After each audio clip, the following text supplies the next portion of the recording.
Welcome to Ginger. This is the tourism city of Ginger City. This is a game number 3 of Bahrain's tour to Uganda. They've been playing a select side from the Ugandan team, the Cricket Cranes, and the series are tied at 1-1. And that's the beautiful sights and sounds of Ginger. The Nile Bridge, the new one in the backdrop there with the Nile River, the longest in Africa, all the way from Uganda to Egypt, offering lots of trade and tourism.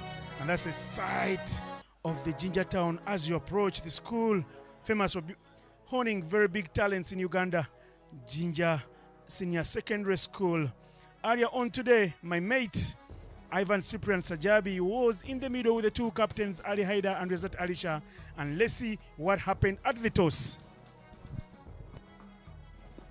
The sun is finally out here at Ginger SS Cricket Oval.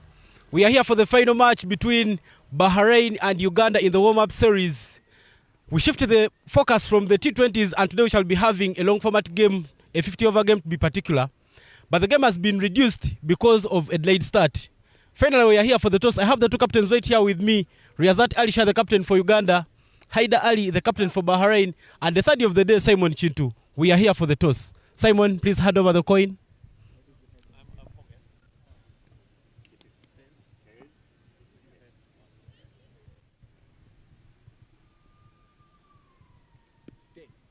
Tails is the call. And heads it is. Ali, you've won the toss. What will you be doing first? We'll bowl first. Yeah. Sorry, we'll bat first. Why have you chosen to bat first? We want to see how wicket plays, and it will get slower after second innings. Yeah, after first innings. What looks like a good total for you against this Bahrain side? We will see how wicket plays, then we'll decide. Yeah. Changes in the team?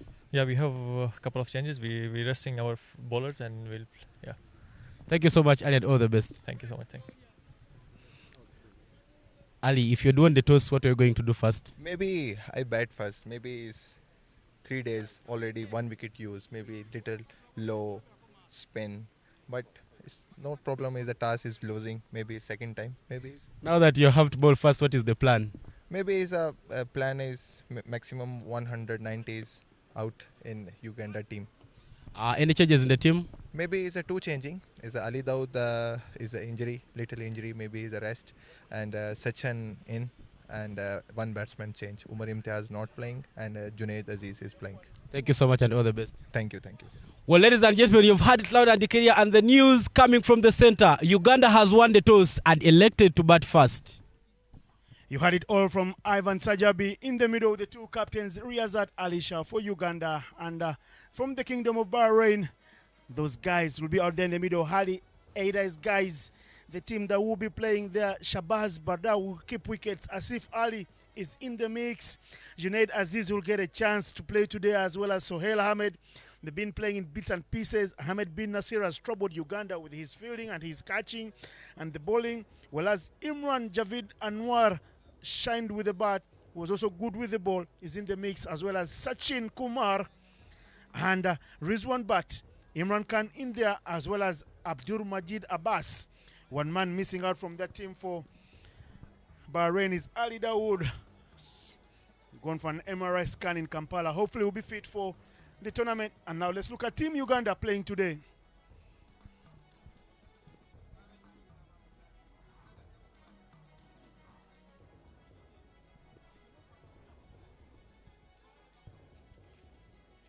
And for Team Uganda, the changes will be rank. Rezat Alisha, of course, will captain the troops again. Former captain of the Cricket Cranes, the man who took the team to the World Cup, Brian Masaba, gets a chance to play today after he retired from T20Is. He gets a chance to play in the longer format. Fred Achelam, the keeper who's been running the roost for the entire series, is in, as well as Alpesh Ramjani, Shurdeep Mangela, the lefty, Raghav Dawani, the opener, Kenneth Waiswa comes back into the side, as well as Joseph Baguma getting a second bite at the cherry here, and Robinson Obuya, who impressed at the top of the order in the second game when Uganda did dominate and win comfortably by 8 wickets.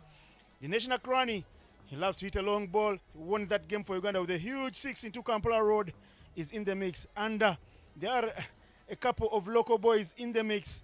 Ivan Baidu gets a nod in, born and bred in Ginger. like to call himself LeBron. He's in there with a youngster, Pius Oloka, born and bred here at Ginger SS, who will do the 12th man duties alongside the former under-19 captain of Uganda, Mr. Pascal Murungi. That's the umpires having a look around. Charles Waiswa, former opening bowler for Uganda, now doing team manager duties with the coach Abe Sharma. In your picture there is Raghav Dawani trying to shot a few shots. Should be exciting. That is Joseph Benjamin Baguma. Watch out for shot number 11. He gets another chance to play. Always wearing a smile. A jolly little fellow. But I'm not alone in the comms box. Allow me to introduce to you Mr. Michael Ndiko, a former top order batsman for the team Uganda. Thank you, Innocent. Daula, appreciate so much. And it's going to be a really wonderful day of cricket today.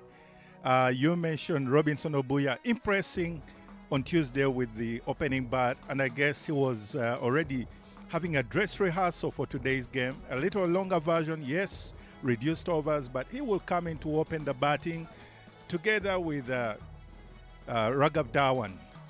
And Uganda batting first, having won the toss. We'll have Team Bahrain try out their bowling earlier on, as before they have mainly been doing the early batting. It will be a very amazing game today. But in the pictures there, Shudip Mangela having his final preparations, tuning up with Riyazat Ali Shah himself, Ragabda, going through their rituals and their motions in preparation for the game ahead today. It's another wonderful sunny afternoon at Ginger SS Oval in the city of Ginger. And that is indeed the consultant high performance, Craig Williams of Uganda, and the coach there of Bahrain. Smiles worn everywhere. The students there in the background, taking in, soaking in each and every moment, even during their lunch break, making sure they can enjoy the lunch. Dinesh Nakrani, Kuma there, making sure that every joint and nut is well tuned ahead of the game. Indeed, once again, it's Uganda versus Bahrain. It's a 50-over game. Dinesh Nakrani there trying the batting, but this time using the coaching bat there. Looking forward to a great game here of cricket, Innocent. Should be exciting. The umpires there walking out in the middle. The two umpires that will be doing the duties are Sharon Atola. They are the lady umpire. They have got a chance to stand in her first ever men's T20I. T20I is a 2020 international, her first ever. She's done some women's games, but she will be in good company alongside that man, Eric Wandera, another son of the soil from Ginger. Those are the two guys in the frame, the two umpires set to dictate pace of this shortened affair. 30-over affair only because there were very heavy 4 a.m. rains here in Ginger. And those rains have robbed us over 20 overs per innings, but all is good. The men in yellow and the men in red are set to battle for bragging rights. Who does win this historic series today? It will be a little bit psychological. But for Uganda, they are following a certain process. You can notice clearly that there is no Juma Miyagi, there is no Cosmas Cheuta, there is no Frank Nsubuga, there is no Henry Senyondo, there is no Joseph Baguma, because the coach wants the guys to have a good rest ahead of the Challenge League games. And of course, with a couple of other Ugandan select sides already in Kamengo playing against Italy, you know that Uganda are building strength in numbers. They want quantities in quality, and that's what the coach is going for. Get the guys to play more often, get a taste of international cricket, and maybe stake your claim for a national call. And that's what everybody plays for. Men in red walking on there, being sent out by Mr. Simon Chintu, the 30 of the day today, another man who's done some good games on the international scene. Of course, Uganda's openers already out there in the mix. Raghav Dawani and Robinson Obuya, son of the soul, put up his hand on match day number 2 on Tuesday and showed that the responsibility to take Uganda across the line with an unbeaten knock of 28 from 41 balls. As well, watch out for Ivan Baidu getting a chance to play for the first time in the Ugandan select side. A debut of sorts, not a full debut, but when you start to test some of these things, they become sweeter and sweeter. And then, you know, the law of diminishing returns does come into play. The more and more you get of successive units, the more the demand rises. But that is the beautiful drone shot of the Ginger Senior Secondary School Oval. An oval that has honed many talents, hundreds of them for Ugandan cricket. And today, there will be another chance. Imran Javid with the new ball.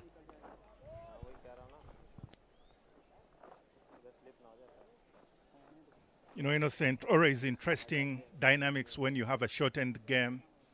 The whole psychology of handling the on and off experiences, making sure that you stay tuned, stay turned on, and yet at the same time finding the balance between relaxing and not getting onto your nerves. And it's an interesting and it's not an experience I used to relish, but it does happen at times, especially with the 50 over format of the game. And indeed, next week, Challenge League B will be kicking off in Lugogo and Entebbe, Kampala and Entebbe. And these two teams seemingly having a dress rehearsal today. I'm sure the coaches and the technical staff will look to tick their boxes concerning the different details of this particular fixture that will come up later. Fast ball coming through. Having a look at it and letting it go. It's always nice as an opening batter to give yourself a chance to have a look at a second delivery. See what the surface is doing. Have a look around at the bounce. See if there's any swing, early swing from the bowler before you can offer shots. Yes, 30 overs is 180 balls, so 179 balls to go, Michael. The clock starts ticking and counting in earnest. For sure, it looks a reduced game, but those are still many balls, Innocent, if you ask me. But it's very good to see Robinson Obuya solid and formidable up there, offering a straight bat and trying to make sure that there is no unintended consequences to his actions. Imran Khan, Muhammad Rizwan as well, staying right there on spot, making sure that he is right on the money in every aspect of the game. Another lovely one there, good carry and bounce. Robinson Obuya having a look and saying, yes, this is the business I came for, and we have to deliver.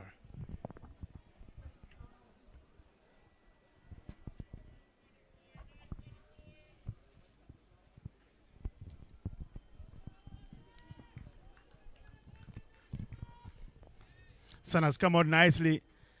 Was very damp around here until 10 a.m. when there was a fast sight of some sun piercing through the clouds. And hopefully the cricket will continue to liven up the mood here at the Oval. When the sun is out, it's cricket time. Because cricket is not an indoor sport. You got to play it in outdoors.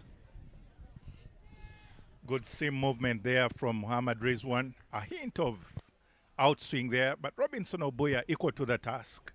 Just offering a well left. Another important shot, especially in the longer version. Little tickle down straight to the middle. And again, first sign of one of the grey areas that have hampered this Bahrain side. Unable to hold on to the ball at the first time of asking. So they can give themselves a run-out chance. Instead, it's Uganda who benefit and finally get the scoreboard ticking. Obua, call him Obuya, not Oboa, gets off the mark, and Uganda is underway. Innocent, I know Obua is a good friend of yours for sure. But yes, this is Robinson Obuya. I guess it runs in the family, or at least those names are always sporting names. But Raghav Dhawan there, to face his first ball, which is also the 5th in the over. Final ball. Again, that little movement you're talking about.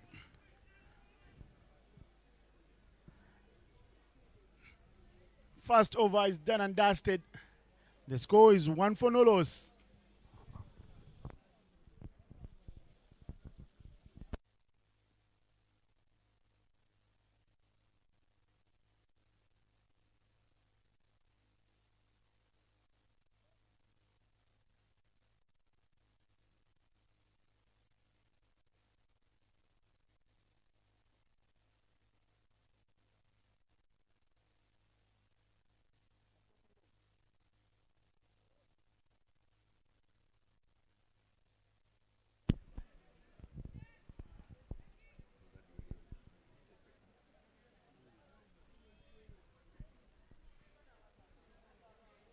Coming through at the Kampala Road end there, Imran Khan is the bowler to open the bowling from the Kampala Road end.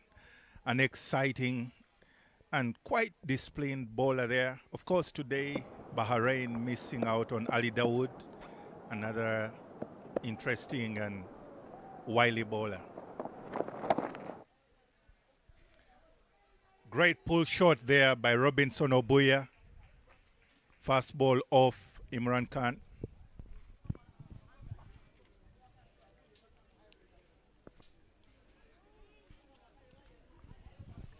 That's the boundary again there. Robinson Obuya breaking his shackles there. Fast boundary things there for Uganda. The man at deep square leg can only chase and chase in hope that it will all be in vain.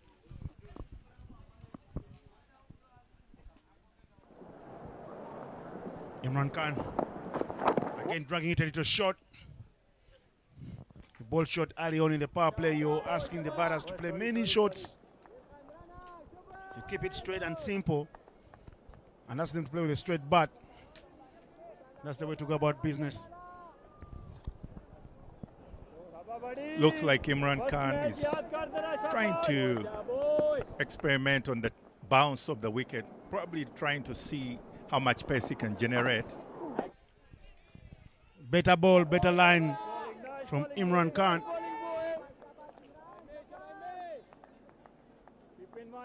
Of course, Imran Khan, the name of a famous Pakistani cricketer turned politician. And if you go and check the search engine on Cricinfo, you'll find there are several Imran Khans that have been birthed all over the world. All parents must have been borrowing from that name of the famous cricketer who captained Pakistan diligently. And he also won the 50-over Cricket World Cup. Of course, by then it was the only World Cup. And cricket was known to have only one World Cup. But over the years, we've had T20 World Cups and the Test Championship, which is another World Cup, maybe for Test cricket. I'm sure Imran Khan of Bahrain will look to emulate such accolades from a great name combination as he is today. But Obuya Robinson equal to the task, right in front of his homeboys here and ladies. He wants to inspire many other cricketers, and it's such a lovely sight.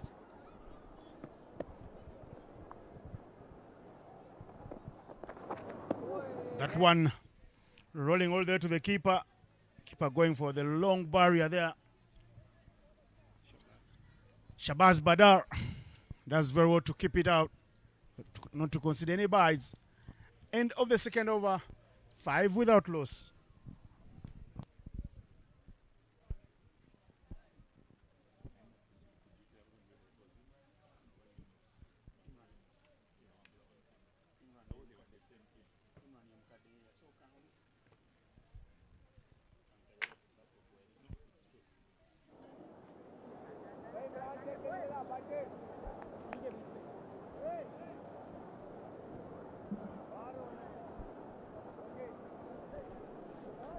Raghav Dhawan to face Muhammad Rizwan once again.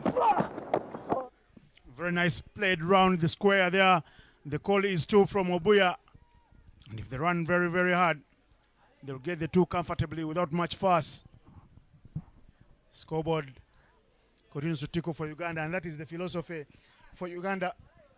You can see that in the Ugandan camp, the coach sent back all the bowlers that have done the heavy lifting, and he stayed with the batters because he would like to see more work done by the batsmen. They continue to preach a batting philosophy that Uganda so much desires.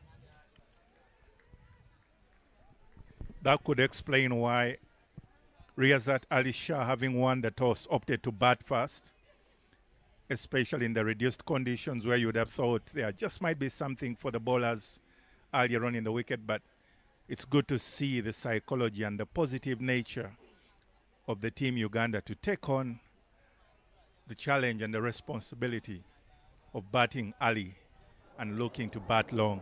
Still early days, but Raghav Dhawan looking solid and resolute in his affairs.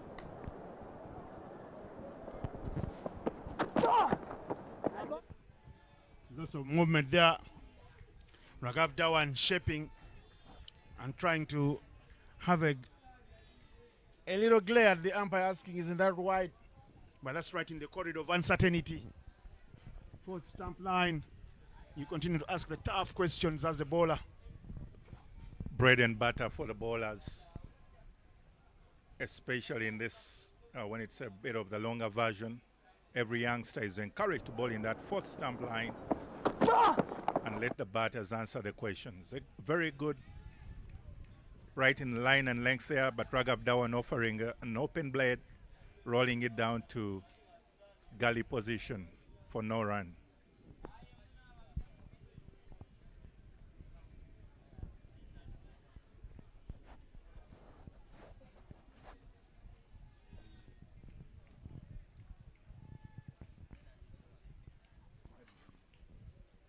Of course, the power play will be at 6 overs here. That's a good movement. Talking about the power plays there. First one will be at 6. Divided in 2, 3 phases. 6, 18, and 6. Hint of some little good seam, ball picking up some seam movement there. But Raghav Dhawan, no trouble, equal to the task and able to apply evasive action to keep his bat away from an outside edge.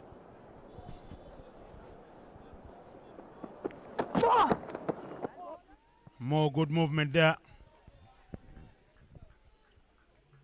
It's a fantastic end to the over number 3. Uganda yet to lose a wicket. The score is 7.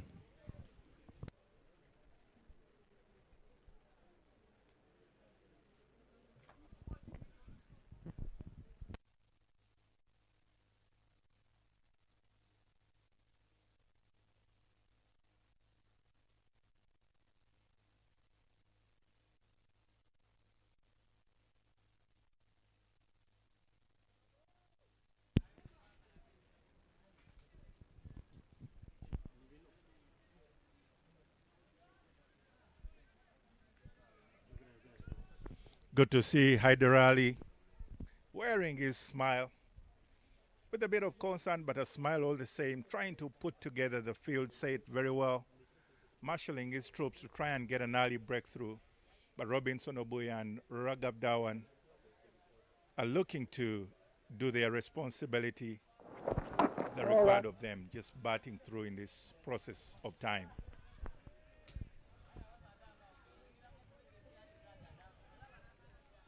Because the instructions there from the coaches for Uganda should have been straightforward. We'd like to see the batters do their job. And the job is clear: a bat and bat. And bat out the overs. Don't leave the work for the bowlers. That's down the leg. Freebies for Uganda. They'll take them in whichever way they come because they add to the total with the scoreboard in need of some runs. It's good to see Uganda's batters having the confidence and the application, yet remaining positive, punishing every bad ball, but while taking care of the cautious batting required of them. Caught in two minds there, Robinson Obuya. Deciding to play and not to play. It's the bowler Imran Khan who's got his hand on his head, thinking what it could have been.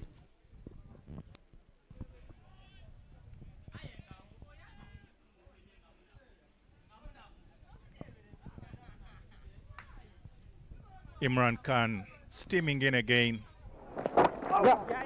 And a quick single there picked. Yes. Off his hips, Robinson Obuya rotating the strike to Raghav Dhawan to face.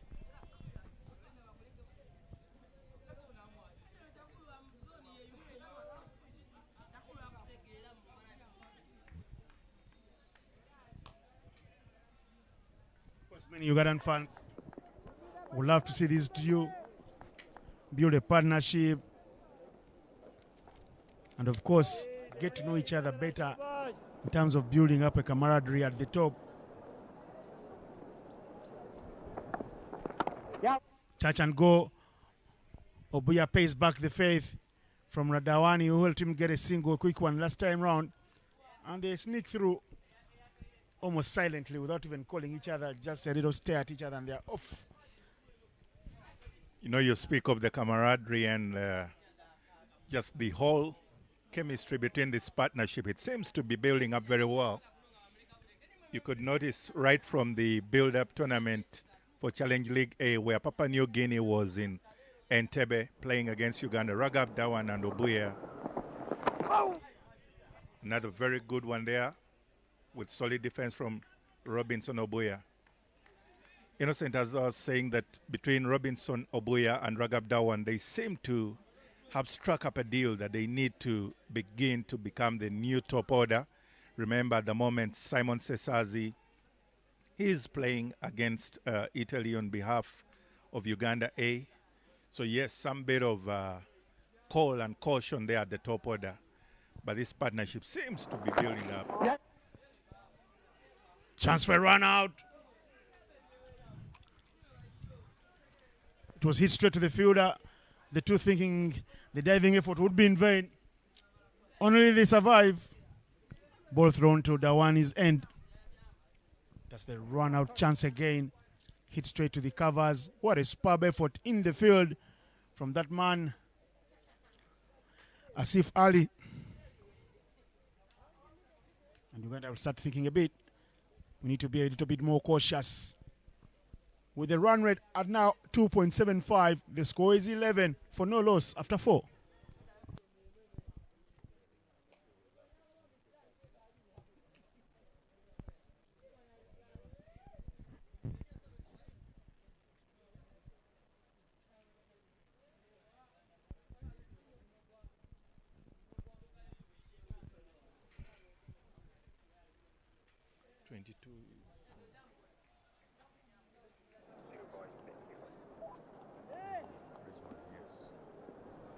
Mohammad Rizwan Bat again to Robinson Obuya. Right there on the line and length. Robinson Obuya obliging to say, my defenses are solid and resolute, and I will continue to be here.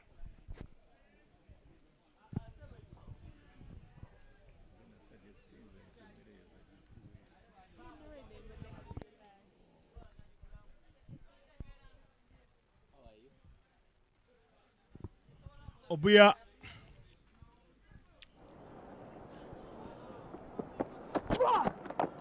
Good drive from Obuya there.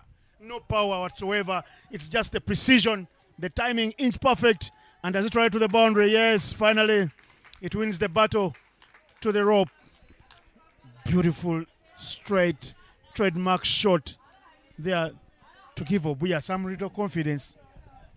It's good to see him leaning into the shot, offering great transfer of weight and onto the front foot right past Ahmed Abdul. And Abdul putting in a good effort, but nevertheless, Abdul Majid not equal to the task. 4 runs for Robinson Obuya. Any young player there out there, that's the way to play straight drive. Another solid there from Robinson Obuya. It's good to see his thought process there, not looking to do so much, but just delivering within his means and the options that he has. And he's doing the job for the team. Now at 11 of 19, Uganda at 15 for no in 4.3 overs.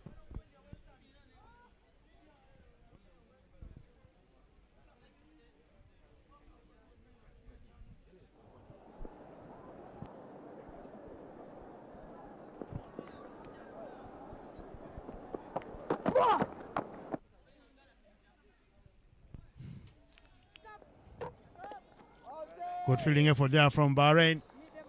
The throw from point. Sohail Ahmed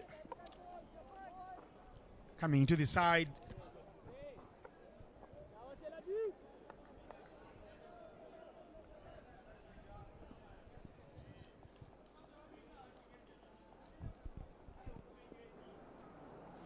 Muhammad Rizwan, but continuing to soldier on as he finds a way around to try and pick the first wicket for Bahrain.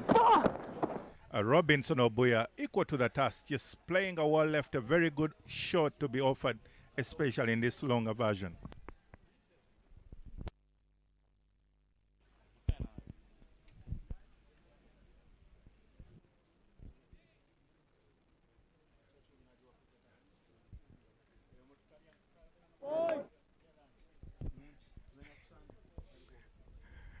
It's good to see Robinson Obuya inspiring his fellow youngsters here from Ginger SS Cricket Oval, Ginger City.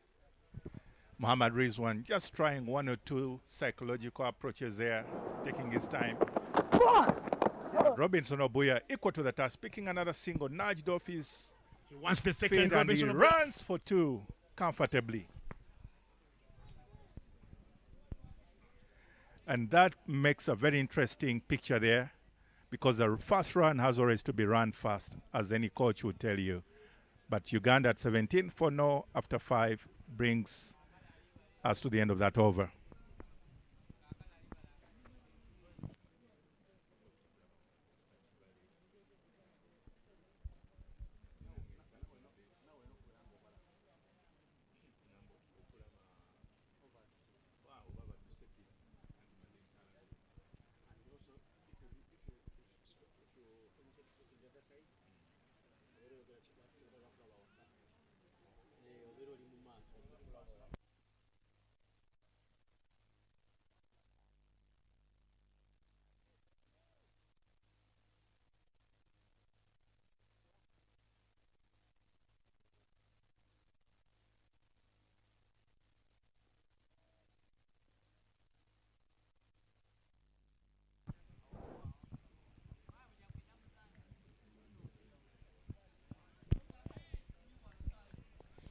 Imran Javed, the new bowler from the Kampala Road end.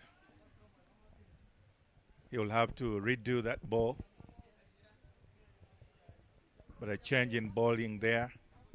Raghav Dhawan to face.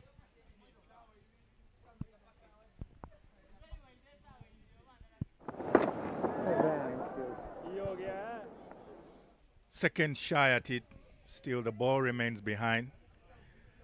You'll almost wonder whether it's a tactic. But nevertheless, everyone finds it funny, and there's a little smile there from the fielding team.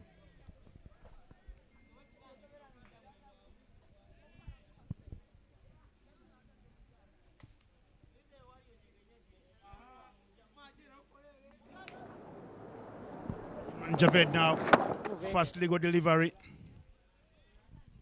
Hit straight to Haider Ali, the captain.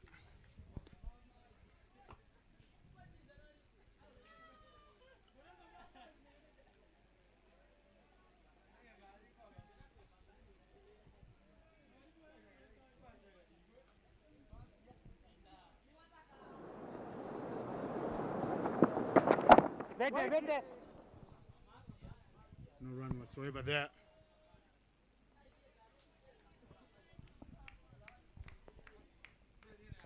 Lots of shabash going on all around the park. Shabash, shabash means well done, keep going, mate.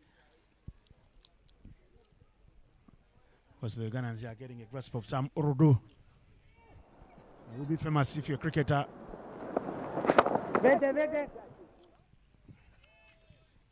Bowling it tight, and the ball is not coming at the pace that the one would like it to come to his bat. You find if he's playing the shot and withdrawing it from it early because it could carry as a catch to the fielder. The variations from Imran Javed, a man with a bowling action similar to that of Sohail Tanvir.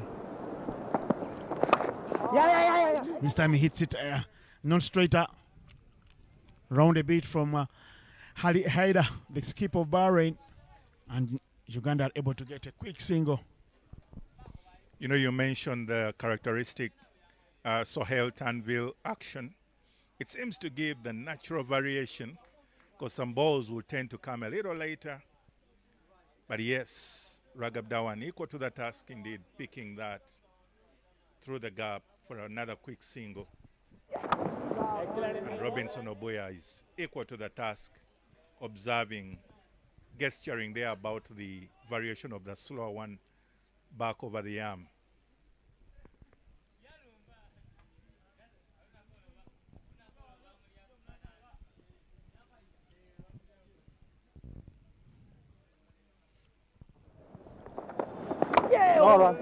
Again there, Obia's long levers only helping him to keep it out. That's the end of the over for Imran Javed, his first over, the 35-year-old who's played 5 List A matches for his country. And Uganda are at 18 without loss after the power play.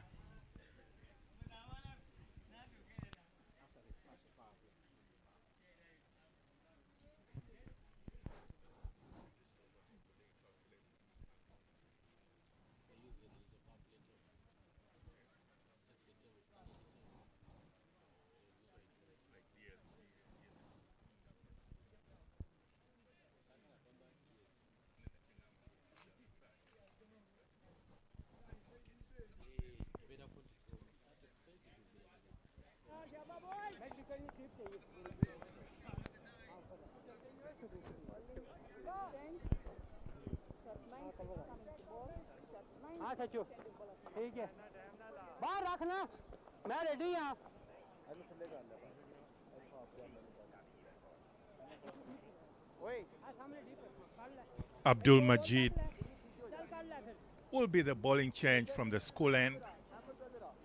Haider Ali trying to conjure up a wicket here because he doesn't like the picture of 18 for no after 6.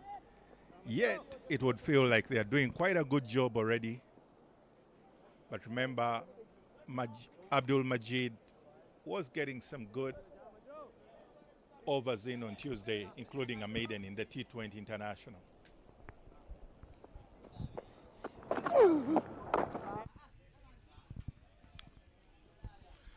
Well, as Uganda's openers play and play on, they will know they don't have a lot of time. It's one thing to build a wall of attrition. You're not losing the wickets, but you must watch the runs column. Ali Day is no need to panic. And that man with the ball, Abdul Majid, is a fine, fine bowler. Very experienced. And a wily customer.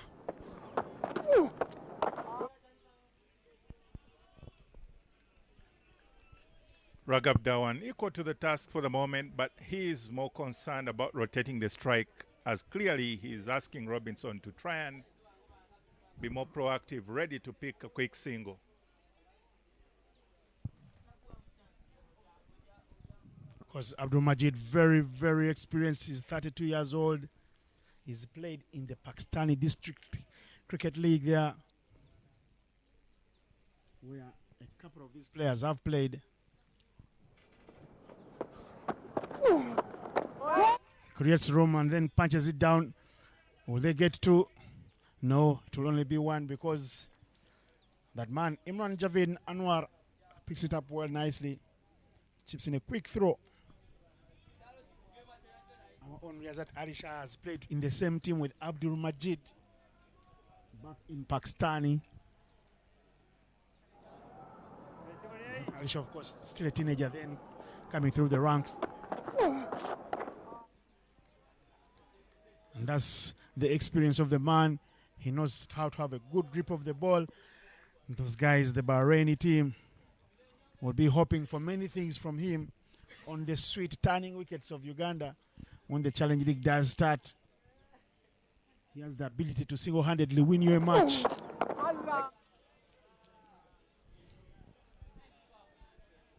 Obia continues to build the wall of attrition.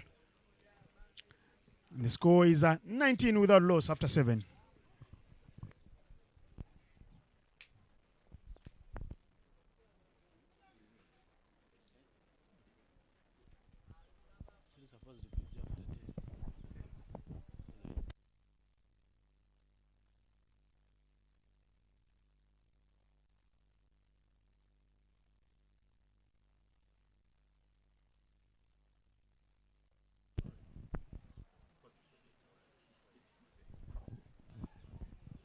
There will be a change in the commentary box. As Sohail, I beg your pardon, not Sohail, he only has a bowling style like that of Sohail. It's Imran Javid Anwar to continue bowling from the Kampala Road end.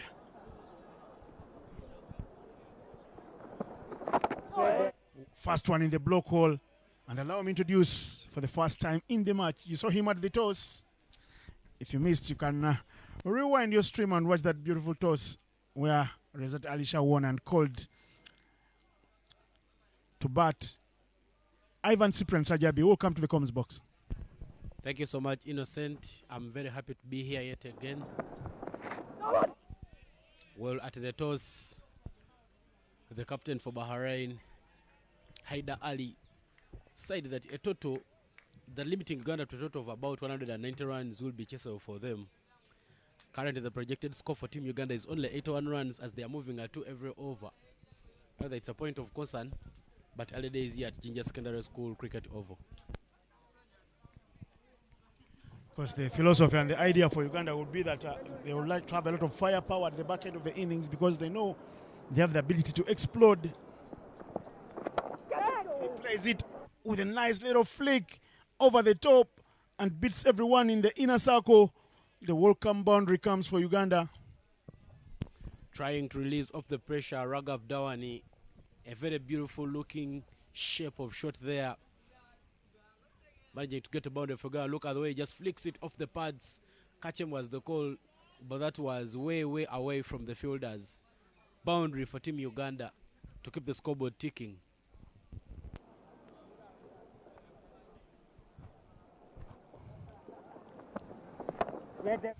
Again, Dawani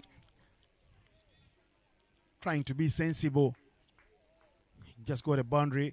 He won't be taking on Imran Javid every ball because Imran Javid's balls look like they move from the leg stump, the middle stump, all the way across. So they tempt you to play that on drive. And sometimes you could get into LBW trouble if you miss the deliveries.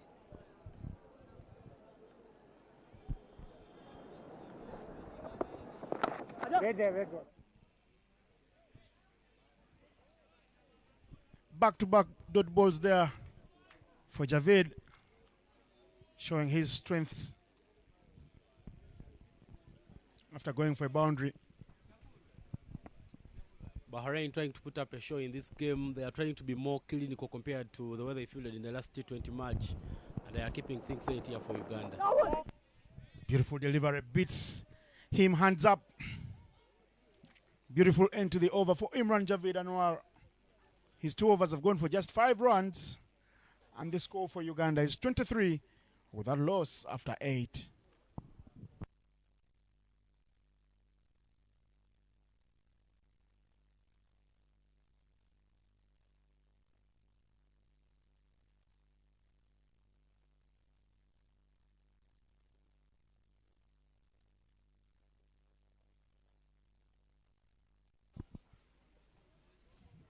Another 22 overs left in this first innings of Uganda in a series decider of sorts between the two countries on Bahrain's first ever tour to Uganda. Very historic, and they play on an oval that gets its first T20 eyes. Jinja SS Oval, a home of so many talents.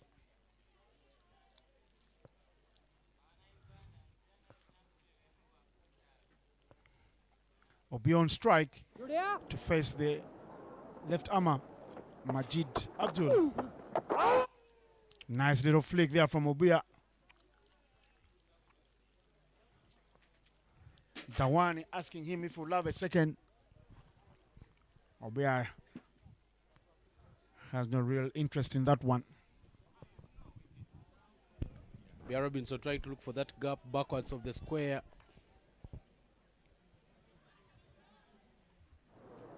And he manages to get a gap and rotate strike around. Shuffling across his stumps there, Raghav Dhawan trying to flick it.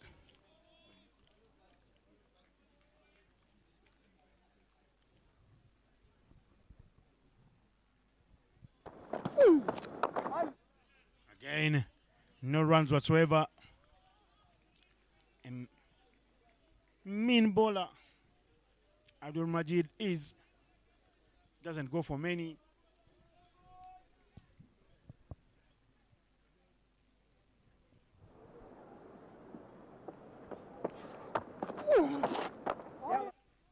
Touch and go. Hit to the sweeper. Imran, who does very well there to carry it off. That's a type of work, the workload of the pace bowlers they put in. After bowling his over, he's sent to the boundary to do some cleaning up duties. Abdul Majid, who's bowled in List A matches, has played a total of List A matches and bowled in all the matches and picked up a total of 21 wickets.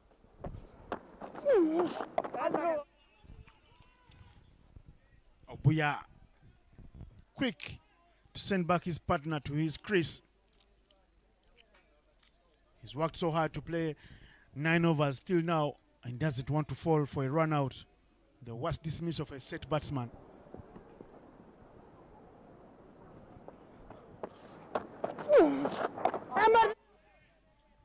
Hard hands from Obuya. No run. This time it's the one who sends him back. Another beautiful end to the over of Abdul Majid. His 2 overs have gone for 3 runs. And the score is 25 for no loss after 9.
Back in the bowling there, Imran Javed starts it off with a dot ball right away. He's not played so many matches in List A. He's played only 5 matches. And he picked up only 1 wicket. But he will be looking at making another mark yet next week when we go in for the Challenge League B matches. What a catch that was going to be. Flew in the air like a plane, held onto it for a moment. Had it second time of asking, but wasn't third time lucky. That's the chance again, trying to play it round the wicket. Will only guide it to point. That's an athletic effort from the man at point. Ahmed bin Nasser there at point, trying to put in the jumping but doesn't hold on to it. Such an effort still goes down as a dropped catch. But it could be this one if it was taken.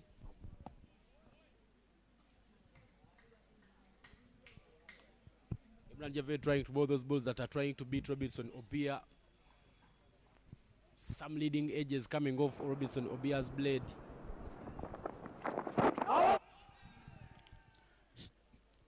Steps back in the crease. It wraps him up on his inner thigh. Javid has a question for the umpire. If that is not leg before wicket, umpire Eric Wandela, looking cool behind the shade, says the height. It is the height for him that counts. He says that wasn't going to rattle the stumps. Straighter from Obia. And he gets a run. It's a sensible way to bat. You're having troubles with the bowler. Get off the mark. Go to the non-striker's end and catch more of the action. Well, Innocent, when you look critically at the point of release for Imran Javed. He runs in like a bowler who's missed his run up, but his deliveries are getting. Again, that one staying a tad too low. He plays and misses. Raghav Dhawan. End of the 10th over here at the Ginger SS Oval. Score is 27 without loss for Uganda.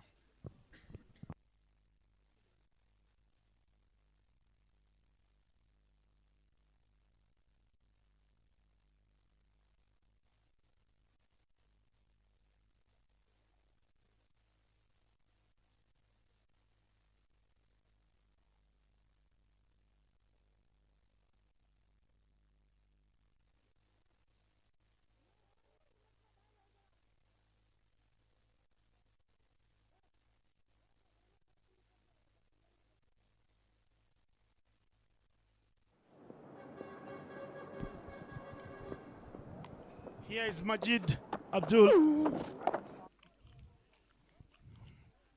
It's bowling some very good deliveries. The magic from Majid. His 2 overs have gone for just 3 runs, make that 2.1. Abdul Majid loves bowling left arm round the wickets to make them dab in into the batter. Look at that one, which beats Robinson Obuya. Wicketkeeper waves off the bails, but Robinson Obuya standing firm in his crease. Abdul Majid, with those many variations, he tries to bowl them quick and others very slowly to make sure that he tempts the batters into giving him wickets. Another one that's away from the right hander. Obuya caught coming forward a little too early to play with a dead bat. Which is a little short. And that's away from him by a mile. Obuya this time round goes for power, but there is a sweeper who will be onto the task. Rizwan Bat. Right under the noses of the comms box here at Ginger SS.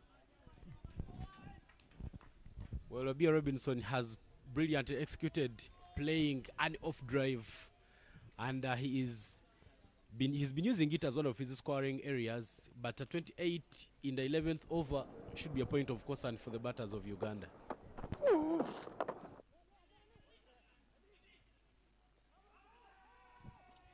Big appeal there for a run out. Of course, they've done very well, Bahrain.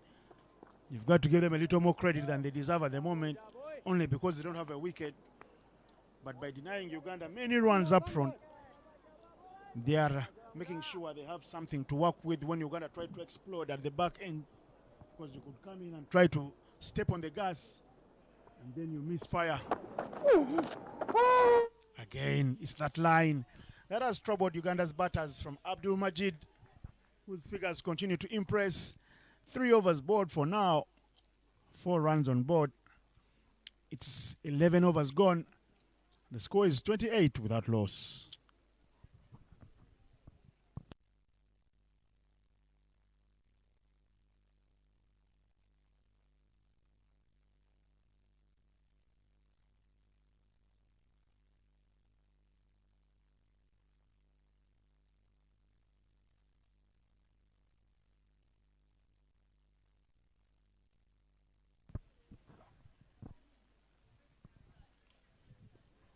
Of course, this game a reduced affair if you've just tuned into the live stream of Bahrain cricket for this Dafabet and Sports Box sponsored encounter. The game, the 3-match tour series of Bahrain to Uganda. You know that this is a 30-over affair, not a 50-over affair. The two teams are looking for some bit of bragging rights. Ali Haida saying as much at the toss about how he desires to finish on a high and win the series against Uganda. It will mean a lot more than the world for them as Bahrain going into the tournament. That's 1 run there for Buya. They won't go for the second.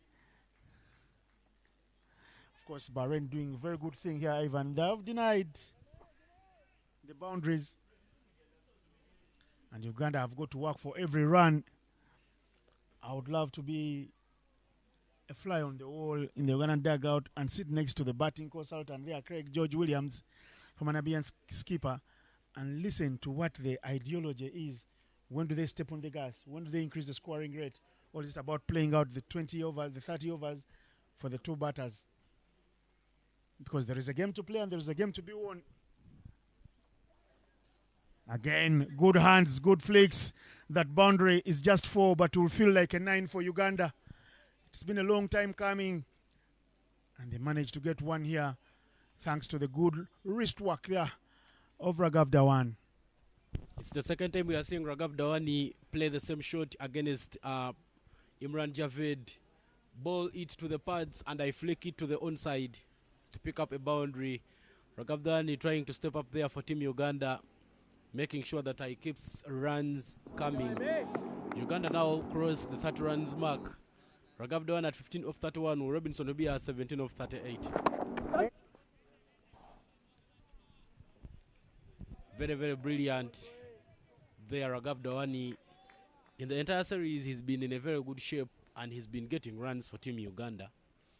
Robinson Obia very impressive in the second match, which was not the same format as this one we are witnessing today. But these batters, when you look at everything they are doing, you'll see so many correct things being done, and more like that you would wish to see of your opening batters. Play more with a vertical bat, play more merit shots, and make sure you get the runs. The soft touch there. There is a bit of yes, no call, chance to run out there at the bowler's end. But in the end, Robinson Obia will go with it. Replay there on your screen. Play it straight to the fielder. The pickup very nice. But a bit of hesitation in an attempt of a direct throw. That ball hit Robinson Obia's body. But in the rules of umpiring, if it is not intentional, you stand your ground. Should stay in without any penalty. That ball to end the 12th over of the match. 5 runs coming off it. 33 for none is the score.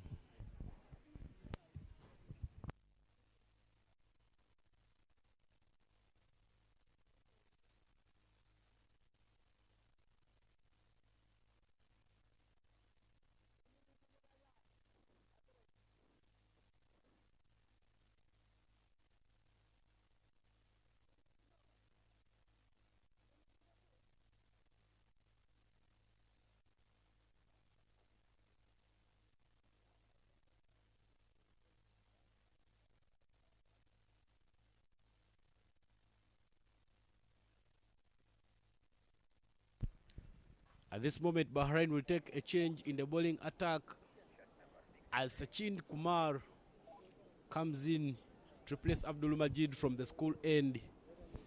So far, we have seen 72 balls being bowled in this innings. And of those 72 balls, Uganda has scored only 33 runs. And they haven't lost a wicket.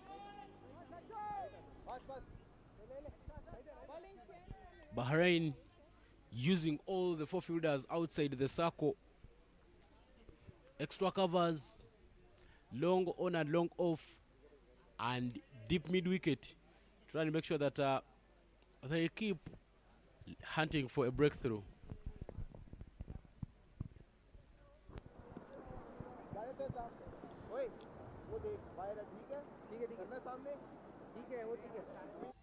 Sachin Kumar been used sparingly throughout this series.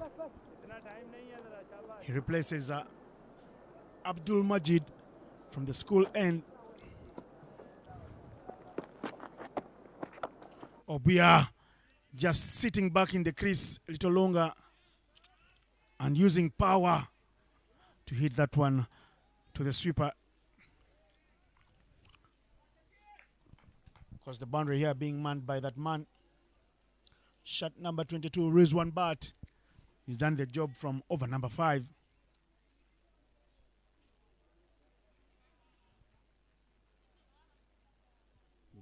looking to engage the scoring gear now. Ball in some leggies. Some are fast. Looks like he has a mixed bag that he would like to bowl to the Ugandan batters.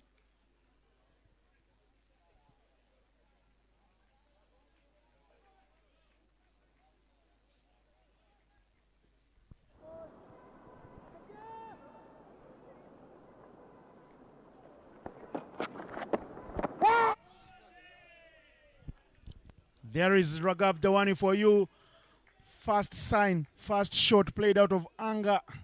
No connection whatsoever. It will send a reminder to him that it's the basics that matter. Very, very desperate of getting maximum runs there, Raghav Dawani, but that ball just turns away from him.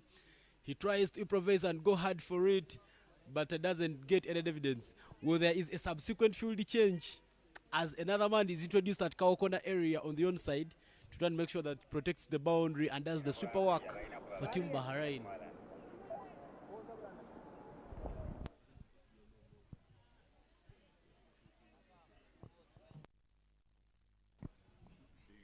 Of course, the captain will call back one man in to the arc. And that is Majid, asked to come back. They see him try to unleash that big shot. So long on will come back to 30. But there is mid-wicket and deep square leg.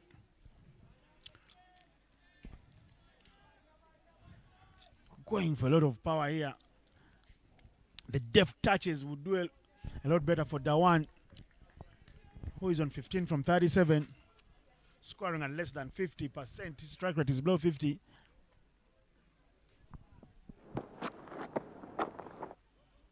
Again, it's the power show from him. But like they say, famous tire slogan all over the world, power is nothing without control.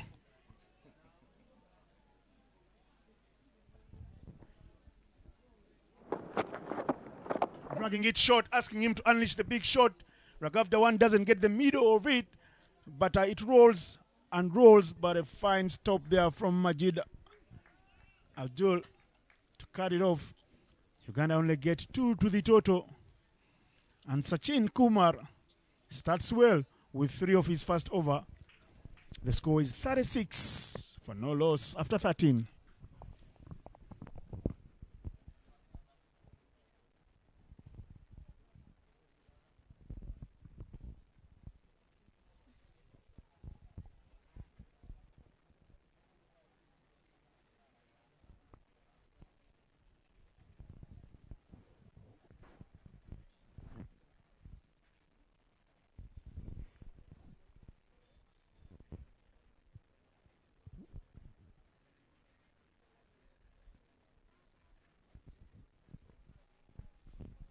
Well, Uganda is still moving steadily, 36 for no loss after 13 overs. Bahrain will take a change in the bowling attack as Asif Ali will now bowl some bit of spin from the Kampala Road end.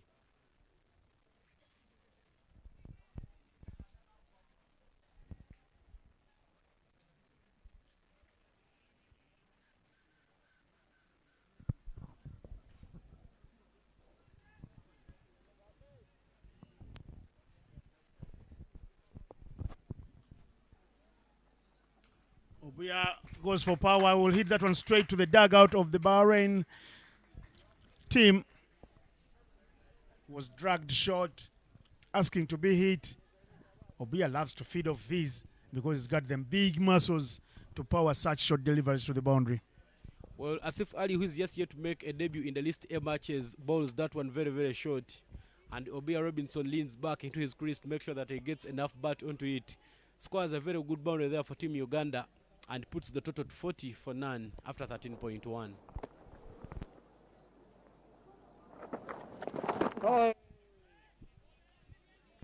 Tries to muscle it again, but that just misses the outside edge of the bat. Robinson Obuya looking in fine touch today, 22 of 41. He will just need to accelerate the gears to make sure that he works around his strike rate in this game.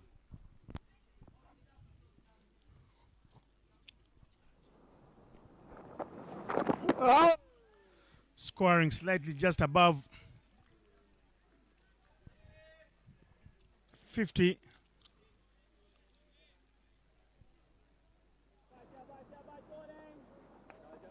50% good in this format of the game. Can be better if you take it to the 70s and 80s gradually. Flight on offer. Obia hits it to the sweeper at long on. I beg your pardon, long off.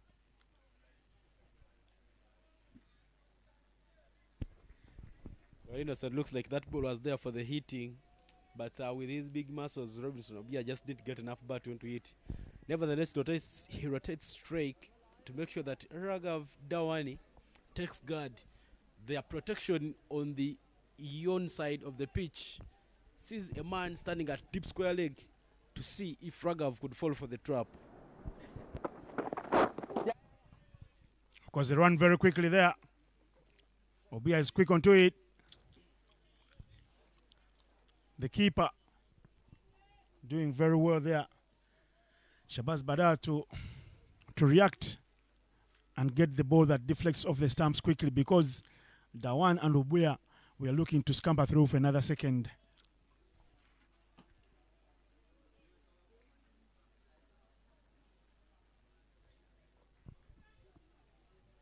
Uganda, for the first time in the match, they get their run rate out of the twos. Goes to 3 now. 3.04 is the run rate for Uganda in this shortened affair 30 over contest for the bragging rights of who wins the first ever historic series between the two nations. Dragged short, but stays a little low. Signs of the wicket there. Wear and tear.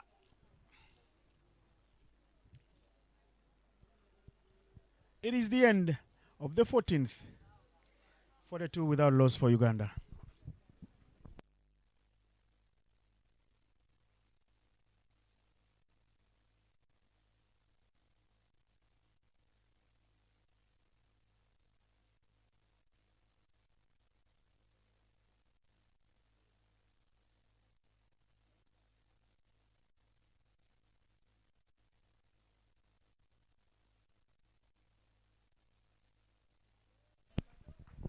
There will be a change in the bowling attack here at Junior Secondary School Cricket Oval. Just a reminder, Uganda won the toss and elected to bat first in this reduced 50 over match. But I'm being joined in by Michael Ndiko, called Power Mike by very many. But Mike, welcome back to the commentary box. Thank you, Ivan Cyprian. And indeed, that change in bowling has seen Sachin Kumar coming in, because Bahrain seems also to be preferring spin over pace.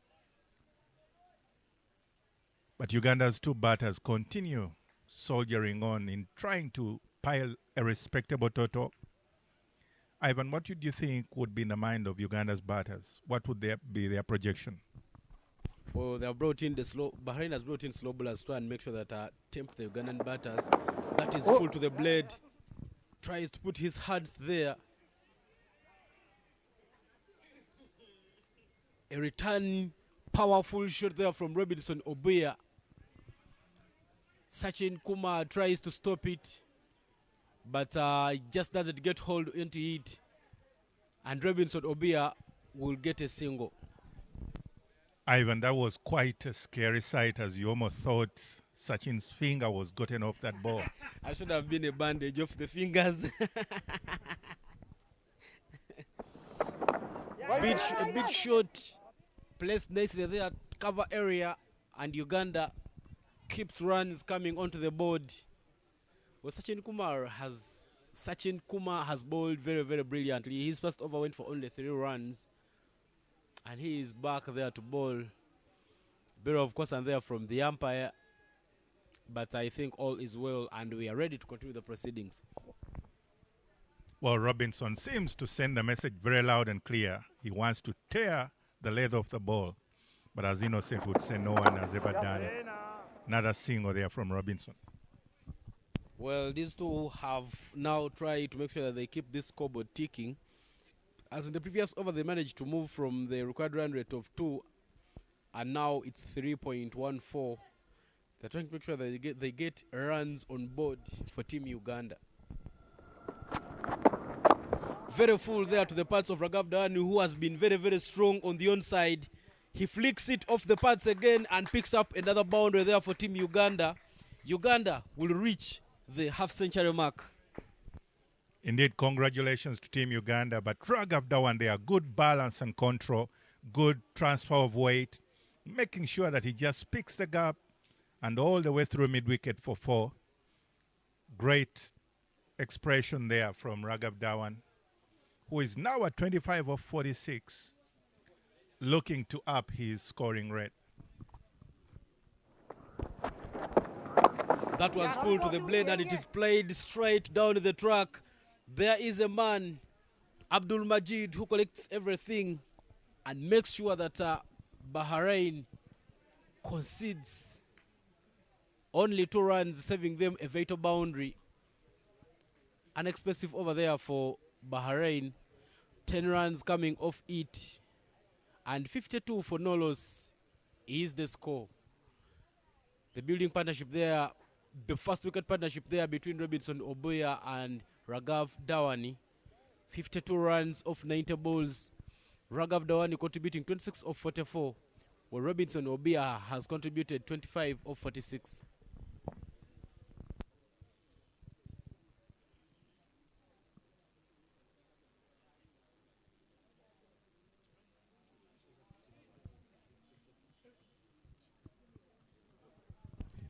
Six runs coming off his first over. Asif Ali will come to bowl the 16th over of the match from the right end. Starts it with a turn and bounce. A big swing from Robinson Obuya just doesn't get onto the blade. Brilliant start to the over. You know, Ivan, those muscles from Robinson seems to say the story. He wants that ball far and fast, away from off his bat, to the benefit of Uganda. But it remains to be seen. Another one there for the hitting with a lot of width onto it. It is played to deep extra covers, but there is a man to make sure that Uganda only gets 2 runs. That was well guided. Rather than going for power, he went for placement and got his timing quite much better, picking 2 runs. But it's good to see Robinson Obuya doing the hard work, putting in the yards, and looking to deliver as a top order bat. Another one there with more width. He plays it. This time it should be in the gap. And Robinson Obuya this time muscles it away for a boundary. Yes, almost a hint of a half chance, but intentionally wanted to get the boundary this time, though it was closer to Hyder Ali at cover's point. Altogether, good shot, good balance, transfer of weight. He went towards the ball and cut it for 4 through the covers. Yeah, but Michael, look that very, very clearly Robinson Obuya wanted that shot. He tried it 2 attempts and it was being fielded, but this time round he manages to muscle it straight to the boundaries. Surely he picked the gap on this particular occasion, and that is the way to go. But Asif Ali, they are bringing it closer this time, and Robinson Obuya obliges rotating the strike through to long off.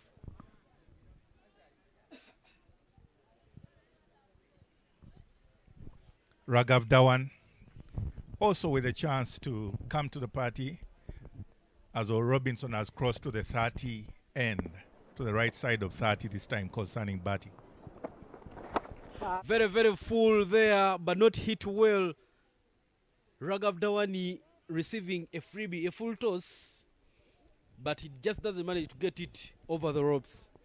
Clearly didn't get the right full treatment, but maybe it was a surprise to him and he opted to go for the safer option of rotating strike. A hit me ball there from Asif Ali, but always Mike, its pace bowlers always go away with bowling full tosses, but spinners you could be punished anytime. This time he raises it very slowly. Robinson Obuya plays another shot there nicely to deep point to pick up a single, help Uganda cross to 61 runs. And that marks the end of the 16th over. 61 for none is the score.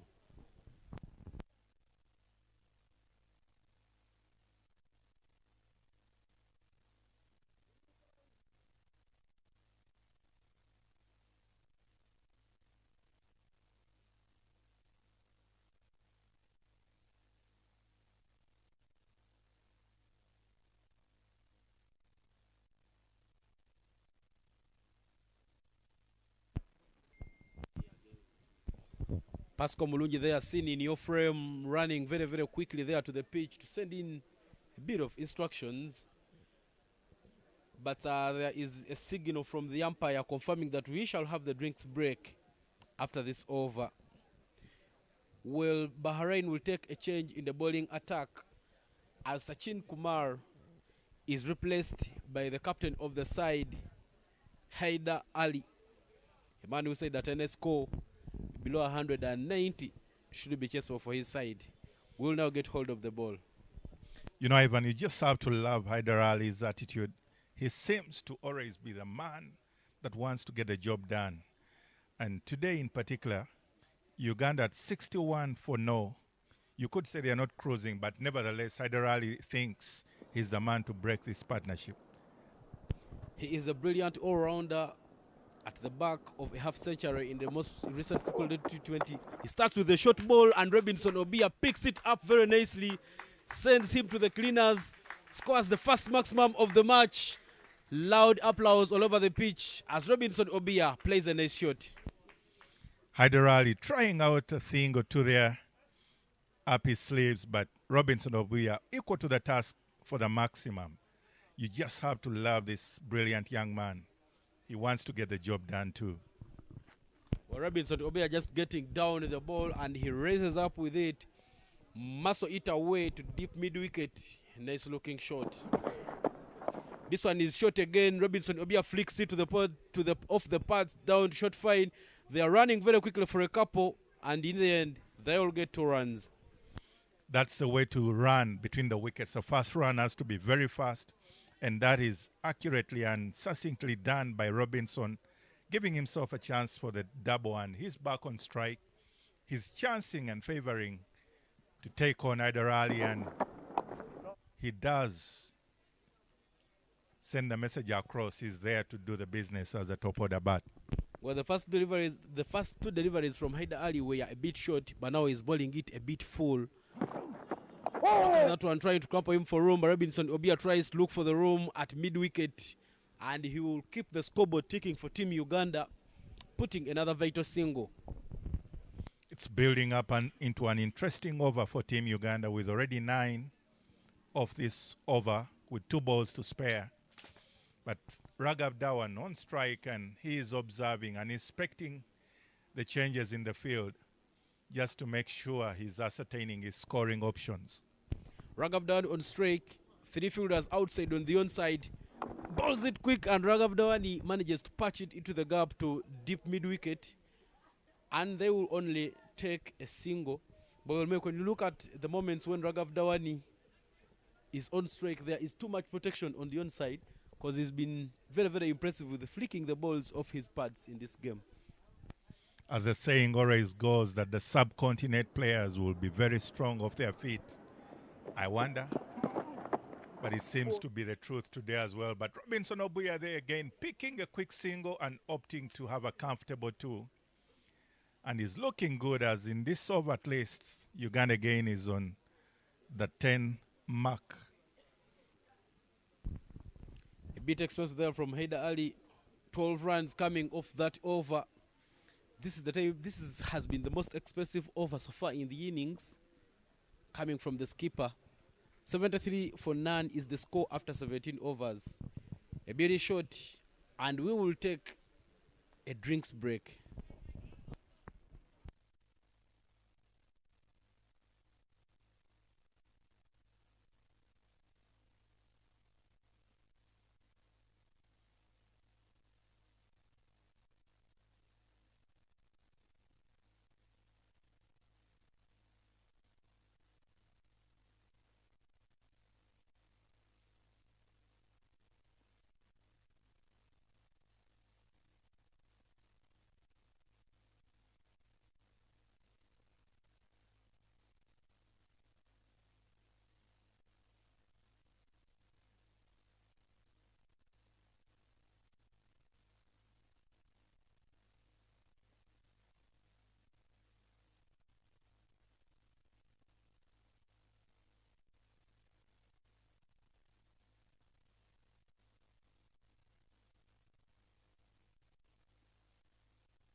Beautiful scenes and sights here at Ginger SS Cricket Oval. It's a beautiful tourism city.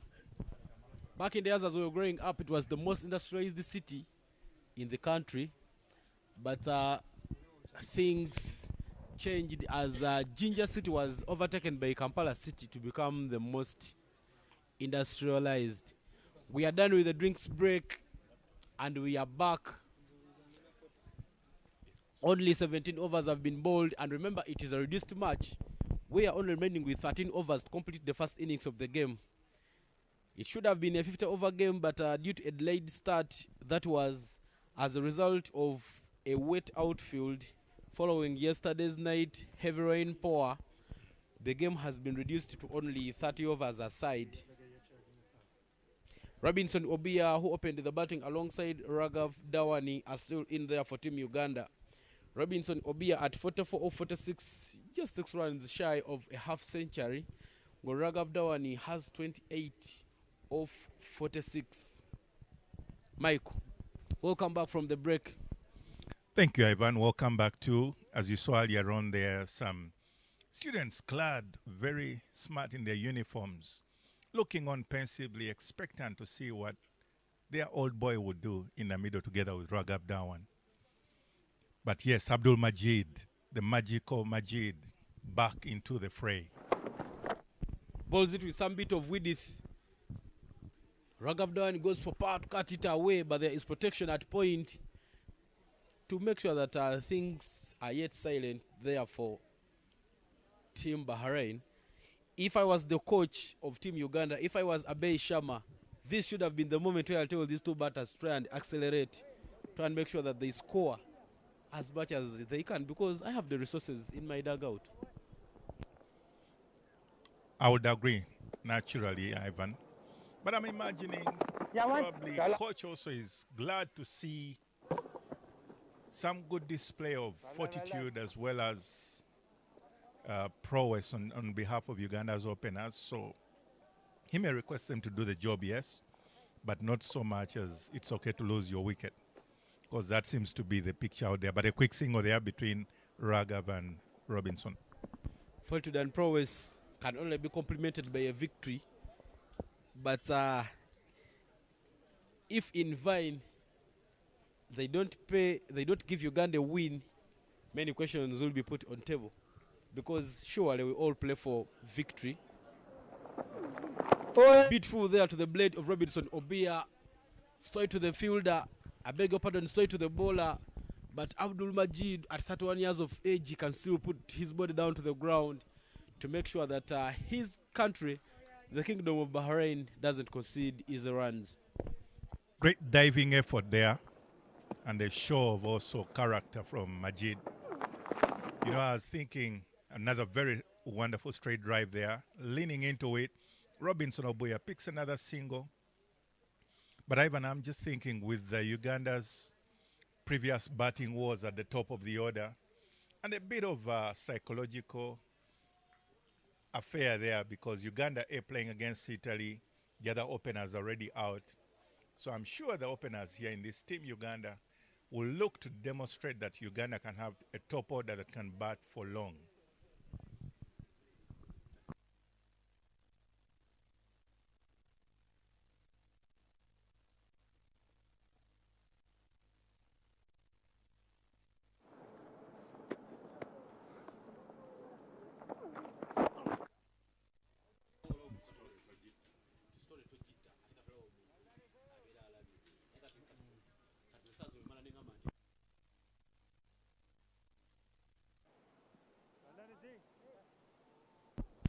.77 for none after 18 overs is the score here at Ginger SS Cricket Oval.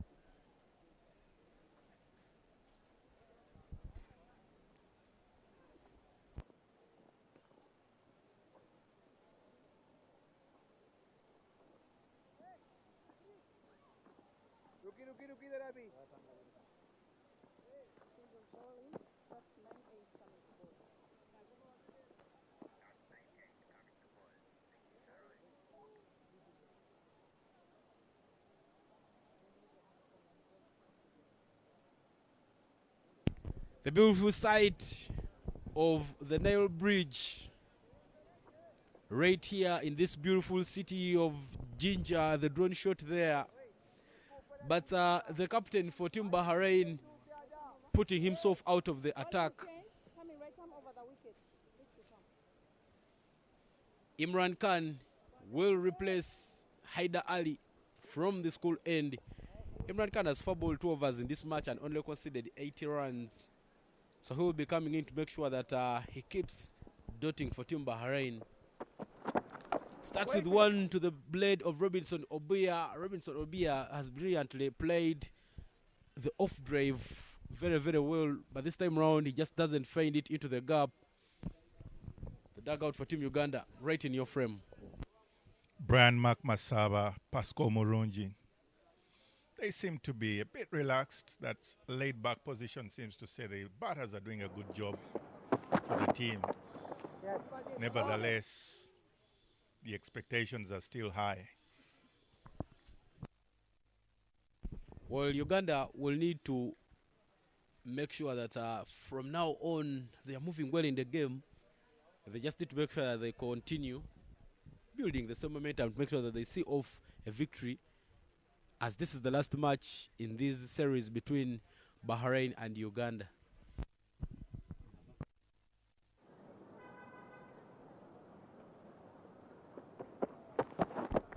Oh, that is flicked off the pads hit again by Raghav Dawani, straight to the man. Loud appeal there, as there is a shy at the stumps from the mid-wicket area. But very, very confident in saying no out is the umpire, Wandera Eric. Replay there right in your frame. Raghav Dawani, who's been very, very strong on the onside, plays one and tries to take off right away, but clearly that looks like it hit the bull's eye when he was back to his crease. Another one again flicked off the pads, down short fine. Uganda will keep rotating the strike.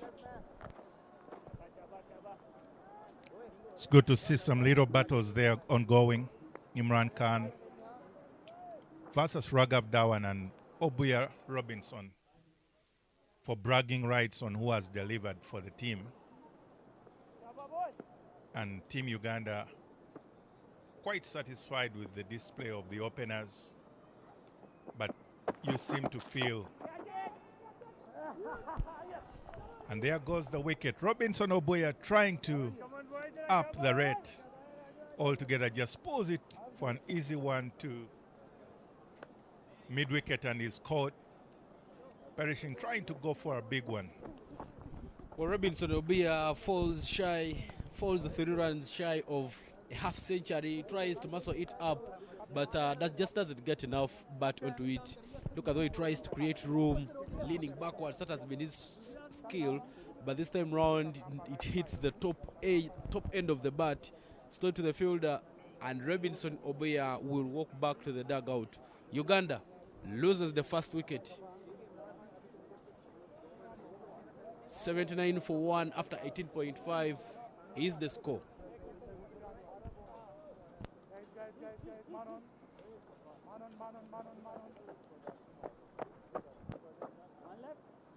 One.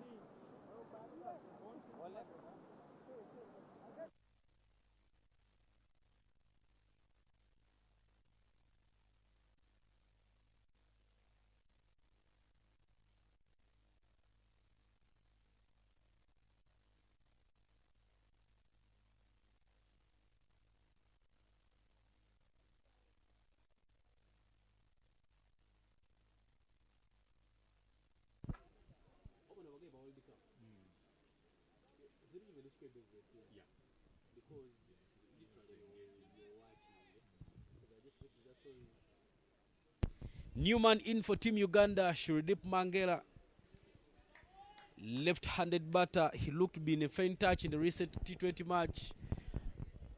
He was brought down the batting order, and he will be looking at putting some quick runs there for Team Bahrain. A bit of concern there from the umpire, Mike. You know, speaking of Shurdeep Mangela, he came in the second T20 international And he was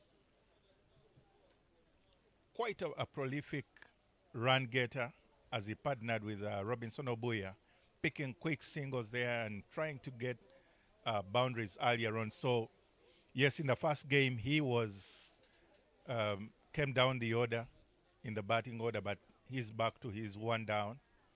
And it's good to see he's a man on mission. Clearly, he looks confident.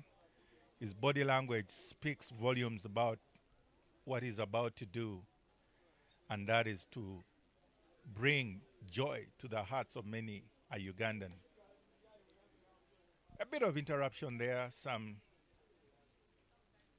probably miscommunications about the substitution, and Haider Ali has to come back onto the pitch as umpire Athaula Sharon insists because there was no prior adequate communication. But back to the business there, Imran Khan. Shudip Mangera in the most recent game he scored 36 of 30, while in the first game he had only 2 of 5. Starts with one right to the middle of the bat. I don't know why Raghav Dhawan is also interested in taking off, because he will really risk losing a wicket. But that dotty ball ends the 19th over, and 79 for 1 is the score.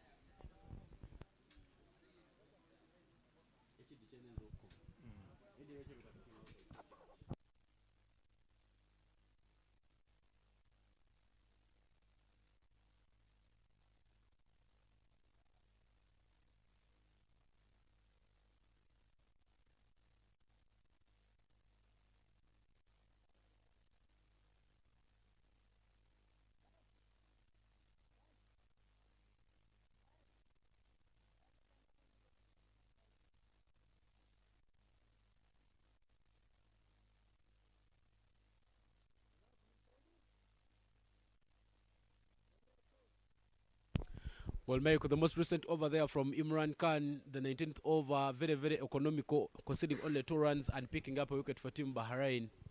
You don't see many of these, but what an over it was.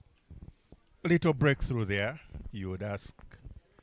But nevertheless, there is a sense of Bahrain wants much more, considering that they don't want Uganda to pile so many runs. Well, that is cut very nicely, just past the fielder backwards of point. And another boundary there for Team Uganda. Raghav Dhawani, who's been looking well today, just leans back, puts enough bat onto it. The diving backwards of point, not enough to save it. And Uganda will put more 4 runs on board. Abdul Majid, back for Uganda. He's considered 12 overs in his 4.1 overs. A bit economical. Well, Ivan, you're wondering why Raghav Dhawan wanted the strike, although that would have meant he would be off strike. There is a sense of urgency, and you would get the feeling, the vibe that he's trying to become the aggressor in this particular partnership.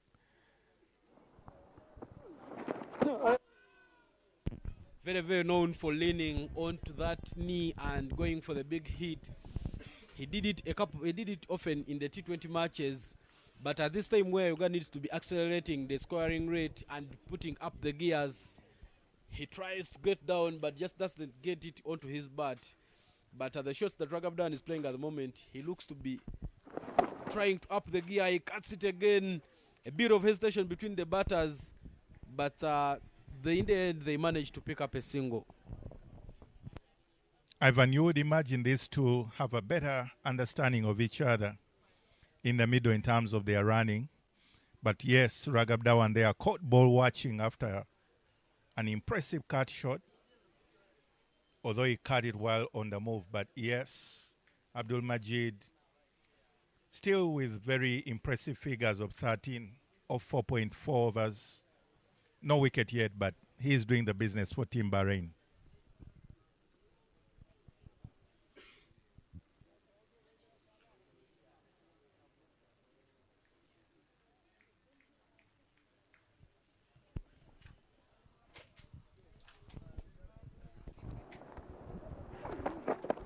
Oh, that is bowled a bit short, and it is flicked very nicely down short fine.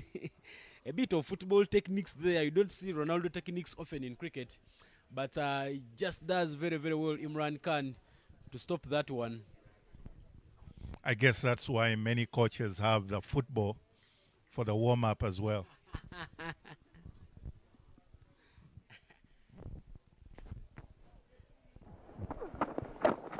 Another one played, pierced in the gap there by Raghav Dawani. They are running very quickly to pick up a couple, and yes, in the end, they'll have 2 runs to make it 86 with a deliver remaining to complete. I beg your pardon, that marks the end of the over. Raghav Dawani there still in with 38 of 56.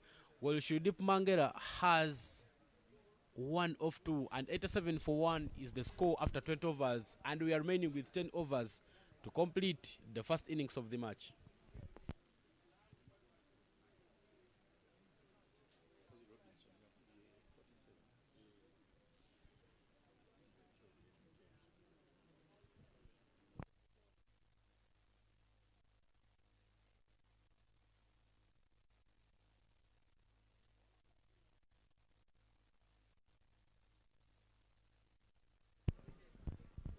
The beautiful sight there of Ginger, as you can see right on your screen, as Imran Khan comes back to bowl for Bahrain.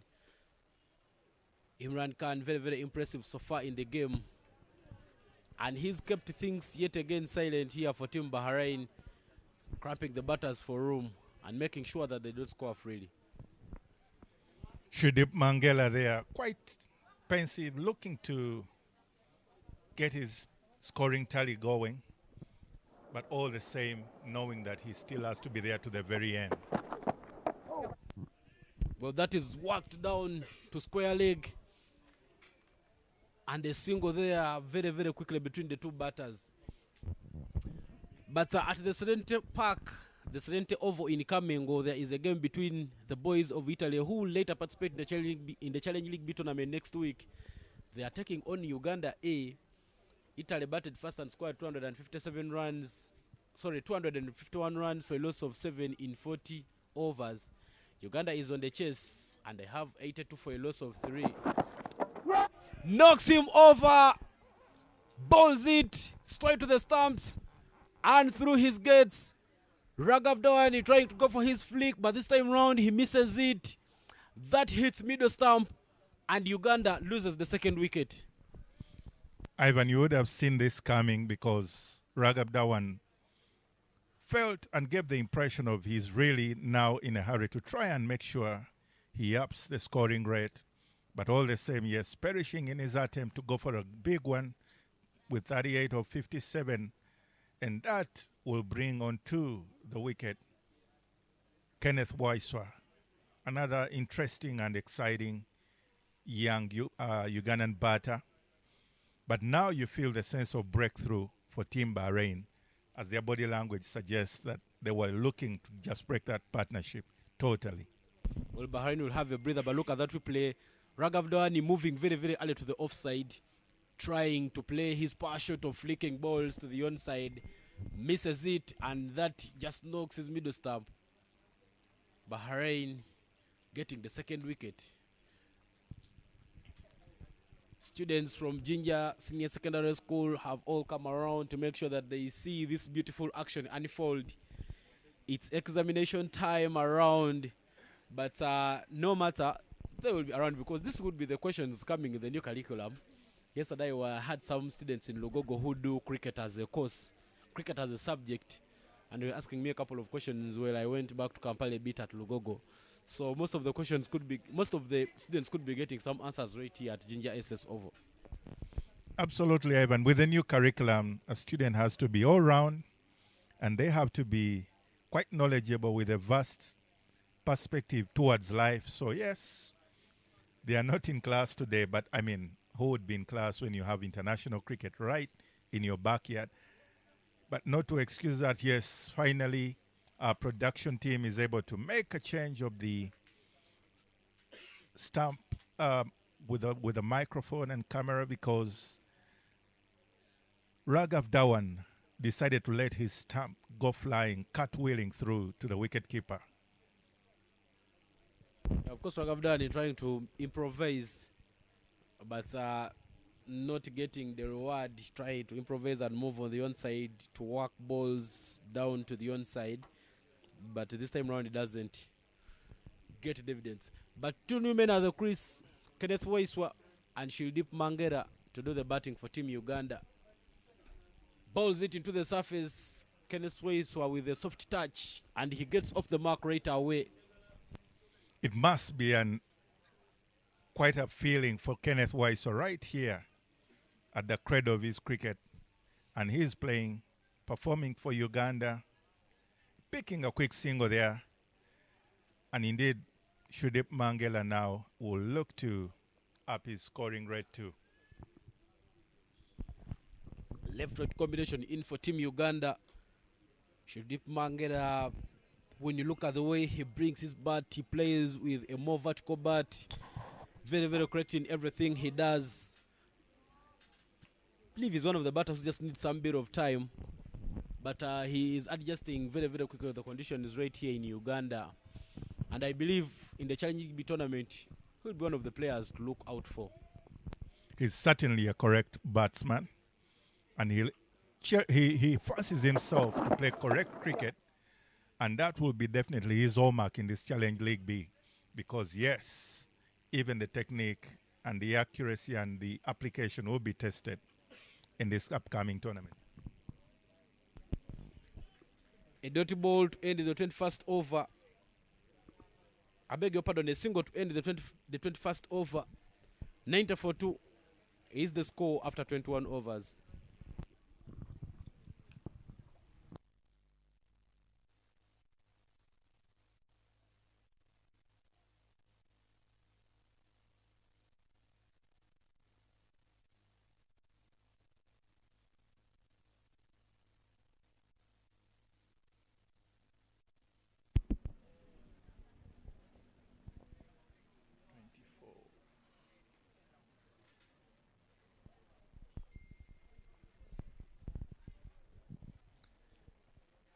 And that worm there, Ugandan worm, seems to suggest that it's still fair days, not yet the best for Uganda.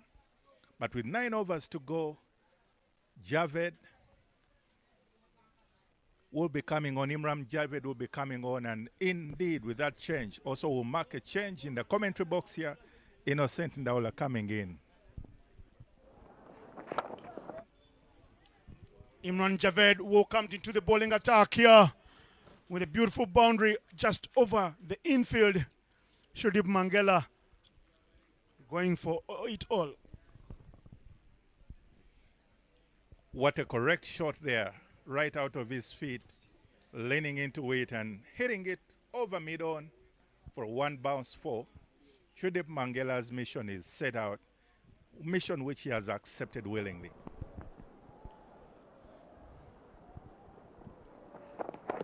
Mangela again now, deft touch after a good boundary. Was looking around to steal a second. Robbery in daylight, not a good affair. He will take the single and give Kenny, a man nicknamed Kenzo, a chance to play and hook some of the strike. Of course, less than 9 overs to end the innings here. Uganda scored not many in the first 10, only 28. They got to 50 at 14.5 overs. Kenneth Waiswa, some good wrist work, running very hard. They're going back for the second, and they will get to Kenneth Waiswa, man who started his ordinary level here in Jinja SS before going to Busoga College Mwiri, putting his body on the line for the country. Of course, with many of the students there are familiar with him. And he's got that trademark towel there on his trousers. Of course, he's a big fan of Virat Kohli. Earlier on in his career, was wearing shirt number 18, which is made famous by Virat. Misfield will give Uganda runs. Fielder knows nothing about where the ball is, and they run through quickly for another run. Mangela survives by the skin of his teeth. Spirited running there from Kenneth Waiswa, picking a two previously and taking advantage of the misfield and laxity in the field and making another two there, couple, which is making him quite a picture. There you are in that picture, Shudip Mangela just making his ground, but yes, what a piece of hearty running there from the pair. The urgency of the two batters, very, very important. Again, into the block hole there from the man bowling his penultimate over of his spell, Imran Javid Anwar. He's gone for 21, been very economical. He's only going at 4 runs, 4.5 every over. He's yet to pick up a wicket, but he's happy to go on with the business. Kenneth Waiswa on strike. Good flick round the corner to Haider Ali. Haider Ali rearranges the furniture, but Kenneth Waiswa was home safe and dry. Very quick running there, and every youngster watching today, that is how you're to run between wickets as one that is intending to reach their mark. And the 100 is up for Team Uganda. 100 up in 22 overs. There are only 2 wickets lost. The wicket over another son of the soil, Robinson Obuya, fell for 47. The half century was there for the taking. He didn't get that fit. Put in a decent shift. And then the other opener, Raghav Dawani, falling for 35.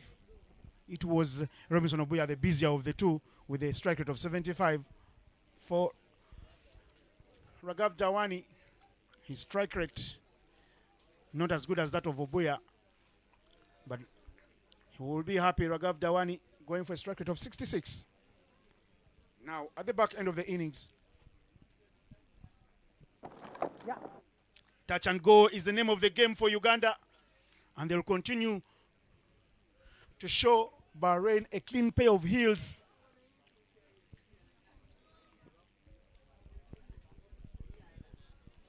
Because they need as many runs as possible. 8 overs to go. If they get 10 runs per over from here, they get to 80, and that is 180.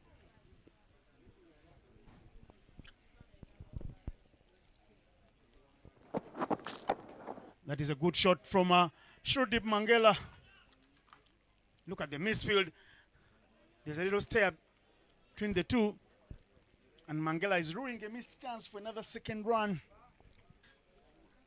I imagine after his previous almost run out, he wouldn't want to chance himself again to try and dive in and dash in.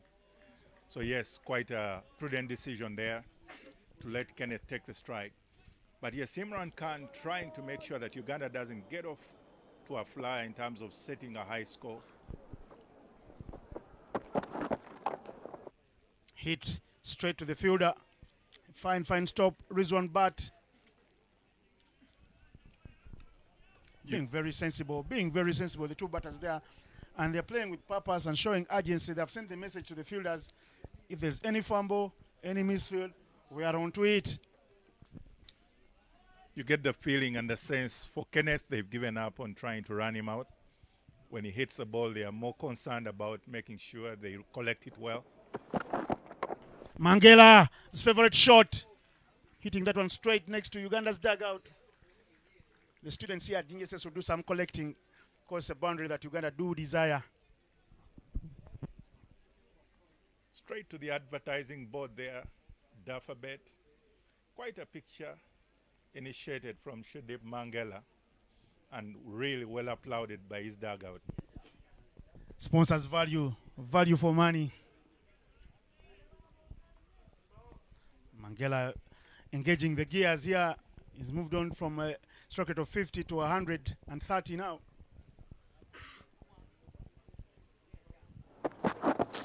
Again, dances down the wicket. He will take the single. He's not in a mood to play any dot balls. He says, you either get rich or die trying. Quite a productive over there for Team Uganda. But again, you just have to admire Shudip Mangela's approach. as well as correctness. Even when he has a shimmy down, he's able to play the straight drive, picking a single rather than trying to hit it big and out court. Kenneth Waiswa's chance now. Touch and go. No chance for a run. Direct hit. Mangera falls. He falls for a scenario that would have been a run on the other day, but it's not his fault. It's a team wicket there. And as he falls, you can see the disgust on his face. Kenneth Waiswa can only tell him, hard luck, mate. Hint of an apology there from Kenneth to Shudip Mangela, because they had seemingly put up an understanding to always take the quick singles, but that will bring in the exciting, formidable character in Dinesh Kumar Nakrani.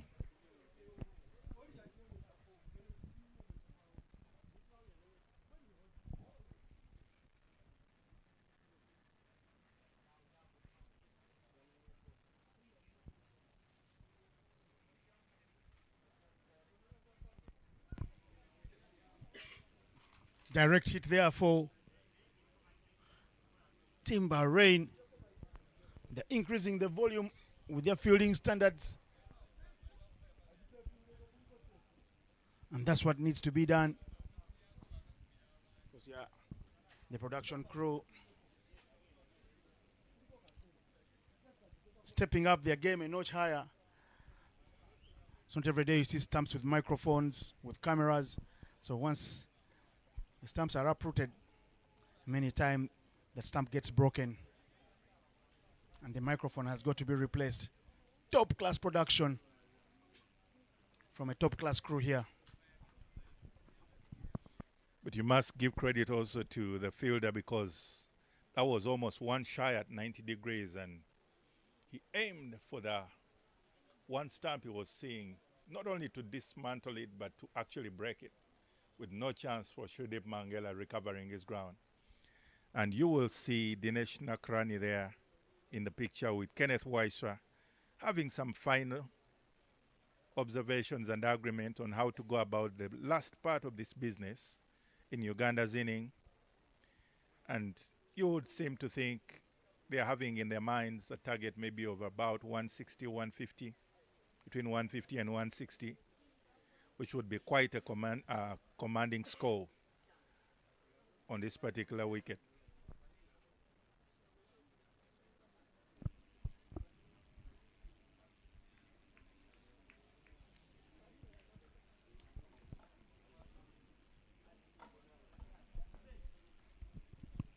After that beautiful direct hit from Asif Ali, in the middle is another lefty. Dinesh Kumar Nakrani Maganlal. He plays a nothing shot. That's a high risk shot for no rewards. Because you end up dabbing it straight into the keeper's hands. You'd wonder if he was trying to just pick a single initially, but yeah, it ended up appearing a nothing shot because Dinesh Nakrani wants to remain orthodox in his approach, yet powerful and brutal in his execution. He's Nakrani. Again, same result. This time round, guides it to third man. Well, there's a good cleaning up job from Abdul Majid.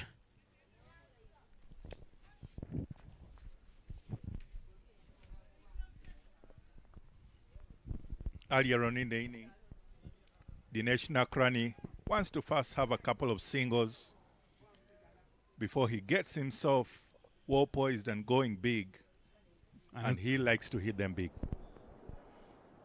And you can see what the coaches have done. Brought in Nakrani ahead of the captain, Riyazat Ali Shah and Alpesh Ramjani. Kenneth Waiswa pulls, but the power has been cut off. Not enough power behind that shot. Hits it straight to the only fielder in the 30-yard on that mid-wicket region. Very limited timing indeed in that particular stroke. But the thought process is good, that he wanted to go into over the inner mid-wicket for a four, for a boundary at least. time round, there is a sweeper and there's a fumble. Kenneth Waiswa won't hesitate. He's just bought a new Ferrari there and is zooming away. I guess this is what Sridip Mangela was used to, the quick running between the wickets, which resulted in his demise. But bringing Dinesh Nakrani, and the two are now beginning to resume business of running fast between the wickets. Ahmad Rizwan.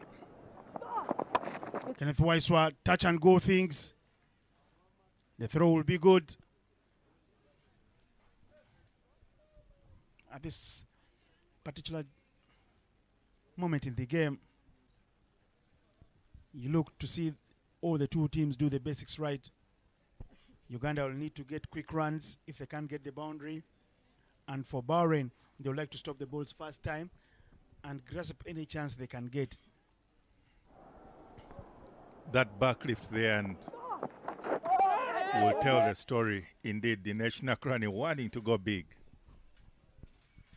Bowled it in his zone, I can tell you. He's mastered many of such deliveries out of the park. Nakrani, known all over the world for being a stylish power hitter.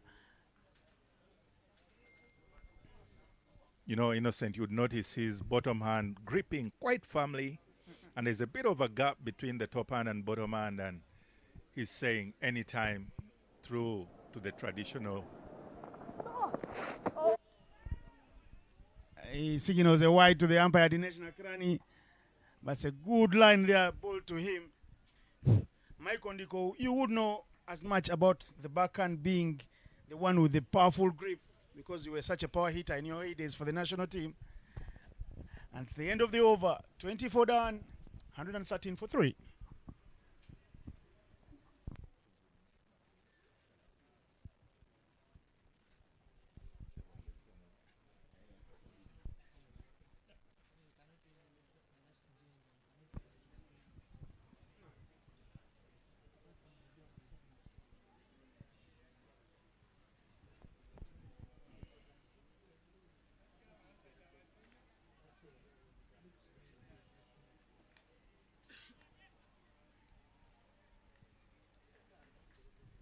Skipper Haider Ali in covers, having final words, final pep talk to his bowler, Abdul Majid. And Abdul Majid has one assignment, has his bowls, his final over of the day. The 33-year-old Abdul Majid bowling his final over. He's got beautiful figures, none for 16 in 5. And here's Kenneth Waiswa. Sticking a hand out there in the wilderness is Abdul Majid, but it was traveling faster than he thought. No, Innocent, you mentioned the short-term jabs. They are necessary, especially in particular times of need. And I'm thinking Dinesh Nakrani, good matchup there in his favor. Left arm round the wicket would give him an opportunity to try and send that ball to class at the Ginger SS Oval. And looks like Bahrain have done their homework on Nakrani. They look around and they put the boundary riders in two good positions. Nakrani swings for the heavens. He doesn't connect, or does he? We'll see the signal from the umpire. That ball is racing away. It won't reach the boundary, but Kenneth Waiswa is very athletic. He asks Nakrani to come through for the third. And it's buys that are indicated by the lady umpire there, Sharon Atula, one time a Victoria Pulse player. I guess it's a good result at the end of the day because Dinesh Nakrani gets to be saved from being picked as the final, reward to Abdul Majid for his effort of good bowling spell without a wicket. And it will remain to be seen, however, if Kenneth Waiswa can also rotate the strike much faster. Kenneth Waiswa inside out. That is a beautiful, classy shot. Realizing that the fielders are standing on long off and in mid extra cover, he plays it just inside out over the man in covers. You know, Innocent, you mentioned about earlier in his playing career, he was idolizing Virat Kohli. You would almost have a feel that was inspired. Big appeal there. Abdul Majid thinks he's got his man. Kenneth Waiswa going for some innovation. The reverse sweep, not very well timed. Take us through that replay, Michael. You know, you did mention about him playing very well, but I think his cloth was mimicking also Ebi de Villiers, but yeah, that was really close. And he goes better this time round. Straighter bat will always give you rewards. And that will bring Dinesh Nakrani Kuma on strike. And trust Dinesh not to take any prisoners, even if it's a final ball of the over. He'll want the maximum if it's possible.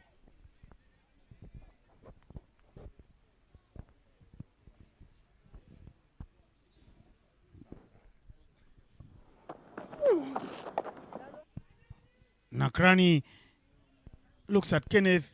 Kenneth wants the single and is asking Nakrani what's wrong. And well, end of the 25th over. Another 5 overs left in this one. And the score is 120 for 3 Uganda batting.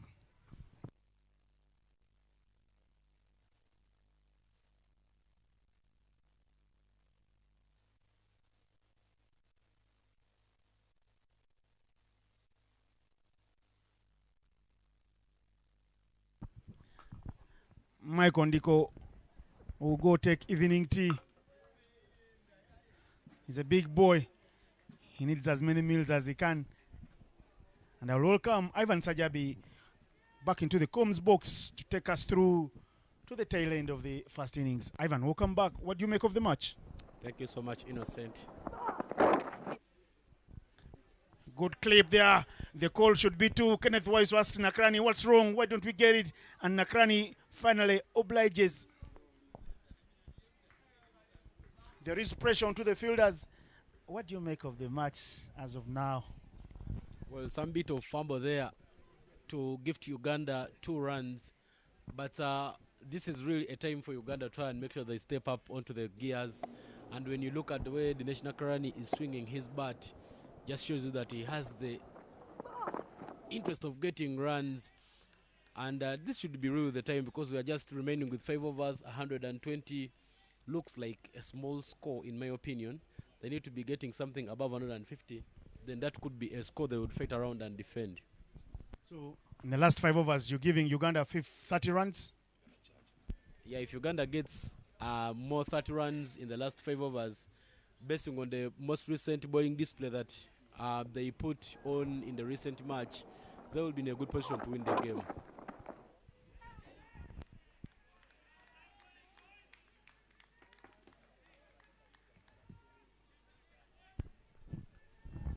Mohammadi Rizwan Bat.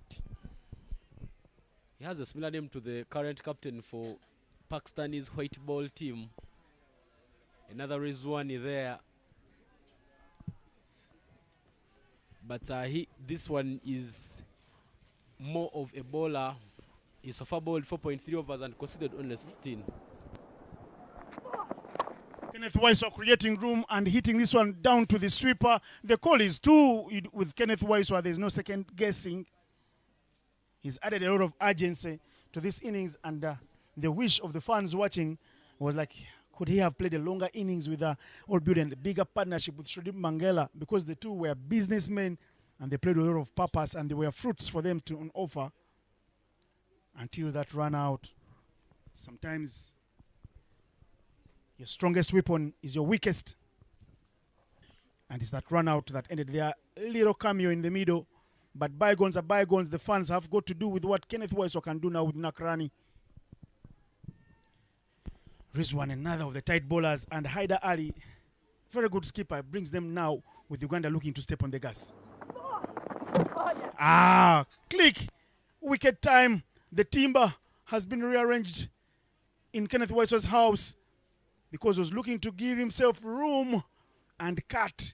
But cutting canes won't reap any fruits for him as he falls for a well-struck inning at a pivotal time. He goes for 19 of 20 balls. Strike rate is good, but it is Bahrain that get another wicket. 124 for 3 becomes 124 for 4. Mohammad Rizwan deceiving Waiswa Kenneth with the pace. Just bowls it slowly. Kenneth Waiswa tries to look for that room, but he's crumpled for room, and that just knocks top of bails. Uganda loses the 4th wicket. Look at the delivery there. The reel is very, very slow there. Kenneth Waiswa not having enough room to work it away. But the skipper of the side, the skipper of the Ugandan team, will now make his way out to the dugout. Riyazat Alisha, just number 22, is the new man for Team Uganda.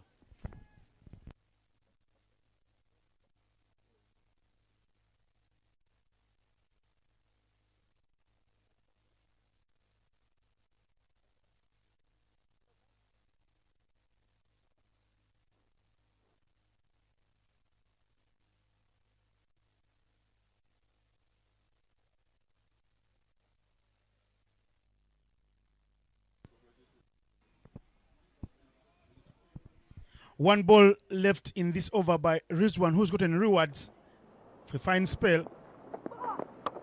Riyazat Alisha onto the job in quick time. Does Nakrani help him make that a couple? Nakrani is hesitant. End of a fine over from that man Muhammad Rizwan. 1 for 19 in 5. Superb figures. But the score is 125 for 4 after 26.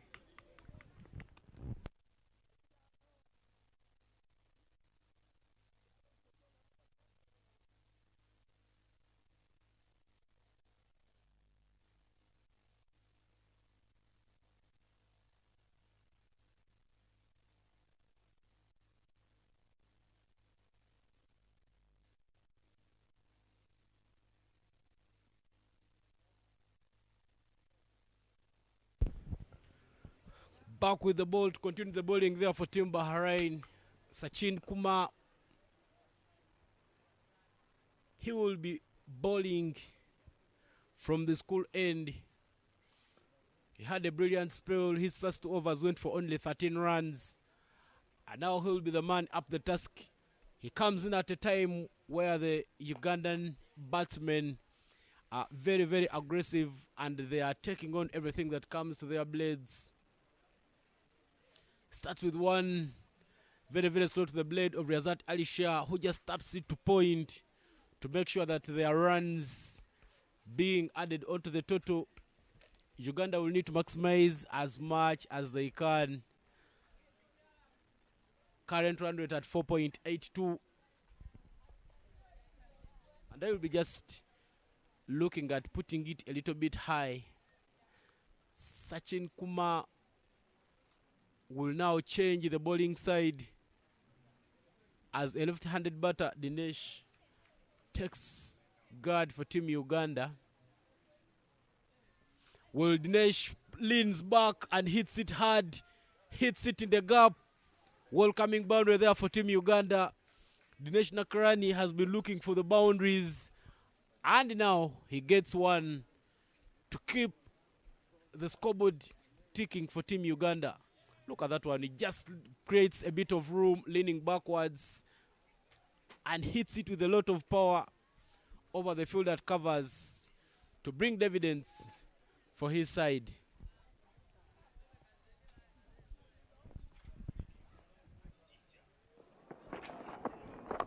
That is full to the blade of Dinesh Nakarani, but not enough bat onto it. They are running very quickly, and they're interested in getting 2 runs. A bit of fumble there from Abdul Majid, and Uganda will get 3 runs. Well, Innocent, a lot of questions should be put on the fielding of Team Bahrain. They have given out very, very many easy runs. It's been one of the areas of concern for coach Ashish Kapoor. Every match day he's been asking them to increase the volume in the standards of their fielding. Sometimes the fielding does win you matches. Riyazat Alisha yet to find his groove. A busy player. Comes in a time when he has no time or chance to concentrate.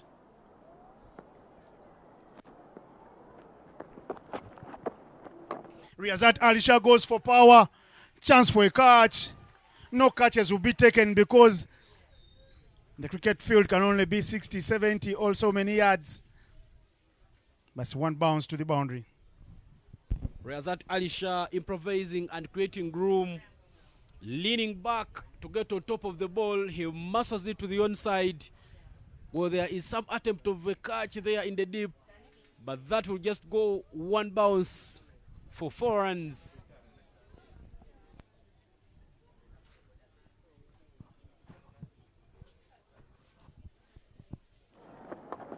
In the air, who wants that? Safe zones. Riyazat Alisha lives to die another day.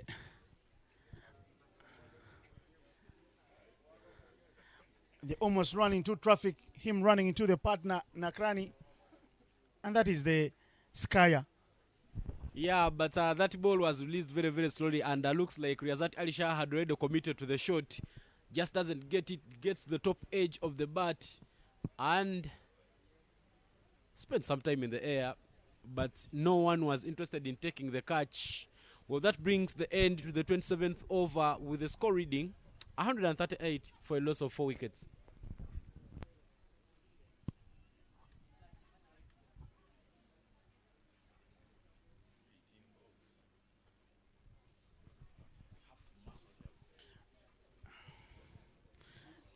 $18 balls left in the innings. Riyazat Alisha on 7 from 5, Nakrani on 8 from 7. Not the strike rates they desire. Ivan Sajabi, your call was 150. They throw it at the non-striker's end, and they will give Uganda a second run they desire to bring Riyazat Alisha back on strike.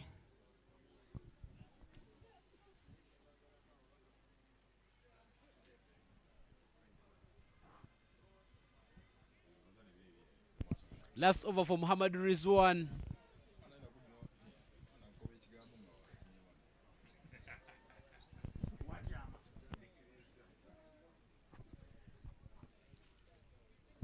Ivan Sajabi would like to change your prediction from 150 maybe to 170 or 180 with that 2.5 overs left. Look at this comedy of errors between the bowler Muhammad Rizwan, the keeper Shabazz, and the fielder who chases and chases in hope, Abdul Majid. It's Uganda that benefit from the misfield. But do you change your prediction? A comedy of errors, but innocent. My prediction was anything above 150 should be a fighting score for Team Uganda. I wasn't so specific with 150. That is the replay rate on your screen. A direct hit there from Mohamed Rizwan, missed by the wicket-keeper. And the chase from Abdul Majid could just give Uganda 2 free vital runs. Riyazat Alisha's power on show, but it was cramped for room. He could only power it to mid-off. And the man is down. There is a man down. Sohail Ahmed. Whatever it is, may he be well soon. So these moments in a match.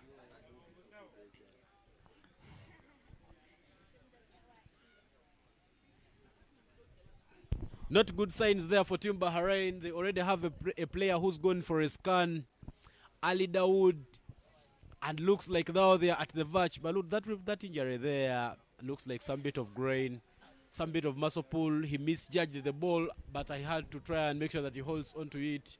But these are not good signs when you're getting ready for a tournament, a big tournament happening next week, and already 2 of your men have fallen to injuries. Not beautiful images.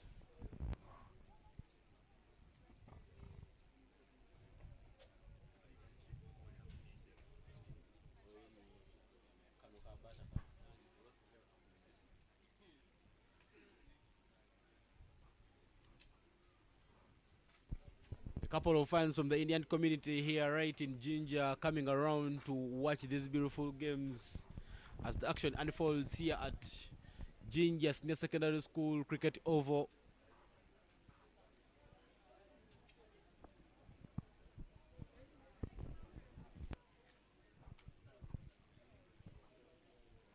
little quick first aid there for Sohail Ahmed. He'll take a gulp of water and share with a mate. Sugar levels definitely going down at the back end of the innings. And we get a fist pump from the reserve, says, push on, mate. You only have 2.5 overs here before you take a break. Sohail Ahmed, of course, has done his bit with the ball. Sohail Ahmed, he's not bowled, actually. And he's been used sparing in this series.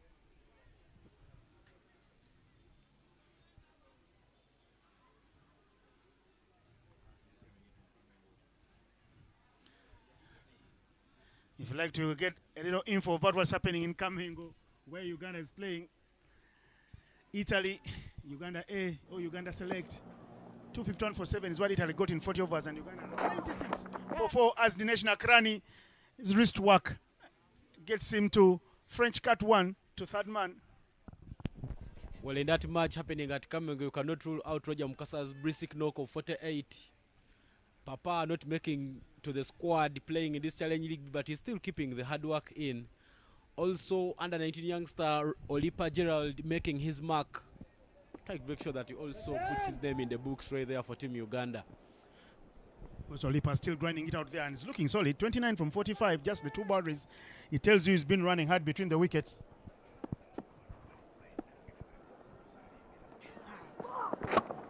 And that is Riz Atsha going to the onside. 2 is the call. But Nakrani looks like he wants to hog more of the strike.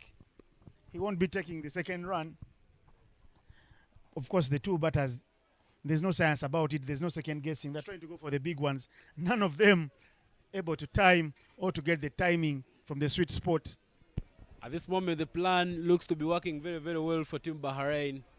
At the toss, Haider Ali, the captain for Bahrain, said that something below 190 will be very, very defendable for them. And looks like at this moment, Uganda is at the verge of falling below that. Onto his legs, hits it down to mid-wicket, and you can see Riazat Alisha and National Krani this time around pushing for the second. 2 runs there for Team Uganda to end the 28th over. 147 for a loss of 4 is the score.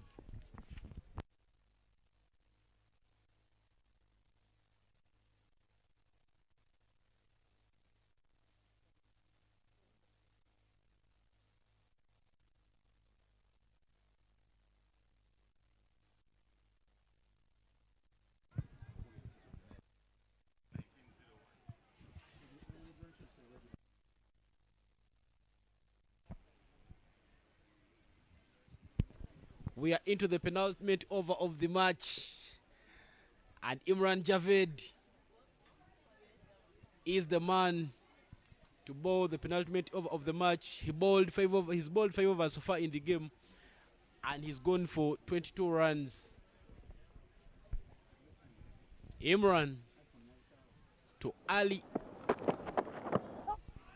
Big appeal for leg before wicket, and yes, the captain of Uganda, Riazat Alisha, will fall for 13. That was straight. That was in the middle. The umpire's decision was always going to be out.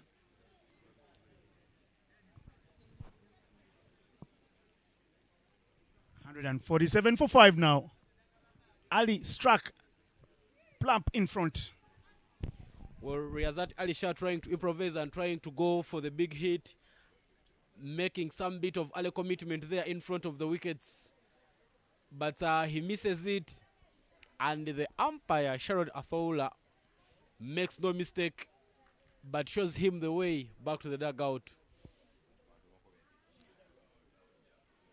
Look at the replay right there on your screen. Riazat Alisha missing that one completely. The umpire there, very, very spot on to send Ali back to the dugout.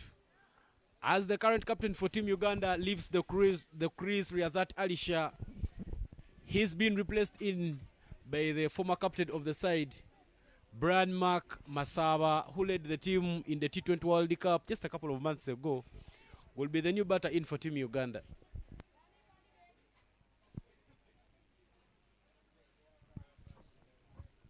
Brian Masawa. Very good lad. A good wise head on his shoulders. Let's see what he can do for Uganda. He dabs it down. The call is 2. The throw is to Nakrani's end. He's off the mark.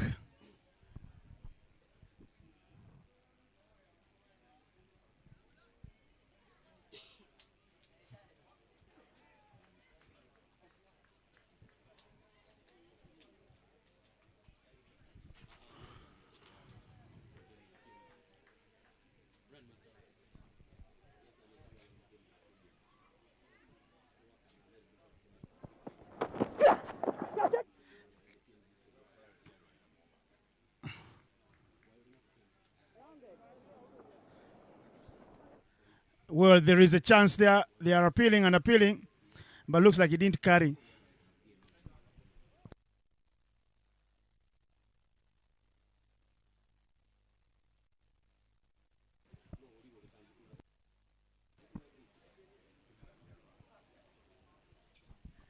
$149 now for 5. Sajabi opted to stay on the fence with his prediction of the final score. I'll give it a shot. 165, I think, is what Uganda will get. But right now, Clean Masaba cleaned up. The furniture rearranged in Brian Masaba's house, and Uganda loses 6th. He was trying to go for power, misses everything. Uganda loses 6th. Brian falls for 2. Uganda looking for some power hitting at the back end of the innings, but the power has been cut off here in Jinja for Uganda in their innings. Brian Mark Masaba will have to make his way back to the dugout. He's not wasted so many resources. 2 of 3 as he got bowled by Imran Javed. That's the dismissal for Brian Masaba. He actually played the right shot, but that ball, you can see him stepping, going and deeper into the crease, but that ball kept low. Some quick signs of wear and tear for a man, Brian Mark Masaba, who will hopefully play his first competitive game since the World Cup, because during the PNG series in Entebbe, Brian Masaba got injured in the first game. He didn't complete that match, and he missed out on the recent tour of Uganda to South Africa, where he played against the Titans, where Uganda won 5-0. South Africa, not a good hunting ground for Uganda in years gone by, but finally Uganda getting a knack of things and getting favor to swing their way. Alpesh Ravila Ramjan is the new batter in for Team Uganda. 2 left-handers out for Team Uganda. As that just misses the edge of Alpesh Ramjani's blade. Bolt the 4th stump, and Alpesh Ramjani just can't throw a chicken sink at it. He's been a busy man. Imran Javed Anwar has been the go-to man in the absence of Ali Dawood, who pulled a muscle and has gone for an MRI scan. And he's done the business, Imran Javed. Him and alongside Abdul Majid are the bowlers to watch out for when the Challenge League bowls off next Wednesday in Kampala. Again, finest of ages. Does that one roll out to the boundary? Uganda need runs, and they'll get runs thanks to the edging abilities of Alpesh Ravilal Ramajani. Bahrain's wicketkeeper trying to dive in for that one, but not just getting hold onto it. A very, very thick outside edge. Look at that one, very, very close to the pads. But this man right in your frame, Shabazz Badar, just not getting hold onto it. And Uganda will pick a boundary to put the penultimate over to an end. The dugout for Team Uganda right in your frame. A couple of familiar faces right there. 153 for a loss of 6 is the score after 29 overs. Look at that. And you see Fred Achelam padded up. Maybe it could be the next man in. There is an unfamiliar face for many. But a debut of sorts in national colors, Ivan Baidu there. Definitely a son of the soil. Likes to call himself LeBron James. I think he's got some basketballing skills. Looks like actually a basketballer and has got the height to put as a claim. There is the left-hander going big. First ball, they go for 1 run. How many runs will they get in the final over, Ivan? Imran Khan bowling the final over of the match.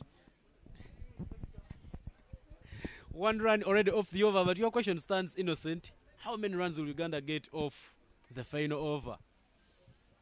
I think there will be 11 runs.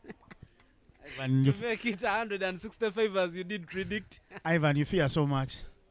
And they say a man with no guts is as good as a dead man. Again, bowling very well in the final over. Ivan's prediction is 11 runs. He falls for the bait. I predicted 11 and he does go for the same. He's going for what I predicted, 165. So 4 balls, you're going to need 10 runs to beat the commentator's prediction. Here we go. Imran Khan.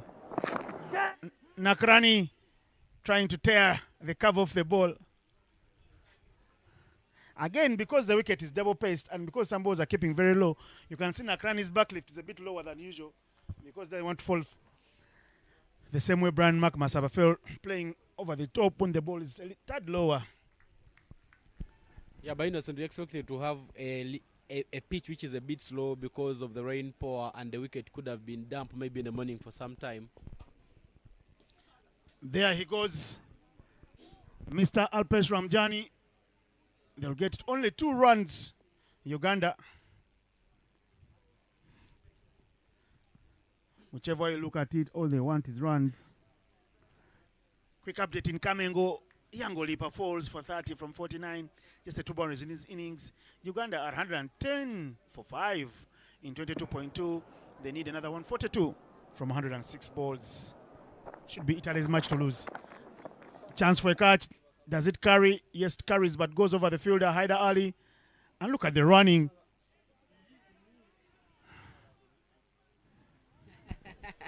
And they look at each other, and they will suffer no fools. They know they've got themselves to blame. Well, Innocent, I'm just runs shy of my prediction. A couple from the last shot by Alpesh Ramjani could make my prediction as correct as I would love to see it. But Imran Khan with the final delivery of the over and the innings. Don't worry, Ivan, your prediction is safe. Because 160 is as good as 165. And the couple is there for you. 162 for 6 is what Uganda will get in this rain, all-weather, all-playing conditions, shortened affair. It was a 50-over match, but we could get a 10 a.m. start. Instead, what we got was a 1:50 p.m. start. And the 2 teams will take a short break of 15 minutes before we come back. But Ivan, the summary of the match. Alpesh Ramjani, 11 off 6. Dinesh Nakrani, 13 off 11. But very, very clinical bowling there from Team Bahrain, making sure that they limit Uganda to only 162 runs for a loss of 6 wickets in the 30 reduced match here at Jinja Secondary School Cricket Oval. Right now they'll have to do some work with the bat. And for me, I feel maybe Ugandans were 18 runs short to be in a safe zone, because 18 runs gives them a total of 180, which is 6 per over in the chase. So as the dot balls pile, they create some pressure, because, you know, Bahrain have their own men who can get going at the start, like Team Uganda did going at the forefront there. Robinson Oboya and Raghav Dawani getting 47 from 62 and 38 from 57 respectively. They gave Uganda's innings a solid start. Uganda, remember, had 28 runs in the first 10 overs. But look at the people that followed. all getting into double figures, barring the former captain Brian Masaba, who fell for 2 from 3. None of them converting those because they came in at a time when Uganda needed to step on the gas. Well, the generosity from Team Bahrain also falling down. The number of extras, just 5 in this innings. They have really got back to their game. But that is the bowling card there for Team Bahrain. Imran Khan, an economy of 5. He picked up 2 wickets, conceding 30 runs in his 6 overs. Well, Imran Javed Anwar picked up 2 wickets as well. He had an economy of 4.67, conceding 6 runs in 28 balls. The other player who has put a difference was Muhammad Rizwan. But the most economic of all, Abdul Majid Abbas, a spinner you would love to have on your team. In his 6 overs, he conceded only 20 runs. You can see not 1, 2, 3, 4, 5, but 7 bowlers used by Captain Haider Ali, including himself. But he's only over, disappearing for 12. Yeah, but Innocent, it's just a warm-up series where we need to test all the combinations. Team Bahrain going for it. With the beautiful shot appearing right in your frame, we will take a short break and we will come back when the second innings resume.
Ladies and gentlemen, we are back for the second innings of the match.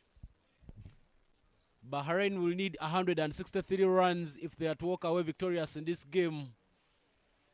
If Bahrain scores 5 every over, they will keep it so close in their reach. But scoring 6 every over will give them a victory.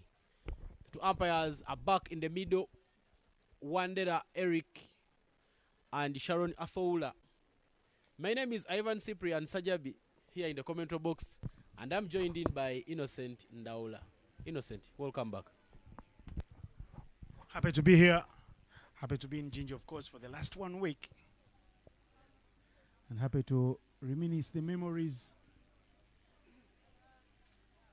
And that's the beautiful drone shot showing you Kampala roads, showing you the sights and sounds of Ginger, the Nile River in the background. And this is Ginger SS. We are at the Oval. And there's a very unfamiliar face known for only the Bahrain team, the openers, Shabazz Badar and Asif Ali. But for many people of you watching on the live streams across the world and those even in Uganda, a debut of sorts for that man with the ball for Uganda, Ivan Baidu, son of the soil. He gets his chance to bask in the glory, and what a day would it be for him if he can pick up some wickets here on an oval that is grown up playing for.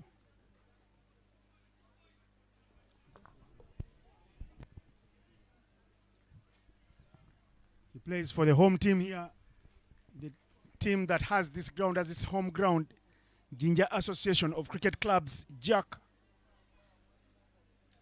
Yours truly. Here's Ivan Baidu, first ball up. It's a no ball, first up. Umpire Sharon Atula calls. It was a good delivery, but it's a no ball. Ends up as a scoring ball. He's got questions to ask from Sharon. It looks like he overstepped. Hence a no ball. That will give Bahrain the first runs and a chance for Asif Ali to swing for the heavens, because he won't be dismissed, whichever way you look at it. And a chance for Asif Ali to release up his arms and go for the big hit right here. The first over of the match will have to be bowled again there by Ivan Baidu, but has some impressive pace. Second ball. Hit very hard. Fine stop there from the captain, Riyazat Alisha. Cuts off the power from the shot. And now the first official ball or legal delivery of the match goes for one.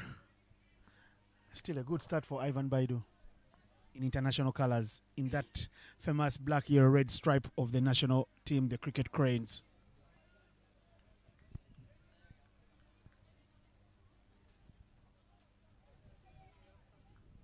The field setting for Uganda, there is just the one man down at fine leg and the other man down at third man.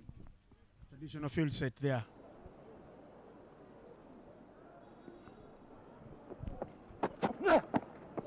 Good movement from the left-hander, Ivan Baidu. Is a body of work. Looks like he wants to go about his business in brisk fashion. And he's still very full of energy. Of course, it's early in the spell.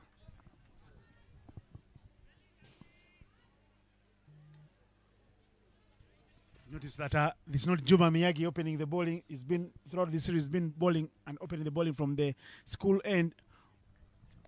Juma Miyagi already back in Kampala, asked by the coaches to go take a rest in preparation for the Challenge League.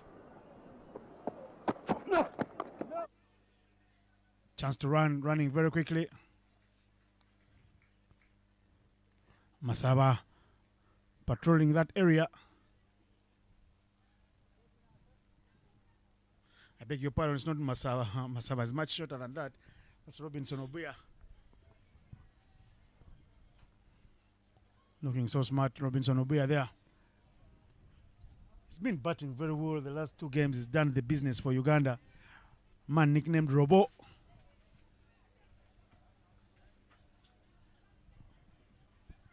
Left arm medium fast. No! Up in the air. That is a classy shot. Breaking the shackles for Team Bahrain there with the first boundary of the match. He just picks up the length very nicely. Look at that one, flashed over all the covers on the offside. And that will be the first boundary there for Team Bahrain coming in the first over of the game. But what a good looking shot.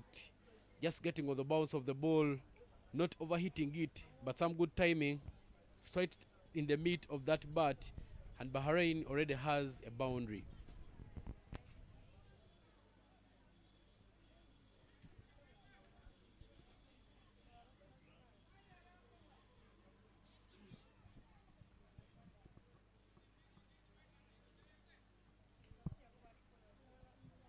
The wicketkeeper Fred Achelam, another son of the soil who studied here at Ginger, says, quick to remind Ivan that we've already given out enough for the over. Let's keep it straight because they're moving at 10 per over now. No! Touch and go. Riyazat Ali Shah has got business to do. Chips in a slide and cuts it off. Well, when you look at the fielding of all the people who have led the Ugandan sides as captains, dating back to the big names like Davis Karashan, Dawsum Humza, Brian Mark Masaba, and Riyazat Ali Shah, looks like fielding is one of the first unique requirements that you would need to have before you're given a chance to lead that team. Not very surprising, Riyazat Ali Shah putting his butt down to the ground and making sure that he makes some stops.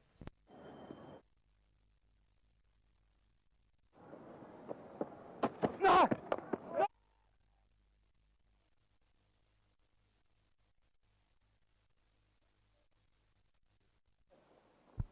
End of the first over, Baidu goes for 8. Whichever you look at it, to be memorable for him. The first time he did dance at the table of men, he went for 8 runs in that first over, and it was full of many instances. A good fast ball that was called no ball, and many other things that happened. The boundary was struck off him, a reminder that bowlers are there to be hit, but all is good.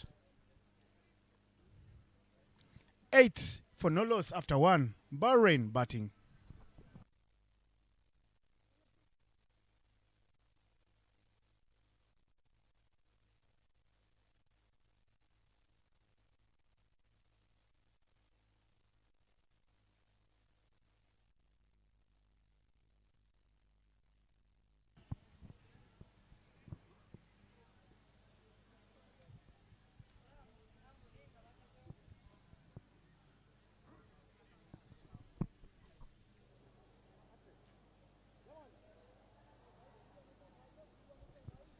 And to open the bowling for Uganda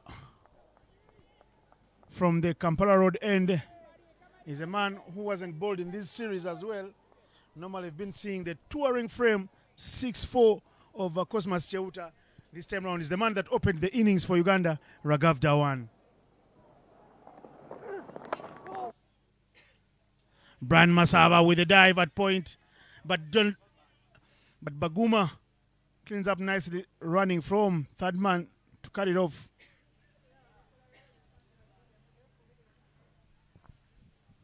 Uganda have got a lot of food on their plate in this innings with their frontline bowlers missing.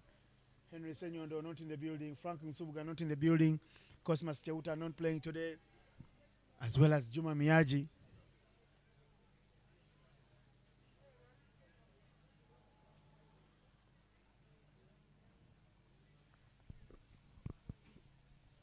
Chance for Dhawan Raghav to show us what he can do.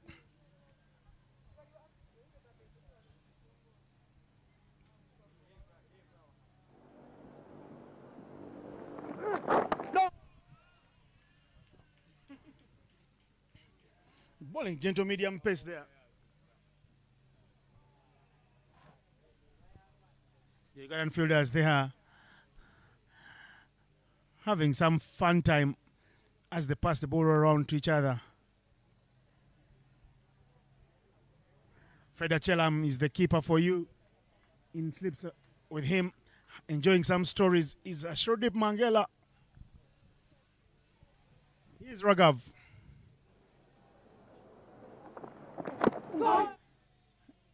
Trying to tear the cover of the ball. Asif Ali. They are in the power play. And they would like to get some runs.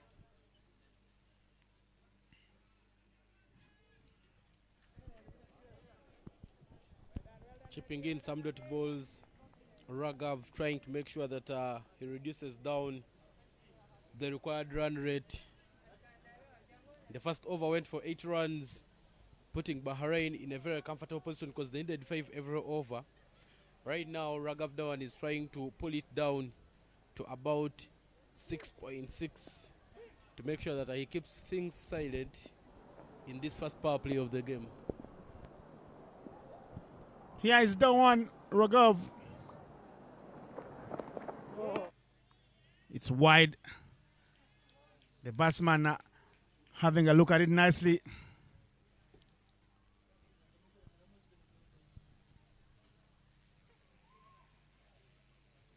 First extra, I beg your pardon, second extra, because the first ball of the innings was a no ball. We've so far seen 2 extras in this match already, but compared to what Bahrain gave out in the first innings of the game, they gave out only a total of 5 extras in the 30 overs. So Ghana needs to be looking at that column as well. Well played, but Bran is a very good fielder at point. He may be at the back end of his career, but still fields with verve and skill. Very agile and still as fit as a fiddle. You talk about those extras that were given to Team Uganda by Bahrain, and you see there are 3 byes. Those go to the keeper, and the bowlers only gave away 2 wides. That's how very, very mean they were with the ball. He goes to cut one that was swinging away from him. As if Ali not able to connect. And there is the beauty of coming to Ginger, Beauty and the Beast. Of course, the fans coming through from different walks of life. The students are here, and it looks like a Friday. It's a full house. And many of the guys coming through as well from wherever they are. As well as you know, Ginger is a tourism city.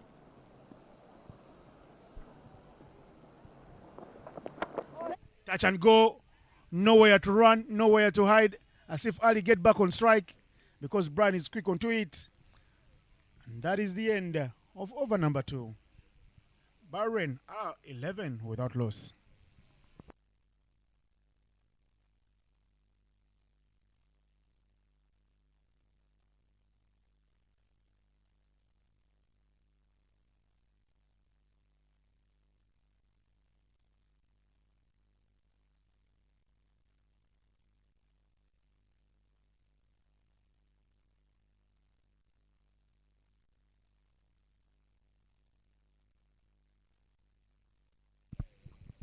More fans in your frame there momentarily is a guy I played alongside with for this club, Ginger.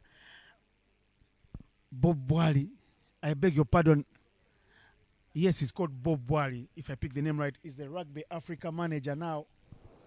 He's moved from cricket to rugby. He's wearing the Rugby Cranes jersey there.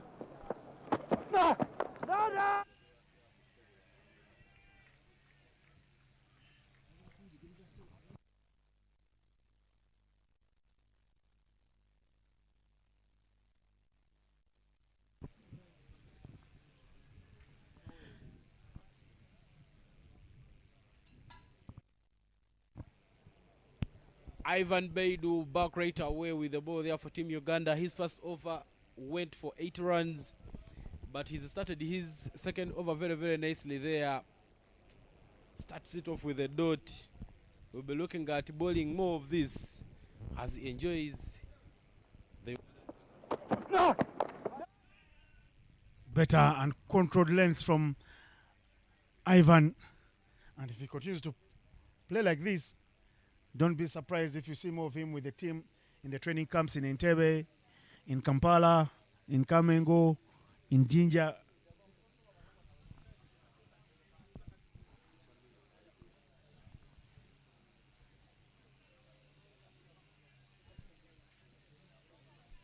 What a find would it be for Uganda if Baidu can continue to play more and more and actually could win himself a contract in the national setup.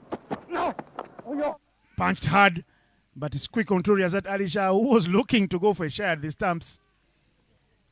He hit the keeper. Achelam was calling for it alongside Mangela, who is backing up the keeper. Early mind games there being played by Fred Achelam, trying to make sure that he puts a bit of scare there into the batters. But in the end, Ivan Beidu manages to pick up a dot ball. Uganda will need more of these because these dot balls create pressure to the batters and subsequently wickets tumble. Touch and go.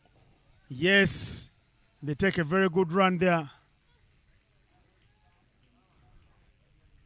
And the dugout gives them a round of applause.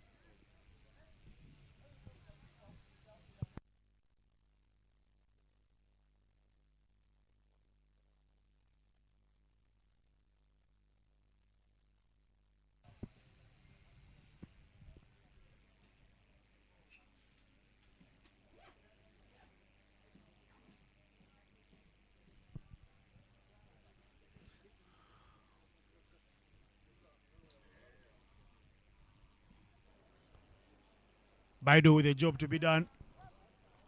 Left arm medium.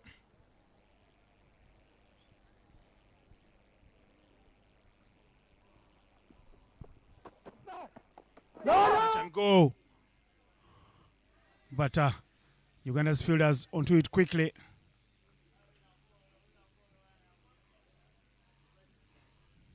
It's Raghav Dawani who fields there nicely.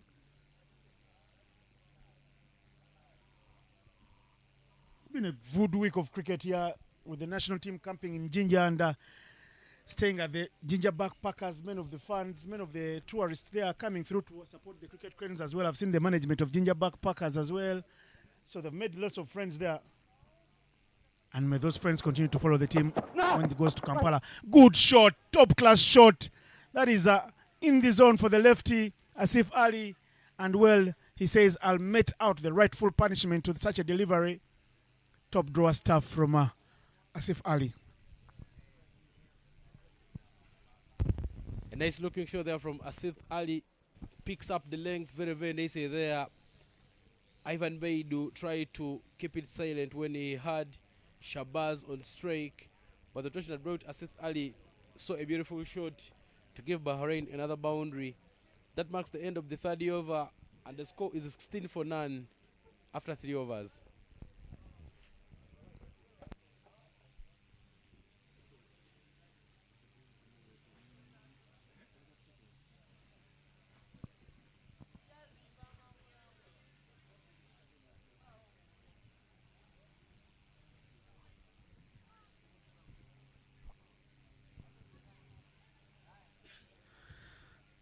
Raghav Dawani will pick up the bowling duties from the Kampala Road end as Mike Ondiko makes his first appearance in the Commons box for the second innings. Good afternoon, Mike. Good afternoon, Innocent. Always a great pleasure to be here in the comms box. No ball is the call. Uganda have already given away 2 extras. Call them 4 because they've run off this one. And there was also white. That is as many. Already their quarter of extras is done from what Bahrain did give in their innings. You begin to feel for the opening pair today. I don't know if it could be nagging them at the back of their minds, you know, that they are not Miyagi, they are not Cosmas Chewuta. Yet, also, when opportunity comes knocking, that's a great opportunity to put up your hand and make yourself known. and make a case that you can also be a top order bowler.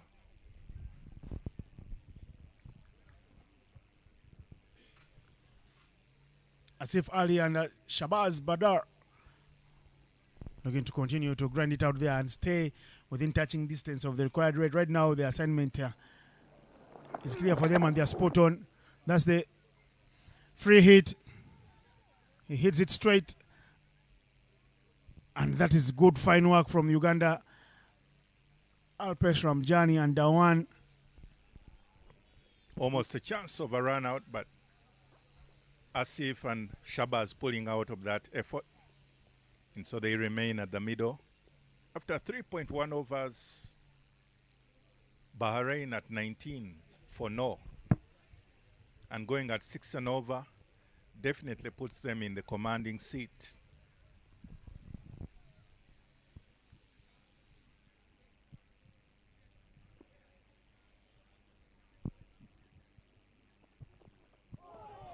Very good movement from Raghav Dhawan. He does move the new ball a bit. And with the sun fading out early here today, Raghav Dhawan will look to make full use of the conditions.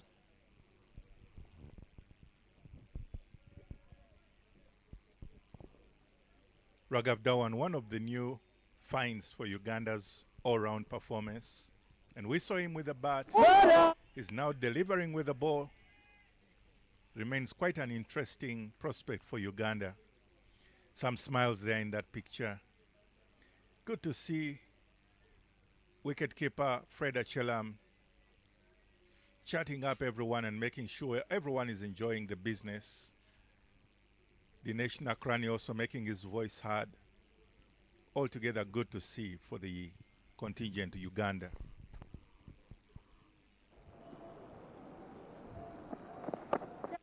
Played down, third man, Ivan Baidu onto it.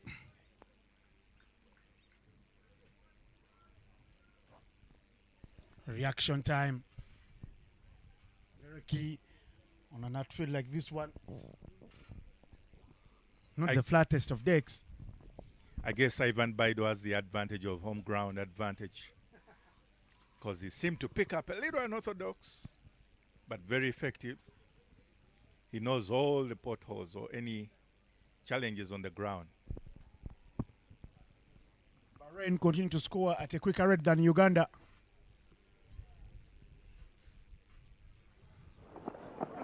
Slower delivery, chance for a catch.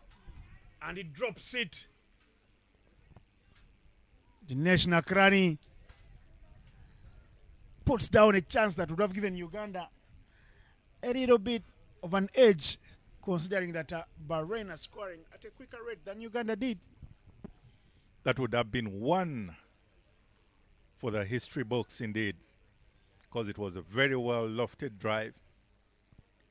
Altogether, nevertheless, Dinesh Nakrani had a chance there. If you ask me again, I'll tell you that it's a dropped chance. It should have been taken any day.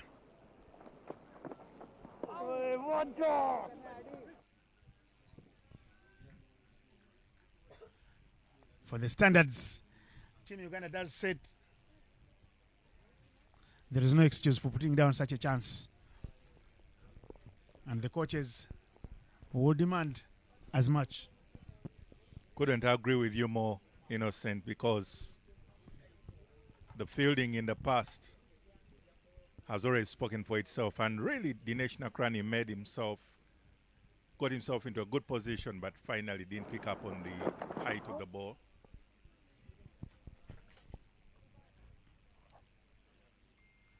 Bahrain continue to stride along nicely. They move to 21 without loss after 4 overs.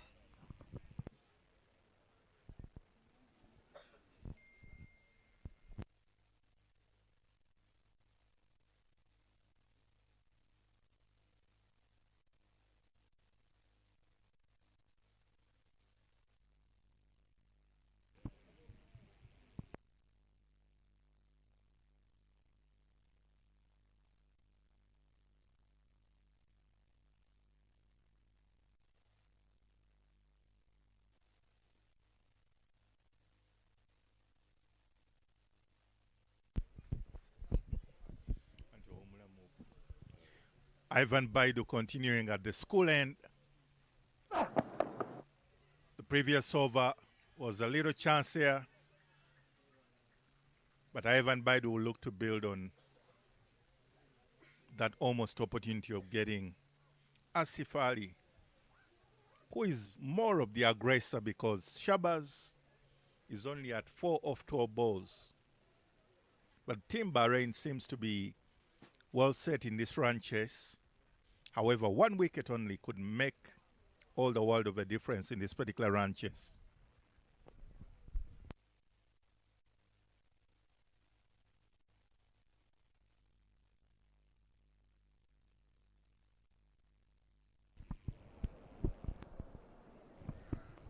Baidu on the charge from the school end. You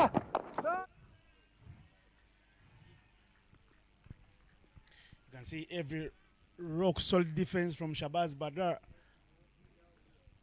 Gets a round of applause from their dugout. They want him to grind and grind in deep.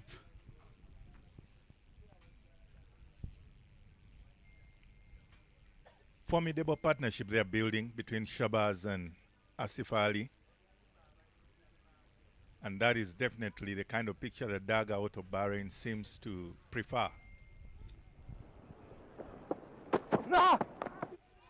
Oh, almost for Baidu to pick up his first in those colors of black, yellow, red.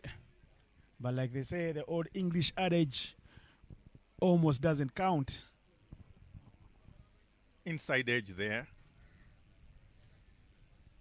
He almost indeed played it on, but as Innocent says, quoting the old adage, it required a little more just to be the inside edge.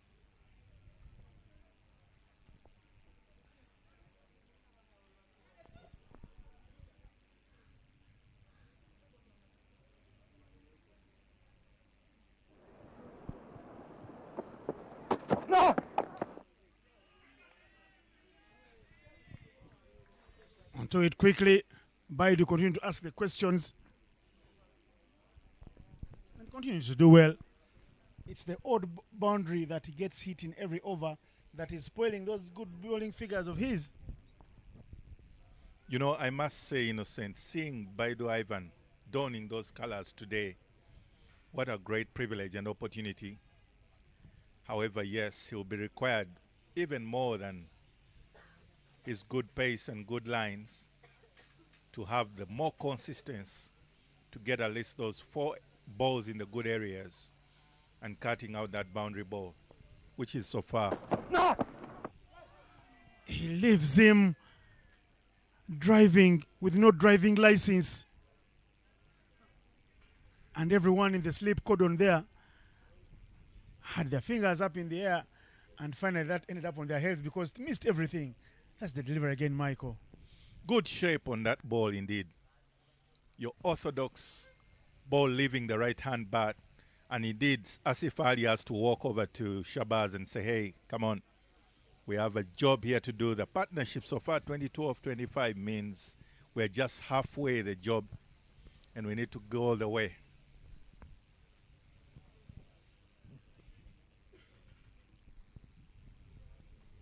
Baidu still running in. Touch and go. He's asked by his mate, Asif Ali, to go back. He's trying to run away from the crime scene very quickly. But everyone in the Ugandan colors is very, very alert. That's the first fine over from Baidu that doesn't have a boundary in it. And he's done very well. Mr. Ivan Baidu. Done and dusted with the 5th over.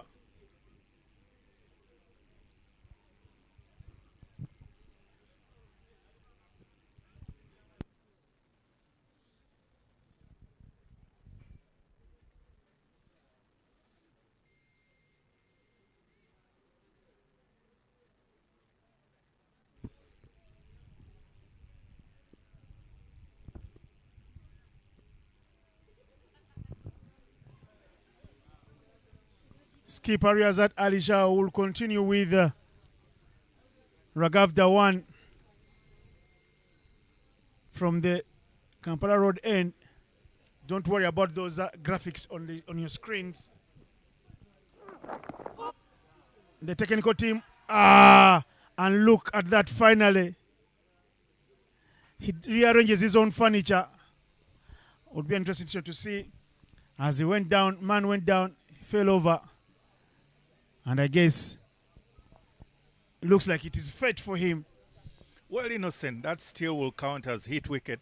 Very unfortunate way to be out hit wicket. But the momentum takes him back and his helmet just nods and heads the bails off. One of the most unfortunate ways to lose your wicket. It was like a body blow, a boxing match. Raghav Dhawan going pound for pound with Asif Ali. And Raghav Dhawan ending up as the victor as the ball wrapped up. Asif Ali in his lower abdomen, and as he fell over, that's the replay for you again, how Asif Ali lost his wicket today just a couple of seconds ago. Man down, and as he falls over, it's not a bed for sleeping, it's a wicket for Uganda. That picture, one of the unfortunate images. Of course, Asif Ali looking back in surprise. But it's all part of this sport of cricket. And that will bring number 3 batsman into the picture.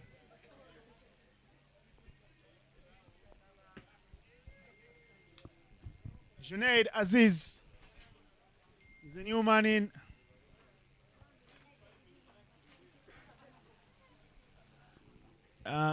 We'll get for you, the graphics team is working their socks off to get sure that those results are put right, because it's not what you see it is, and it's not Baidu bowling, it's Raghav Dhawan, and we are in 2 over number 6.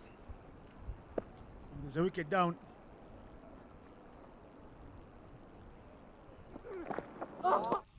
Movement on off again from Raghav Dhawan.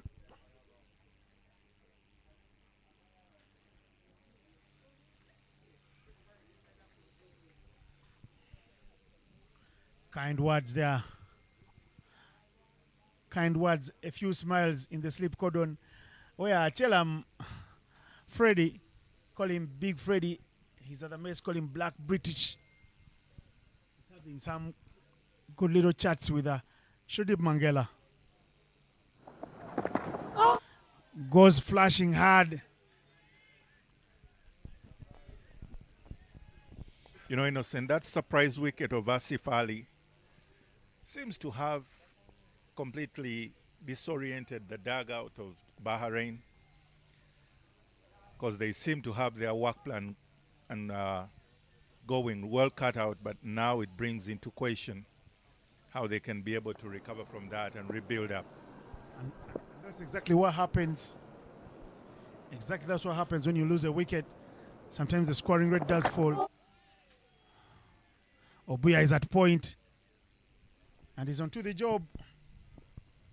For sure, because Asif Ali was really going quite at a fair rate, almost 100% scoring rate. But remember, Shabazz Badar was the one who was just holding the other side.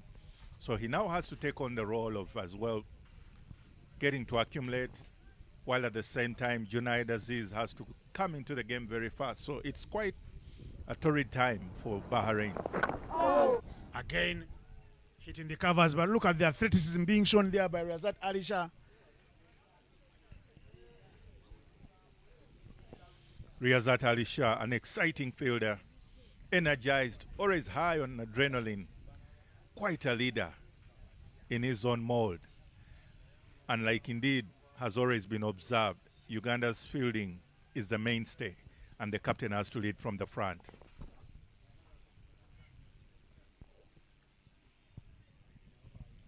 Final delivery of the past power play here.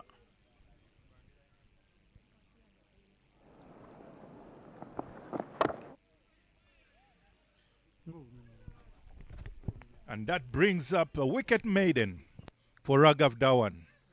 quite an interesting performance there, especially in the seventh over, in the eighth over that is running.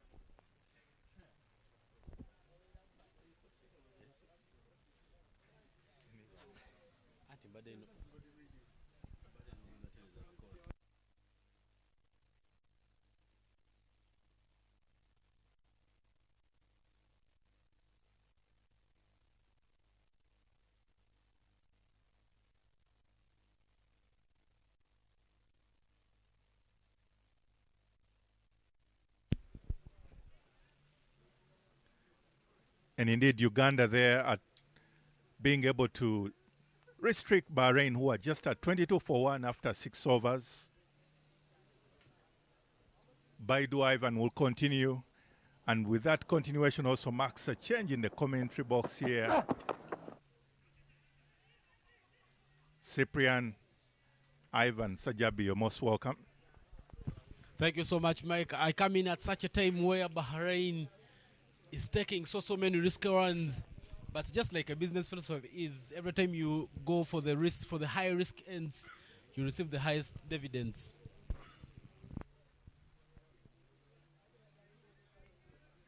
Baidu Ivan picking up from his previous over and showing really why he should be that X factor of a left armer opening bowler to Uganda. Still young and still bowling well,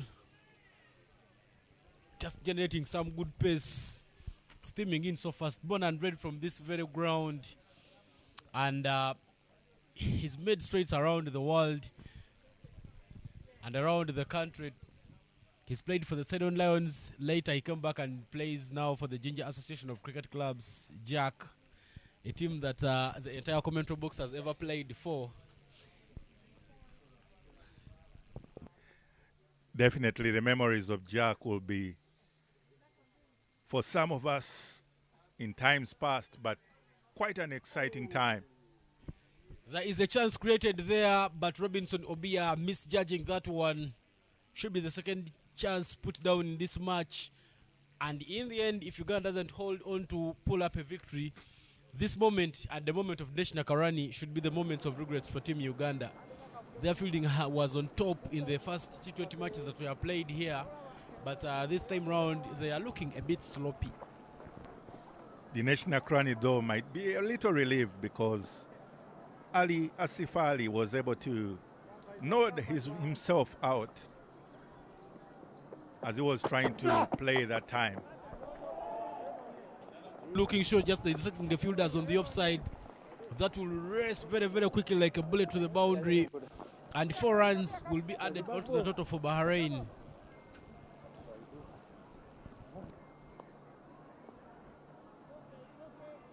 What a good shape there to keep all the fielders just looking at it.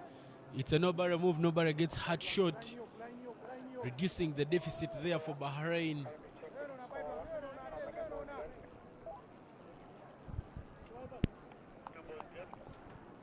Characteristic cover drive there by Shabazz, but and that really means that he's trying to get into scoring mode as well.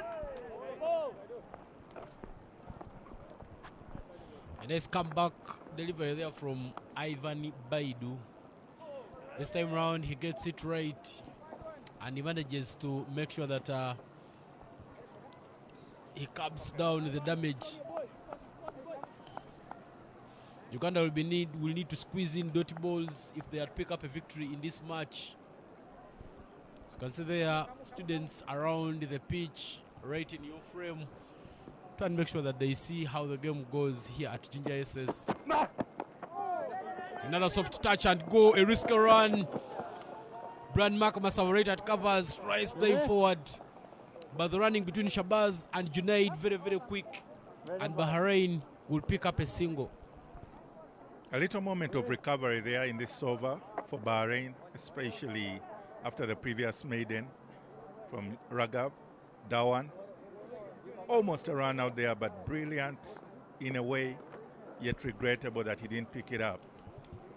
That's Brian Mark Masaba, and with that it brings up the end of the over for Bahrain at 29 for 1 after 7 overs.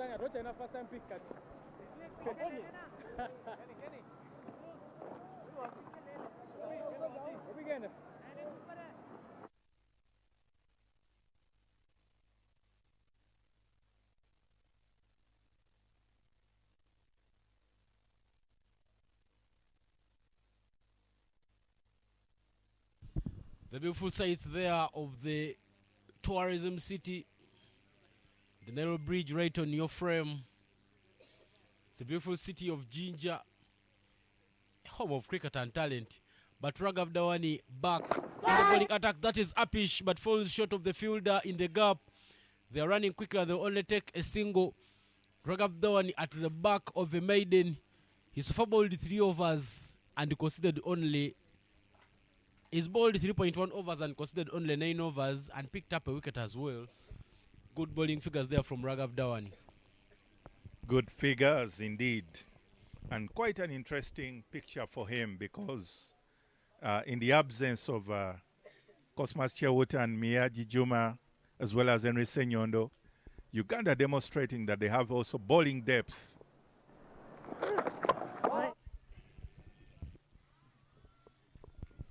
Well fielded there by the Nesh Nakrani, making sure that the dots are stringed along to try and build some pressure that can get Bahrain in all sorts of circumstances. But yes, this run chase getting off to a good position, but right now Uganda a bit having some momentum coming in back into this particular game. A bit short, soft touch at covers, and Bahrain will keep the scoreboard ticking. But Michael, you do talk about the other bowlers that are in Uganda. I would have to tell you that even in the Uganda, we have bowlers who are doing the business right there. We have Bilal Hassan, Musa Majid, Ramadan, Jonathan Sebanja, Sirajan Subuga, Gujvan Singh, and Roger Mukasa has also bowled 8 overs, picked up a wicket that side with an economy of 3.88. You cannot rule him out because I remember in the last Challenge League B round, he won us a game in Denmark. He's not been a player who could easily put out of the frame. But Raghav Dawani still looking very, very economical and dangerous here. He bowls it. A bouncer that is up in the air will fall short of 2 fielders. Another chance created there by Raghav Dawani, but not taken. Finally, well cleaned up by Baguma Joseph, but a chance just falling between the 2 fielders at square leg and fine leg.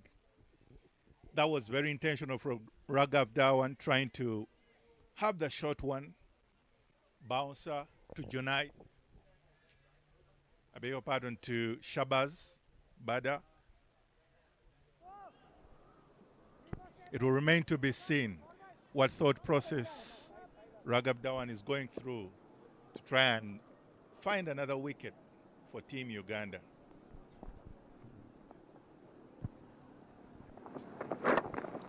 That's bowled backwards of the length. But as you can see there, the coach for Team Bahrain trying to watch how the proceedings are. Every time he's seen his team playing, he's always stood on his feet to try and make sure that he just looks at the business.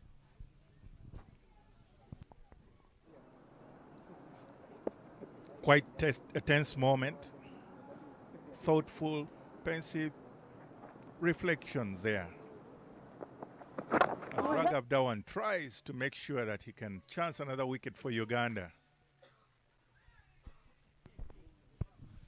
It's been a moment of hit and run here from Team Bahrain. Hit and run is a very common game, Michael, played by many of cricketers as they are coming up. But Team Bahrain have come with the same type of game to try and make sure that they pull up a victory here at Jinja Secondary School Cricket Oval. Good direct hit there from Alpesh Ramjani. although Junaid had made his ground already, and it simply means that we'll have a quick change of the furniture rearranged, and while we await, you can be bird watching together with us, as you can see in your over your screens there. But Ivan, yes, exciting times for cricket, especially for the youngsters. Great opportunities, exposure, and the ability and the opportunities to watch international cricket right before you. 8 overs gone and 33 for 1 is the score.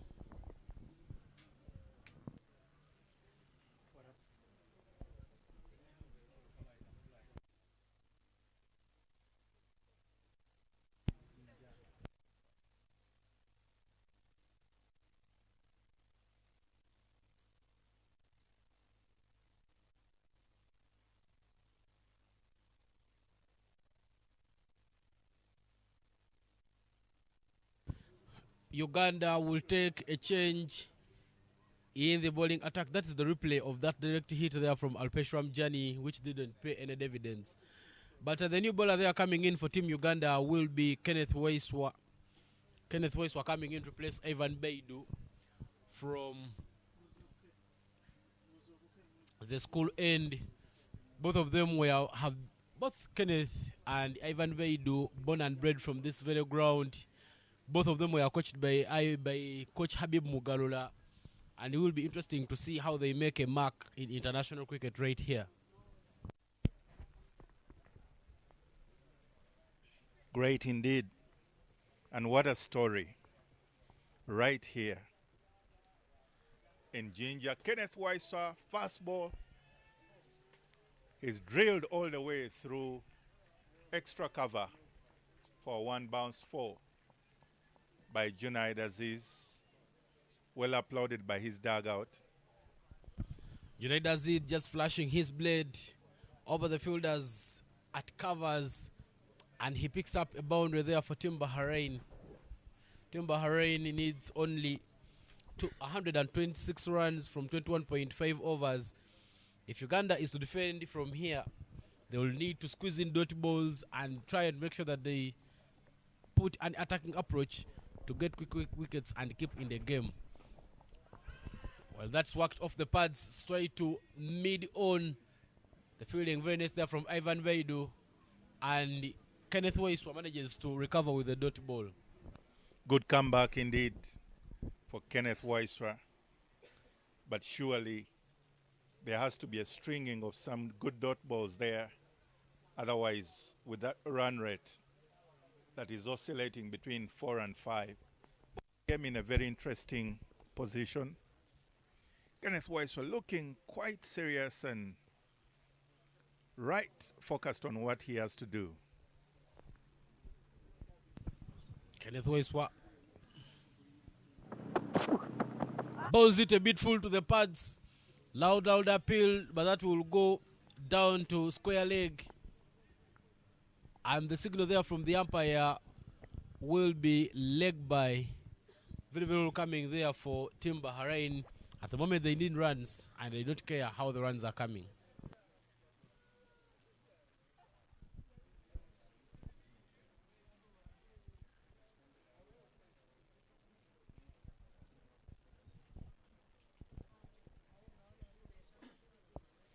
Shabazz Bada taking full responsibility for restoring Bahrain's run chase.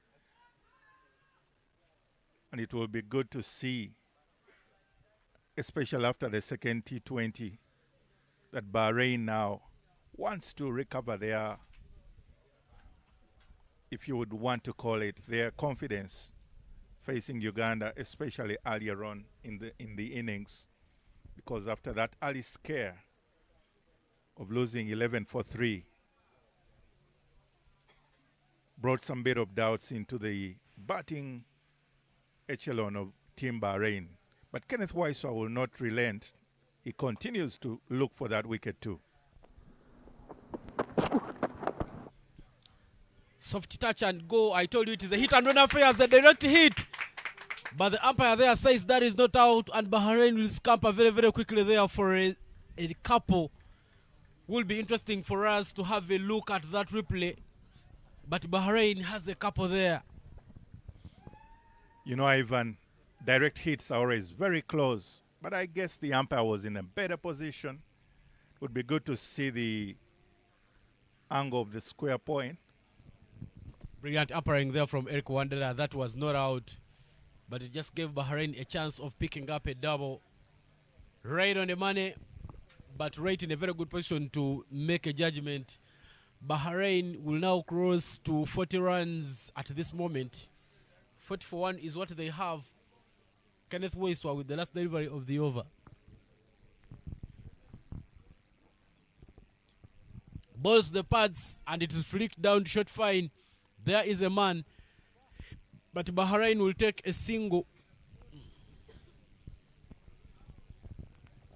41 for 1 after 9 overs is the score here at Jinja Senior Secondary School Cricket Oval.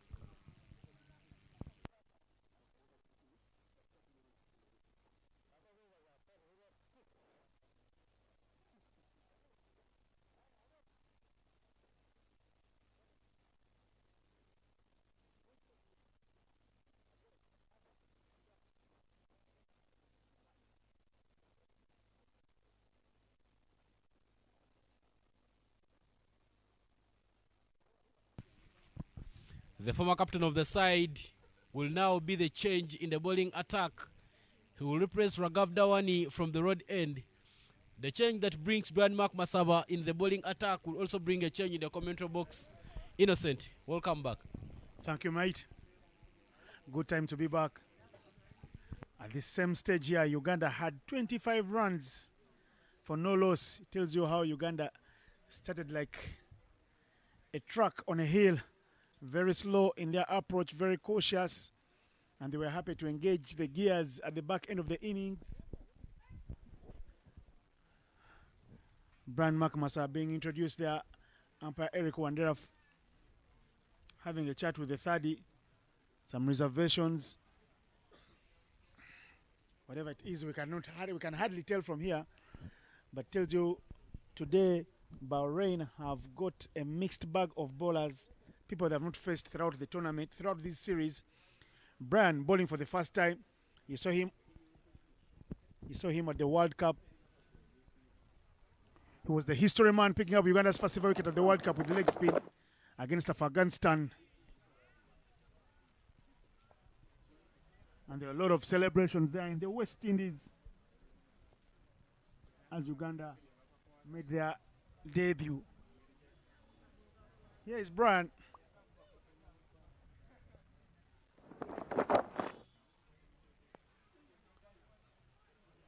Good backing up there. They're working in pairs. Baidu looking to be very useful in his first time in those colors. I was asking to be hit, not punished.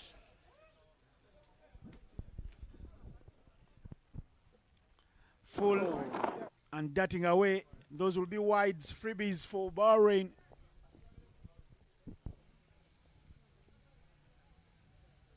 The game is very well poised. They need just 5.8 per over. The Kingdom of Bahrain to win this only 50 over match that has turned into a 30 over affair because of the difficult playing conditions earlier that were averted by the ground staff. Round of applause. Those guys, they never get many flowers. But we give them their flowers now while they're still alive. Again, hit to that sweeper where Robinson Obuya is doing a very good cleaning up job. Well, Brand Mark Massa making very good use of the surface.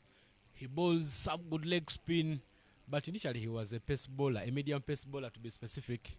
But this time round, he changed and he bowls some good spin. Look at that one there, brilliantly fielded. But Bahrain will still take up a single. They have been very, very good at the hit and run, and it is giving them vital runs. That is a fine effort from the field by that man, Alpesh Ramjani. At point.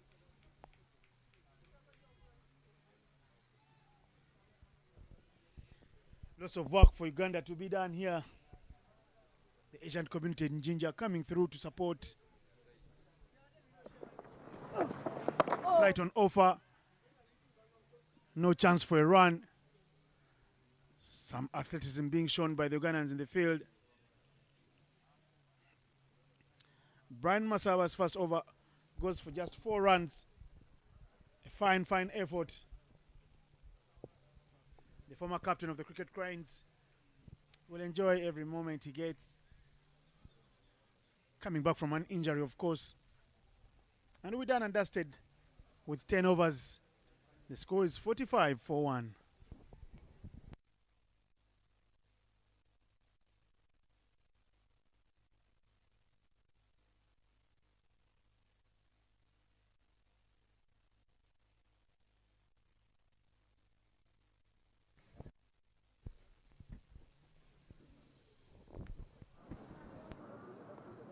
Overs left, and Uganda must look to bowl out those 20 overs quickly.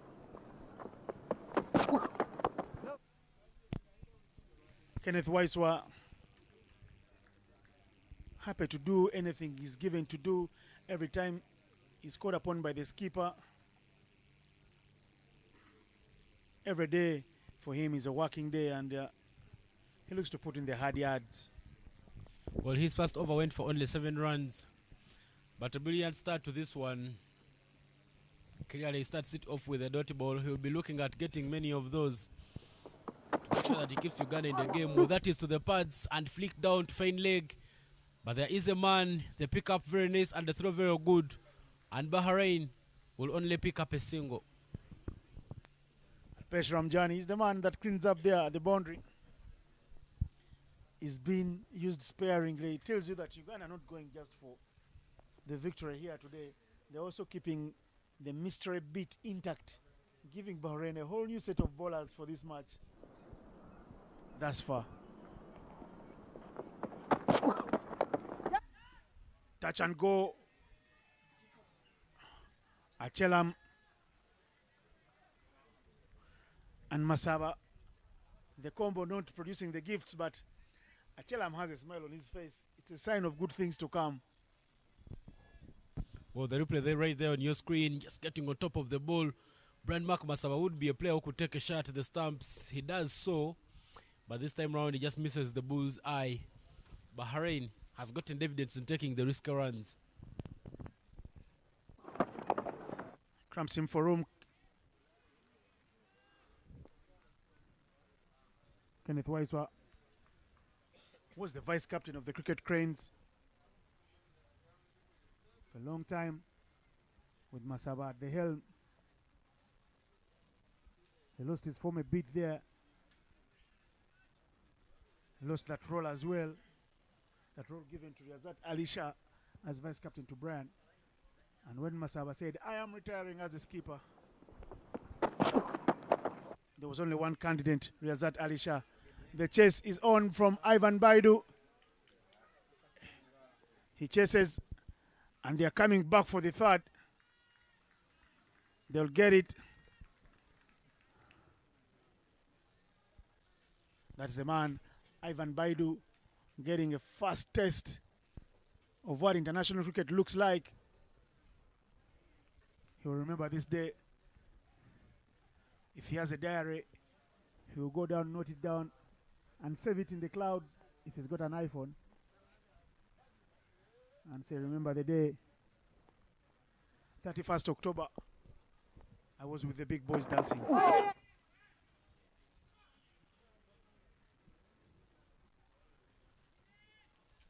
End of the over. 11 gone. The score is 50 for 1.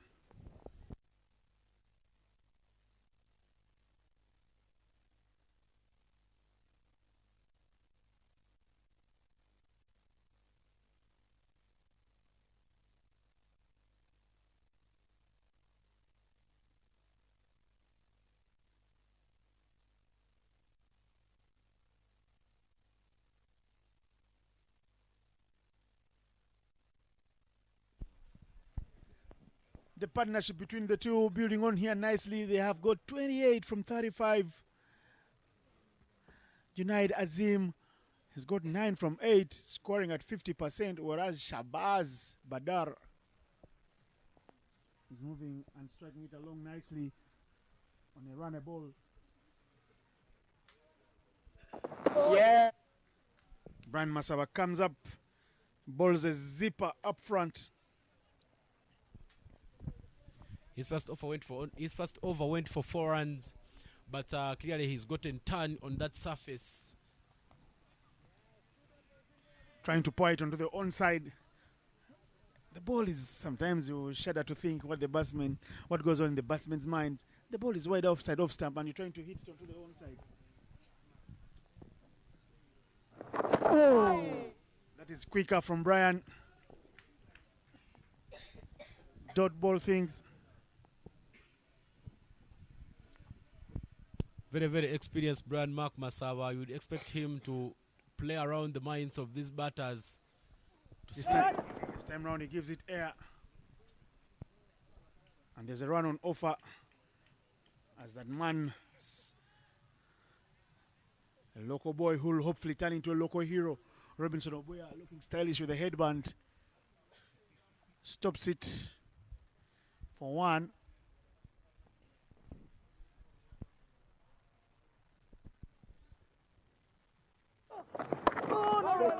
No run on zone offer this time round. The dugout says, come on, Brian, go on, Brian. They're urging him on to continue dotting away because that required run rate has moved now to 6.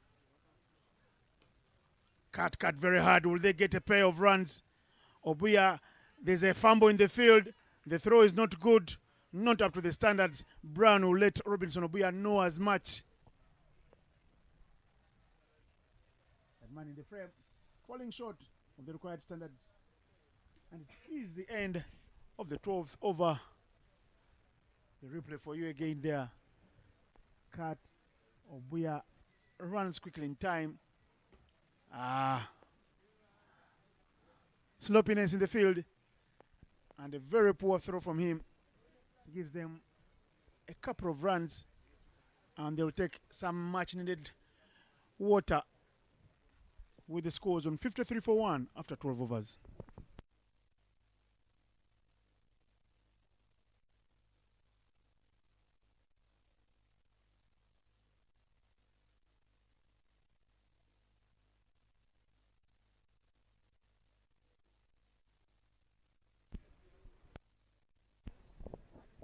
Those of you watching on the streams have enjoyed the sights and sounds of Ginger, but not more than a man who's joining me in the comms box here, Mike Ondiko, because he knows Ginger like the back of his hand.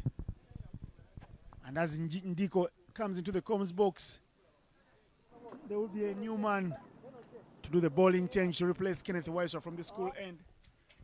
It's Alpesh Ramjani. Good evening, Mike Ondiko. Good evening, Innocent. Thank you very much for that warm welcome. You're almost making me feel like staying home, but back to the game. Alpesh Ramjani, the Bahrain batters know what he can do. He's troubled them a bit in the 2 T20Is. He made it on the ICC Team of the Year T20 in 2023, last year, thanks to being the leading wicket taker in the world.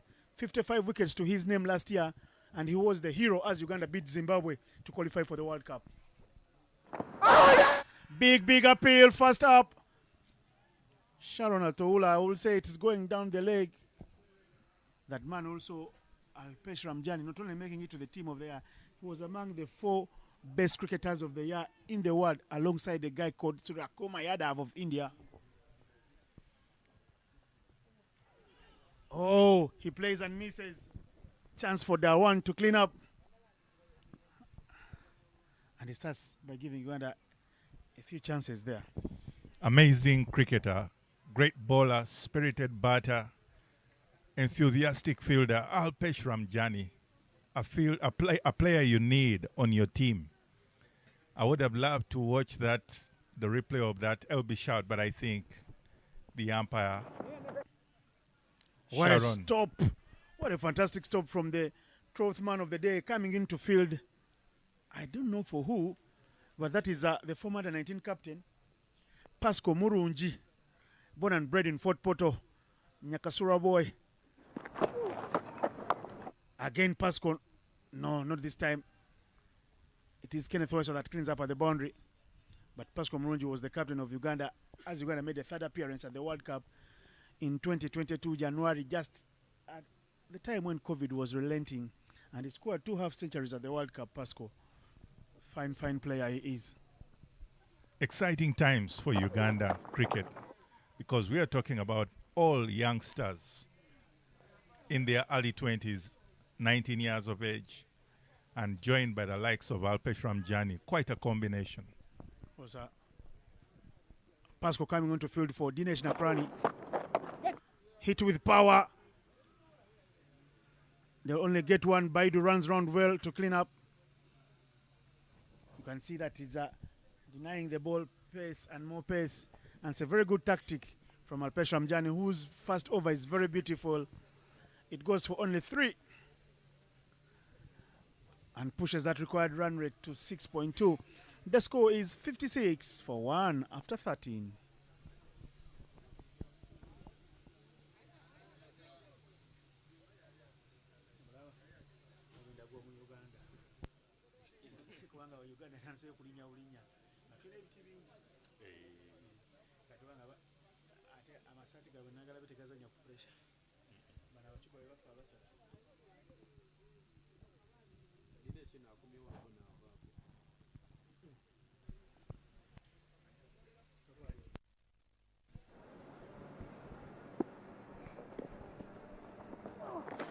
Brian Masaba back into the attack from the Kampala Road end. And there is a single on offer for Shabazz Badar. Shabazz Badar looking solid, almost replicating what Robinson Obuya was doing earlier on. So a bit of parallels here in these 2 innings. But Brian Masaba wants to in come. The air. They wanted 2. They will take 2. The ground fielding for Uganda down there, not good enough. They're in a way, could say 2 to 3 runs by allowing Bahrain to come back for the second on 3 occasions now. Interestingly, some of the jerseys of the players say a different story, because Brian Mark is really thrown his body all around in characteristic style.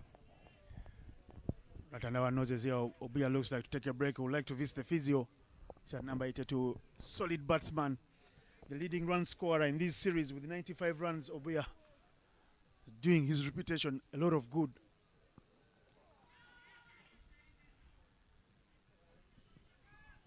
Trying to improvise and play the deal scoop of Brian. It's leg buys they will get instead.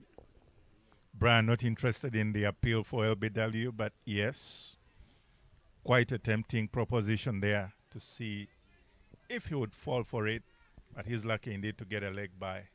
They need boundaries here a bit. They feel they need 2 boundaries to bring back the equation down to 5, because they're moving at 4.3 now. Surely earlier on, like you saw those worms, the Bahrain worm seems to be finally dipping back down towards Uganda, as though to consider, just like the River Nile. Very well said, Michael.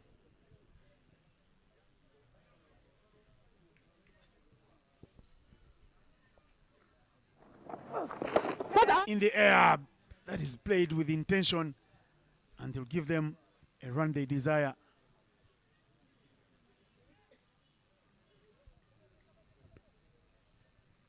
That is the end of Masaba's 3rd over.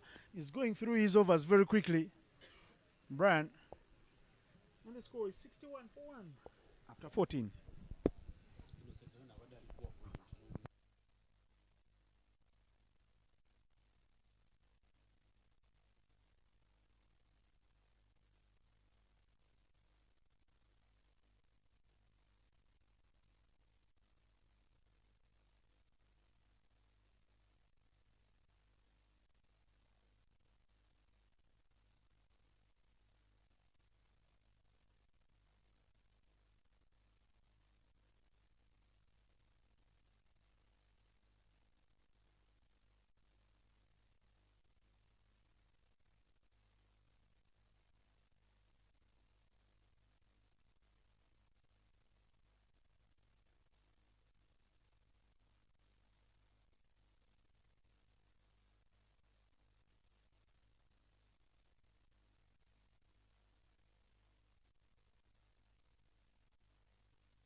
You didn't see him with the bat.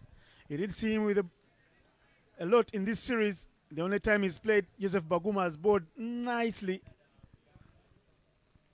Wearing shirt number 11 for the first time today, Joseph Benjamin Baguma, another of the finest talents that have come through from that Nyakasura hub. He almost broke the hearts of Busoga College Mwiri here in the Cricket Week 2 years ago. He was the hero and villain for his school as Mwiri triumphed against all odds. Handy with the bat, but will have to do duties with the ball for Uganda. Joseph Baguma from the school end. Welcome. And Shabazz Bada will continue with Junaid Aziz.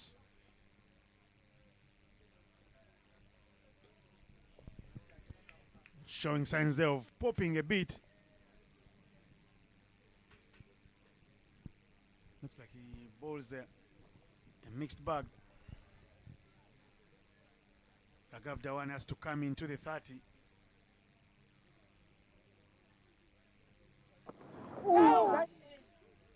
Swings hard, swings with power. Does that roll out to the boundary? And they come back for the second. Will be nice to see the indication of the umpire. It is wides. 3 wides on offer. So they've gotten already 3 runs, half of what they need in the over.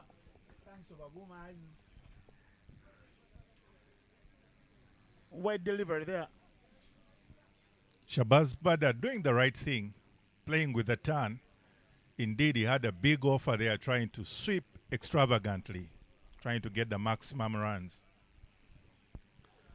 And Baguma there looks like he's turning it bigger than anybody else, so maybe it will be wiser for him to pitch it wide on the offside.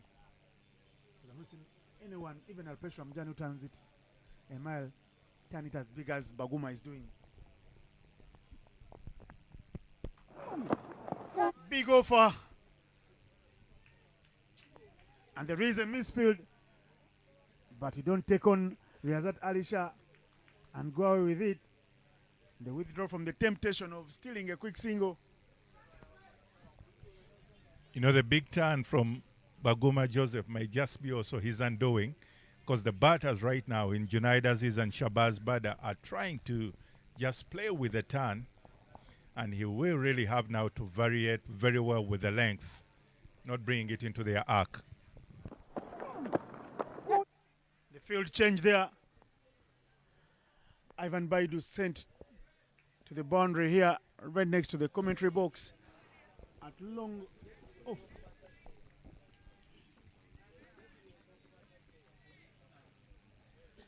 See how the ball is turning. Baguma is creating chances and more chances. You can see that, cramping him for room there. The only runs he's gone for are the wides he bowled in the over. But he's kept Junaid Aziz and Shabazz Bada quiet.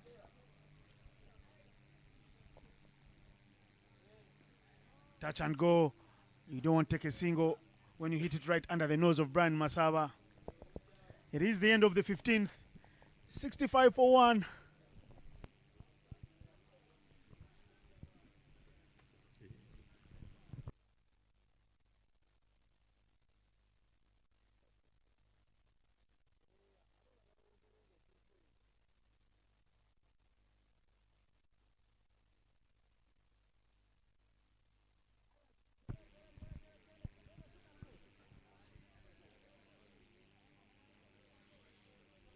That was a brilliant over from Joseph Benjamin Baguma, and Riyazat Ali Shah will look to back it up with another change from the Kapar Road end, with Alpesh Ramjani coming on for Brian Masaba.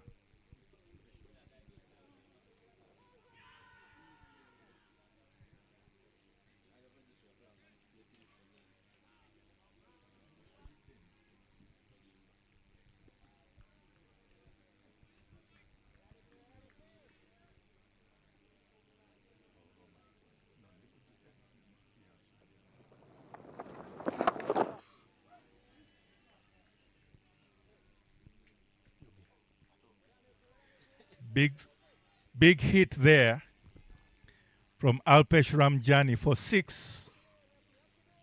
And the dugout applauds in a very excited mode. And with that big 6, we'll also see a big change in the commentary box here as Ivan Cyprian Sajabi is joining me in this exciting time for Bahrain. You're welcome, Ivan. Thank you. Another big sweep backwards to fine leg. There are 2 men running for it, but Bahrain will also pick up a couple of runs.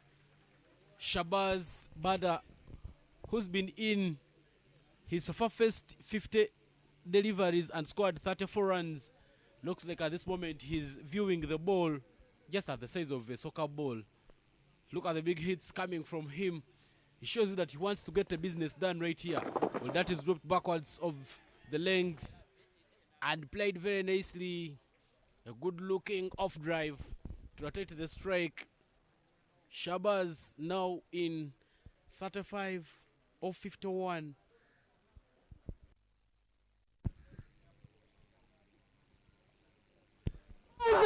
Onto the pads, a loud appeal, but looks like there was some bat onto it. A very confident no-out call there from the umpire Eric Wandera, and a very dot ball for Team Uganda.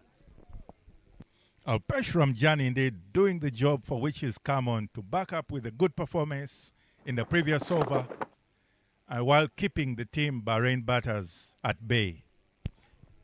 2 consecutive dot balls there from Alpesh Ramjani to end the 16th over. 74 for 1 is the score.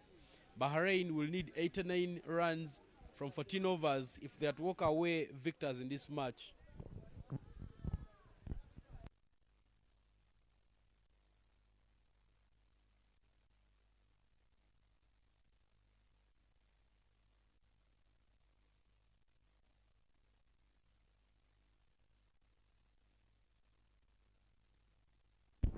Yusuf Maguma back.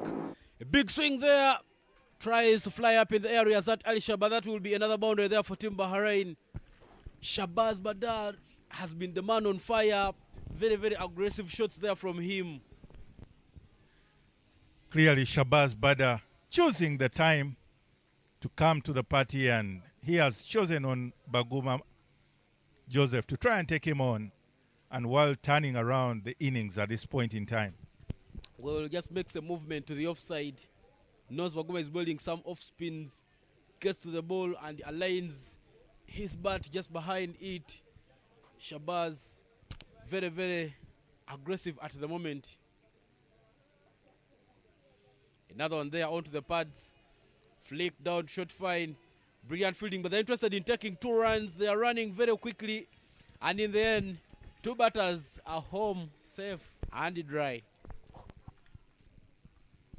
Torrid times for Team Uganda, and that face there, that picture, Alpesh Ramjani feels a bit undone because he thought he had a chance for a run out there. However, Bada Shabaz back home safe and dry, and Baguma gets some little advice here from Brian Mark Masaba on how to finish up this particular over. Is a Baguma. Balls it a very, very full. That is hit straight to the man on the boundary. Ivan Ibeidu is a pickings there, and he manages to send it back. Brilliant fielding.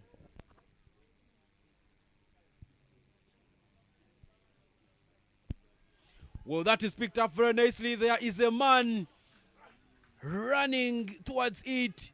Picks it up very nicely. They won't take 2. But they will only take 1 run. Brilliant efforts there in the tip from Alpesh Ravila Ramjani to make sure that Uganda only concedes a single. He did so well to make sure that he saves Uganda from conceding a boundary. Indeed, Alpesh Ramjani putting everything behind the ball and indeed saving Uganda extra 3 runs. Another big hit there right to Pasco Murungi. The pickup a bit sloppy, and Bahrain will again pick up a couple of runs. Clearly, Shabaz Bada and Junaid Aziz choosing to take on this particular over and turn around the things, but maybe it could be also the buoyance that they got from the previous over when Ramjani was on. Stepping on the gears, but this time round he swings and misses.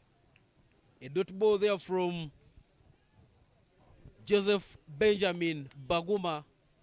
Beautiful sights of the birds here at Ginger SS Oval. But that marks the end of the 17th over. 84 for 1 is the score. Bahrain needs 79 runs from 13 deliveries. I beg your pardon, from 13 overs.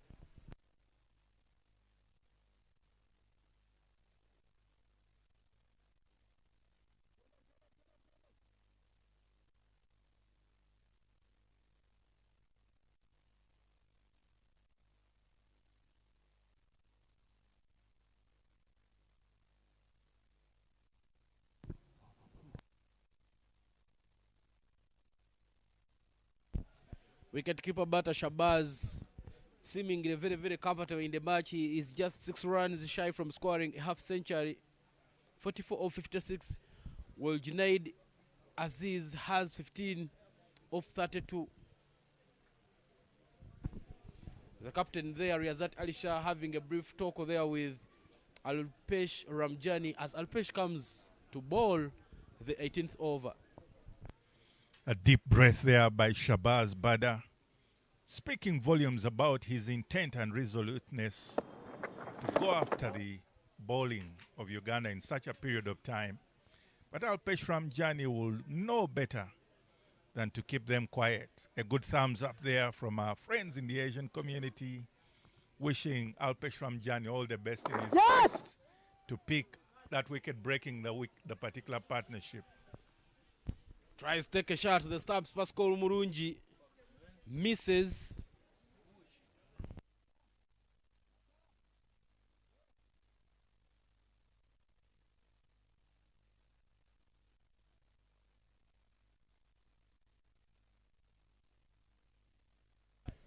Two overs bowled so far by Alpesh Ravila Ramjani, and he so far considered only 13 runs.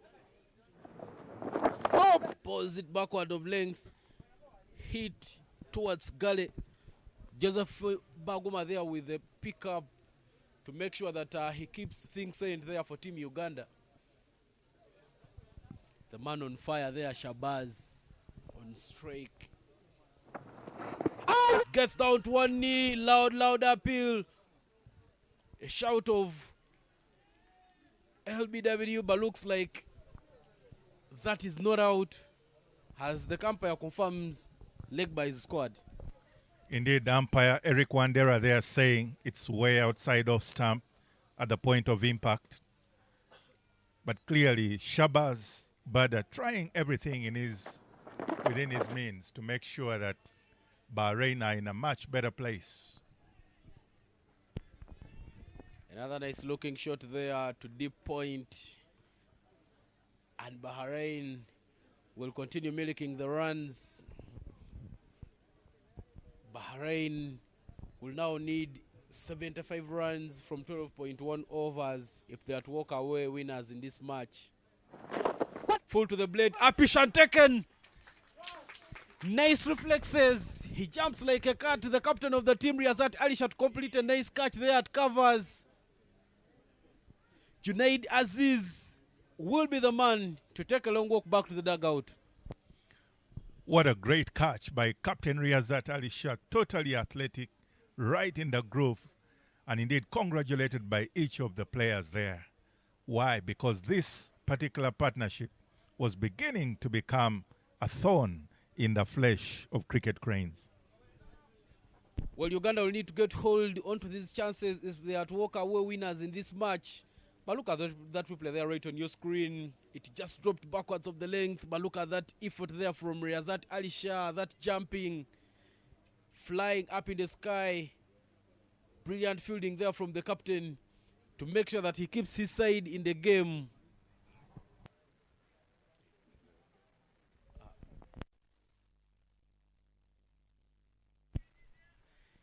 $88 for a loss of 2 is the score after 18 overs.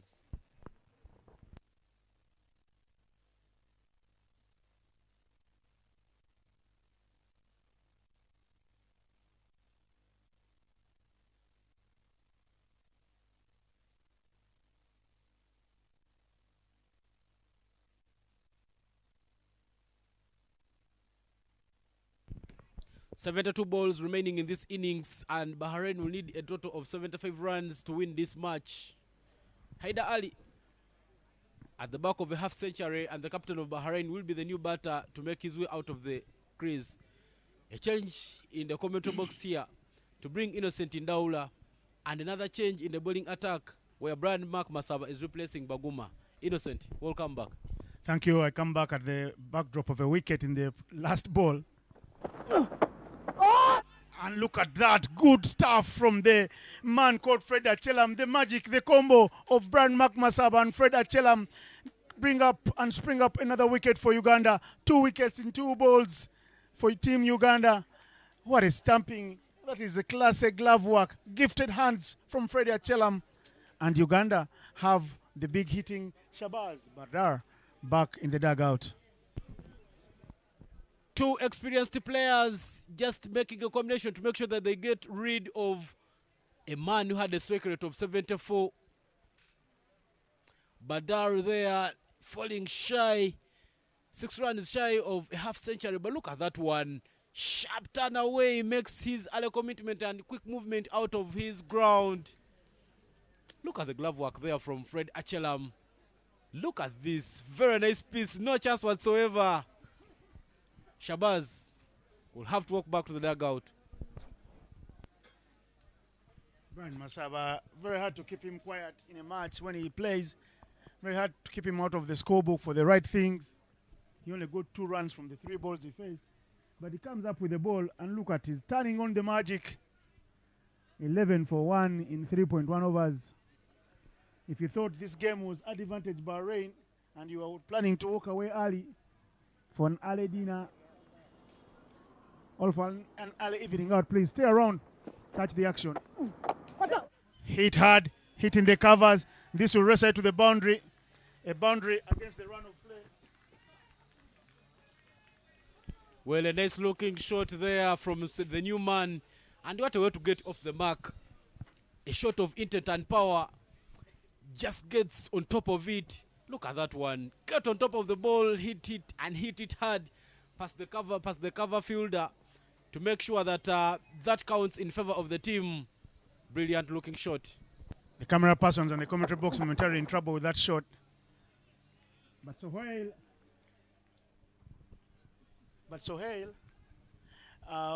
batting, he didn't do any bowling. Sohail Ahmed starts nicely. Already 5 runs from the 2 balls he's faced.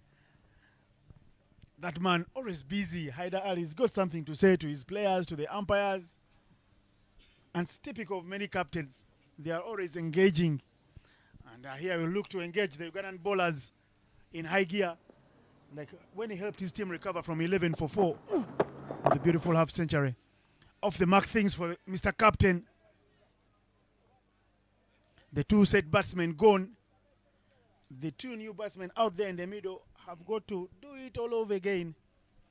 Shabazz and Junaid Aziz, they had decided to take matters into their own hands and hold the bull by its horns by taking their team home, because they were starting to get a boundary, not 1 but 2 every over. And this match would have been no contest as early as the 25th over with the way they were batting. But now Uganda believe again, because they have 2 new batters and they know if they can dot away, maybe pressure can come in and maybe they can pick up some more wickets. The experienced Brian Mark Masaba with just a delivery to complete the over, but he's trying to make sure that he builds back the game in favor of Team Uganda. Here he comes with the last delivery of the over. So that is hit straight to the hands of Joseph Baguma, backwards of point. 19th over comes to an end. 3 wickets lost there by Team Bahrain, and they have only 95 runs on board. 68 from 66 is what they need to win this match.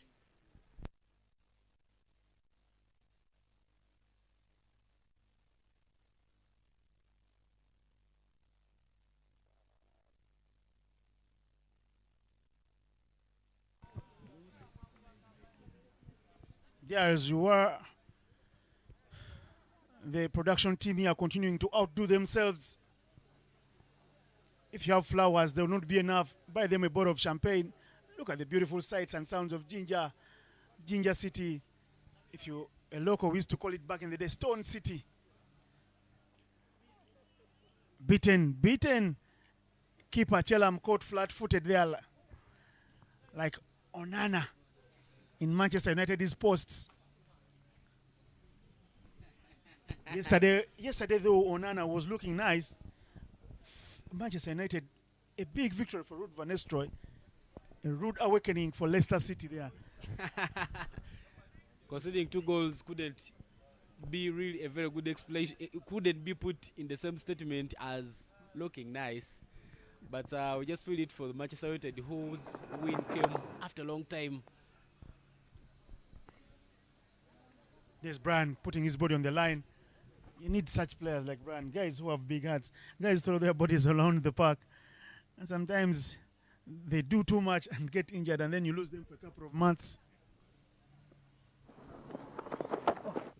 Hitting the caps, hitting the covers. Who is onto it? They're running quickly. They want to. They look at each other, and they say, we will not take on the young, strong arm of Pascal Murungi. Indeed, Pascal Murungi, former under-19 captain. Yeah, he gives them a thumbs up. He says, yeah, I am here to fight for my country. Not a man you could easily put out of the frame when it comes to fielding. Touch and go. Fred Achelam with the shy. Very good and purposeful cricket there from the Bahrain batters. Because the extra dot ball you do take creates pressure on you. Shabazz was very comfortable playing Ramjani. He says, you are on the team of the year. I don't care about reputations. I'll take you on any day. Done. Touch and go again. Chance for a run out now. Oh, yes. They get the run. Riyazat Ali Shah caught in 2 phases, whether to throw it to the keeper's end or to the bowler's end. The captain not happy with his effort. Well, from the very start of the innings, Bahrain has shown that they will be taking these runs, the touch and go runs, and they have tried to maintain it consistently throughout the innings. Still playing it. Goes for power. Does this one race it to the boundary? The runs they desire, no ways. Pascal Murungi, what an effort. The throw may not be good, but that was a superb fielding effort from Pascal Murungi, who gets a round of applause and a hand clap from the elder statesman in the team, Dinesh Kumar Nakrani. Well, that was brilliantly executed. Look at the way, creating a bit of room, playing it past the field that covers, but Pascal Murungi getting it and getting hold onto it, saving Uganda from conceding a boundary and making sure that he keeps things silent. The 20th over comes to an end. We are remaining with only 10 overs, 60 balls to be specific. Bahrain will need 62 runs if they are to win this game, because at the moment they have 101 for a loss of 3 wickets.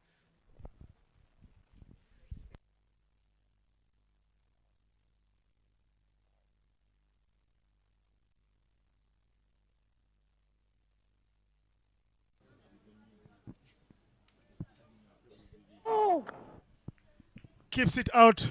Brian is into the frame. I don't know, will Bad Light stop play? What do the rules say? But well, here is Brian. And I can tell you at the same stage, after 21 overs, Uganda had 90 for 2. So Bahrain on top in terms of scoring, but in terms of wickets, Uganda on top. Full toss, hit very hard. But no runs for Haider Ali. Well, Haider Ali is very disappointed in that shot, playing it straight to the fielder. Riyazat Ali Shah there at covers. You hear the shout from him, showing a bit of being disgruntled because he couldn't punish that full toss. Oh. Touch and go. They run off quickly. The backup is nice. That ball rolled on Achelam, the keeper. I don't know where. Either nutmegged him or went through his legs. And he's one of his closest friends. They grew up together playing for this school, Ginger says, and grew up together as well at the under 19 level where Kenneth was the captain. They laugh at each other. They share a quick laugh there, Kenneth and Freddie. And that is it. Bran Masaba picks up another. Sohail Ahmed looking to hit it up high in the heavens. His bold neck and crop going for a biggie. Wicket number 4 for Uganda. Sohail, go take a shower. Your business for the day is done. Well, Brian Masaba making great use of the surface. He's been having this ball turn all over. His first overs were bowled from his first overs. He bowled them from the road end. This time round, he changes bowling ends and he comes to the school end. He picked up a wicket in his receding over, and this time round, look at the delivery there. Beats him, clueless. Sohail, his middle stump is disturbed, and he will have to take a walk back to the dugout. But look at that delivery there from Brand Mark Masaba. Brand Mark Masaba, you did say, Innocent, that is in the evening of his career, but the man is still casting gold for Team Uganda. The less said, the better. You've said it all. And there is a new man out there. Ahmed bin Nasir is a new man. He comes donning a cap. It means he's going to play some bold shots. Half tracker to start up. They want to, and they'll get to. Uganda won't be minding the quick singles now. They'll look to deny them the big hits and continue to peg away at the wicket column. 4 down now, and the 100 is up. But they'll be looking at the balance there. 59 is the magical number. Beats him for all money.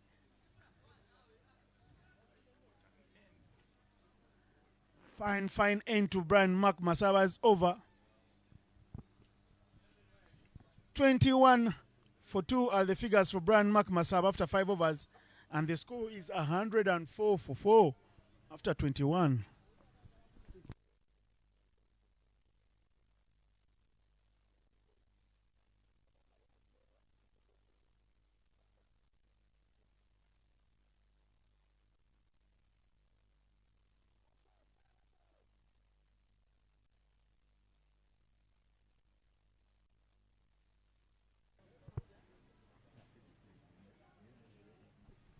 Nine overs, and here's Al Pesh Ramjani to Haidar Ali. Haidar Ali, of course, looking very comfortable with the spinner zone. I think the Ugandans would like to bowl more to Ahmed bin Nasir, because bin Nasir looks like he wants to go for some big hits. His only sight is to see who is on the onside. Yeah. Touch and go. The Ugandans will be comfortable, maybe giving out the singles. And here is Michael Grayson Diko, former international player for Uganda, joining me in the Cubs box. Thank you, Innocent. Such an exciting time to be in the commentary box. Much appreciated. And Haidar Ali seems to be caught in between two thoughts, whether to run or to stay on the non-striker's end, but interesting moments now. A little leap from that man. Ivan Baidu was chest and chest. Seemed to engage gears, and the gears weren't allowing. Again, the quick single. Uganda, I think, they've sent out the signal. They say, take the singles for now. But the run rate, all they need are just singles. You'd like to cut off that single if possible. And that is tickled very nicely. Again, there's a single on offer. Alpesh Ramjani in his penultimate over. You know, Innocent, it feels this will go down to the wire. You almost feel up to the very last ball is some drama. So in case you're even thinking of leaving, there is a lot more to come, and indeed you wonder if light will come into play too. Beaten. Haidar Ali caught in 2 minds, and he ends up just surviving. End of the 22nd, 110 for 4.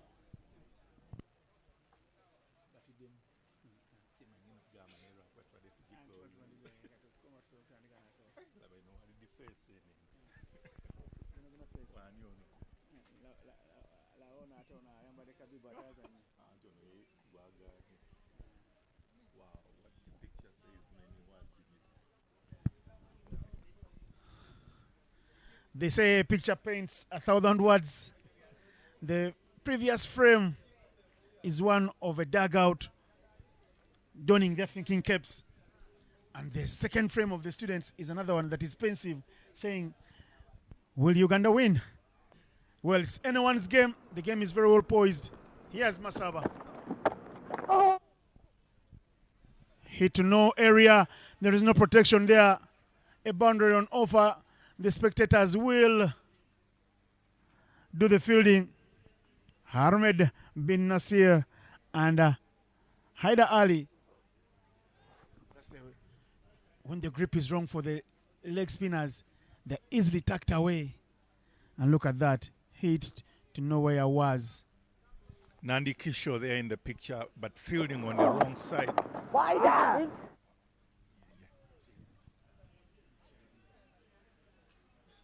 Brandmark Masaba there, recovering and trying to make sure that there is recovery from the previous boundary early in the over. Touch and go. Eric Wandera, these two young umpires of Ugandan cricket, they need more flowers too.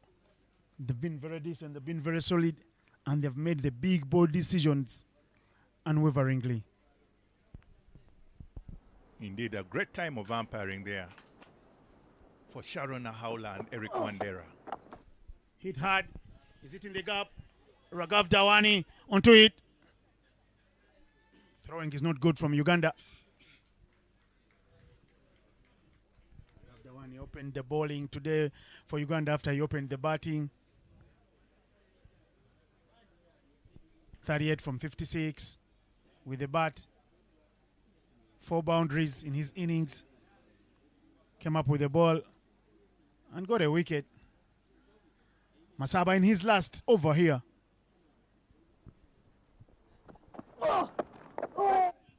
Again, touch and go things.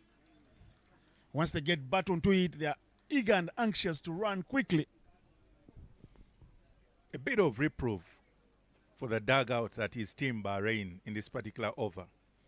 But the heavy breathing there from Haider Ali says quite a lot, because he seems to want to close the over with big hits.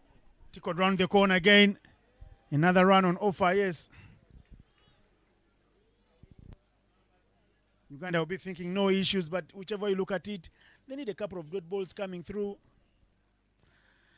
to get that run rate to go up, because at 6 per over and they get 6 singles every over, they are home safe and dry. Brian Masaba is done and dusted with his spell. He'll take home figures of 2 for 29 in his 6 allotted overs.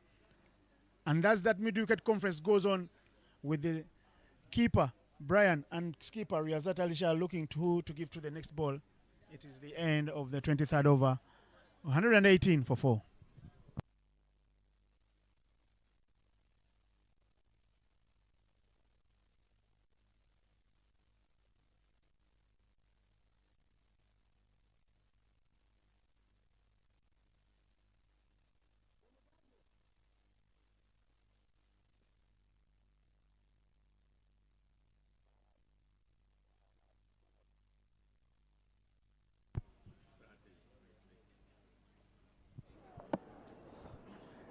Seven overs left in this one. Shall we get enough time to play? My guess is as good as yours. Here's Al pressure from Johnny. Ahmed bin Nasir was already trying to run for it. Skipper says, relax, I got this. Tell him he's going to Aja going out.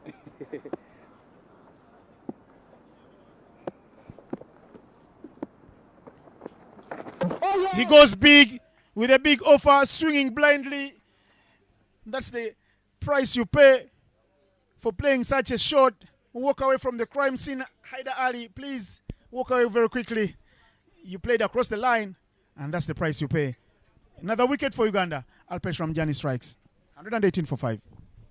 Surely Haider Ali caught in the act of being the unorthodox and uncalled for attempt of going for glory so earlier on in this run chase. And Team Uganda is elevated by just that one action, because there is Alpesh Ramjani picking middle of middle stump, and Haider Ali has to return for a quick early shower. And that is the problem.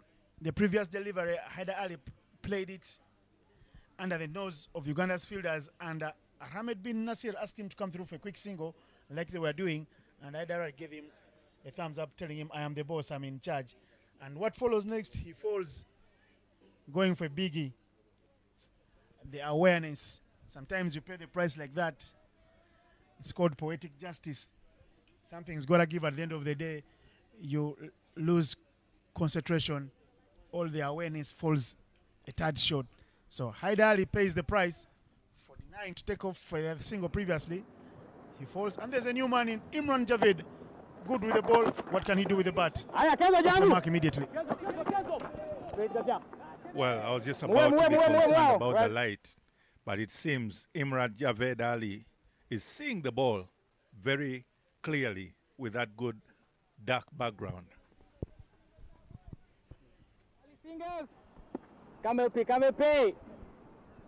This stage, if they go and check into dark path, I believe Uganda are ahead. Big appeal from Ramjani. He doesn't like to play on a losing side, that man. He's not smiled the whole of today, and if Uganda wins, I tell you, we'll have the biggest party, because you know the series have been won 2-1.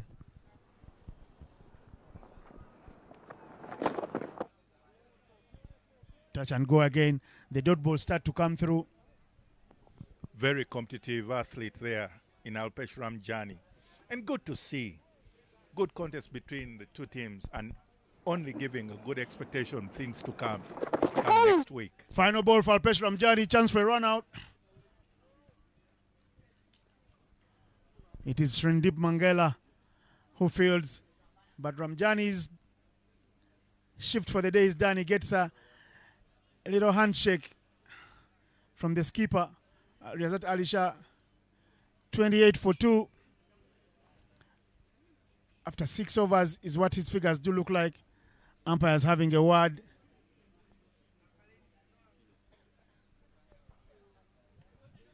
$120 for 5.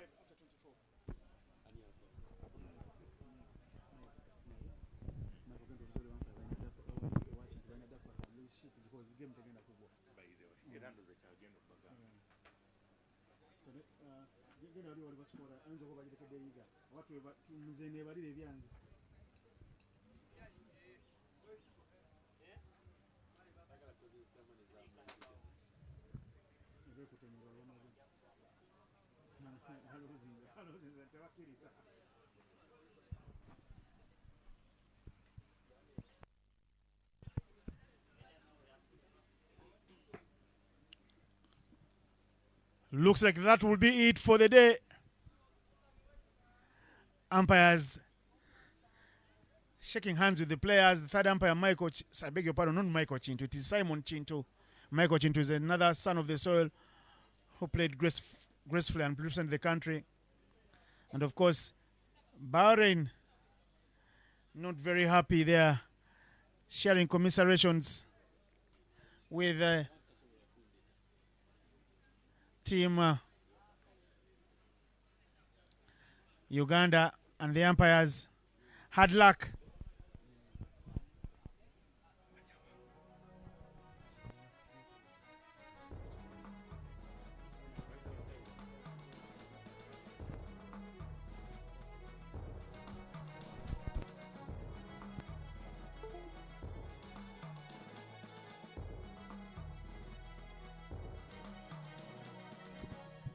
And that's how things look like will end here.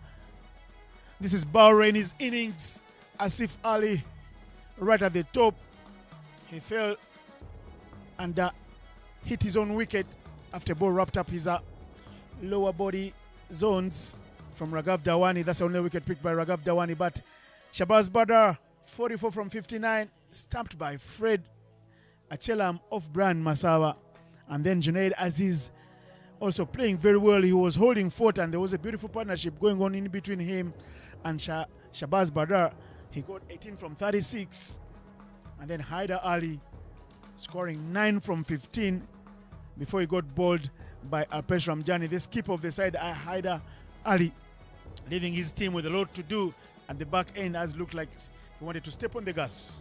Sohail Ahmed cleaned that up by Brian, 9 of 9, playing as a specialist bat today. And then that man, Ahmed bin Nasir, 12 from 12, not out. And Imran Javid Anwar, 1 not out.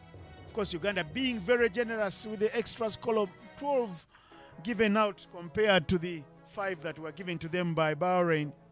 And this is the bowling of Team Uganda. Ivan Baidu playing for the first time with the big boys in that black, yellow, red stripe, going for 21 in his 4 overs at an economy of 5.25. And then Raghav Dawani, even better, 1 for 12 in his 4 overs, going at 3 per over. Kenneth Waiswa, asked by the captain to chip in 2 quick overs. He went for 12 from his 2. But watch and look at those nice, impressive figures of the former captain, Brian Mark Masawa. 2 for 29 in the 6 overs he bowled, going at 4.83. And his figures even bettered by the ICC T20 member of the Team of the Year in 2023, Alpesh Ramjani, who had figures of 2 for 28 in 6, going at 4.6. And Baguma's Joseph going for 13 in 2.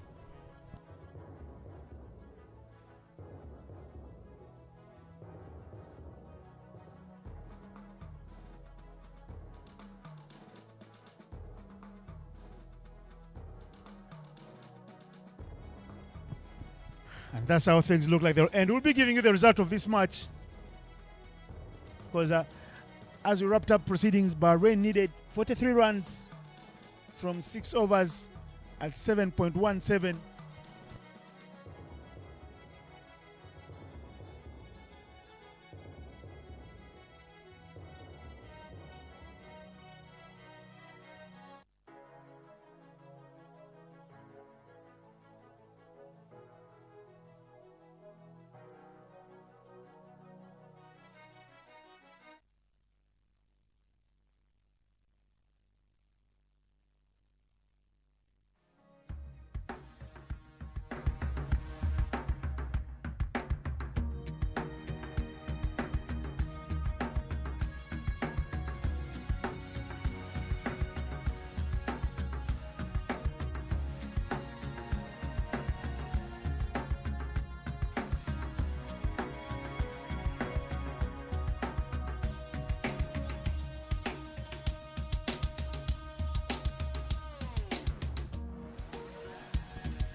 Ginger will live with the memories of a nice, fantastic tour.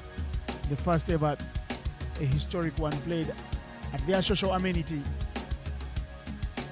And the catching from the Ugandans.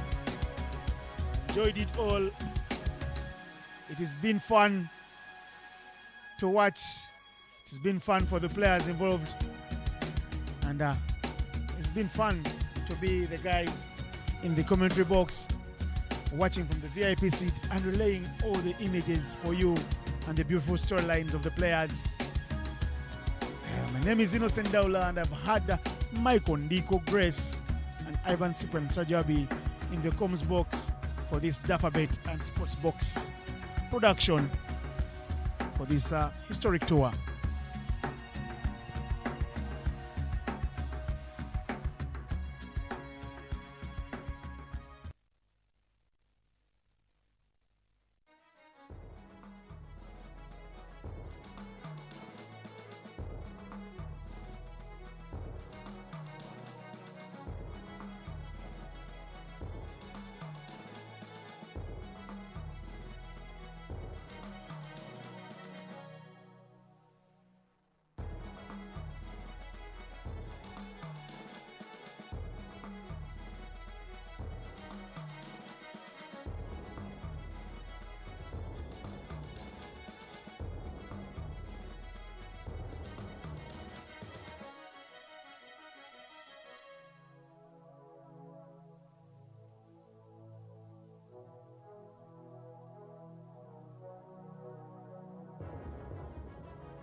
No speeches.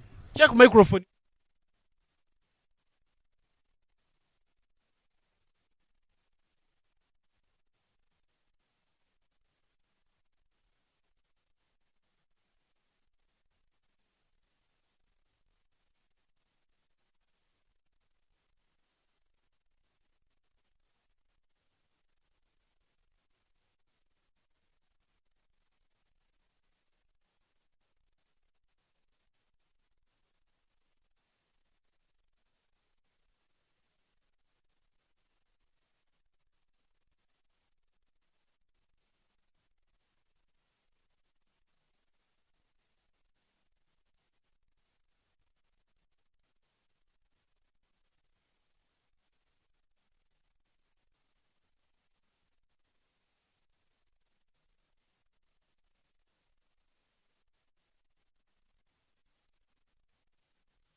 The next award is the Best Ball Award. I would love to welcome Mr. Meiko Ndiko to come and give this award. And the best bowler had a total of 4 wickets in both the T20s and the ODI matches. The best bowler of the tournament is Cosmas Cheuta.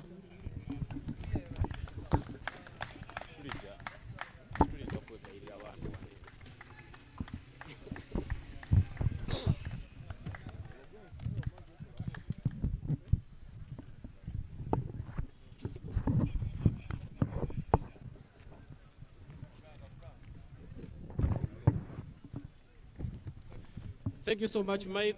Thank you so much, Kosi. The MVP award, I would love to welcome Mr. Andiko to come and help me award the MVP of the tournament.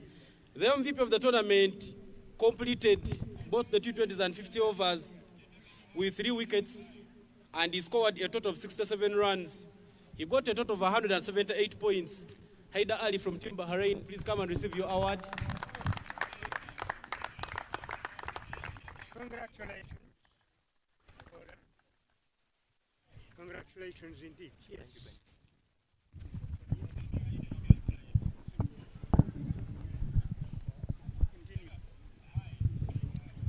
Thank you so much, Ali, and thank you so much, Mr. Ndigo. Ladies and gentlemen, we've come to the end of the closing ceremony. For those traveling, I wish you all the best, and for those going for Challenge League B, I wish you all the best as well. Thank you.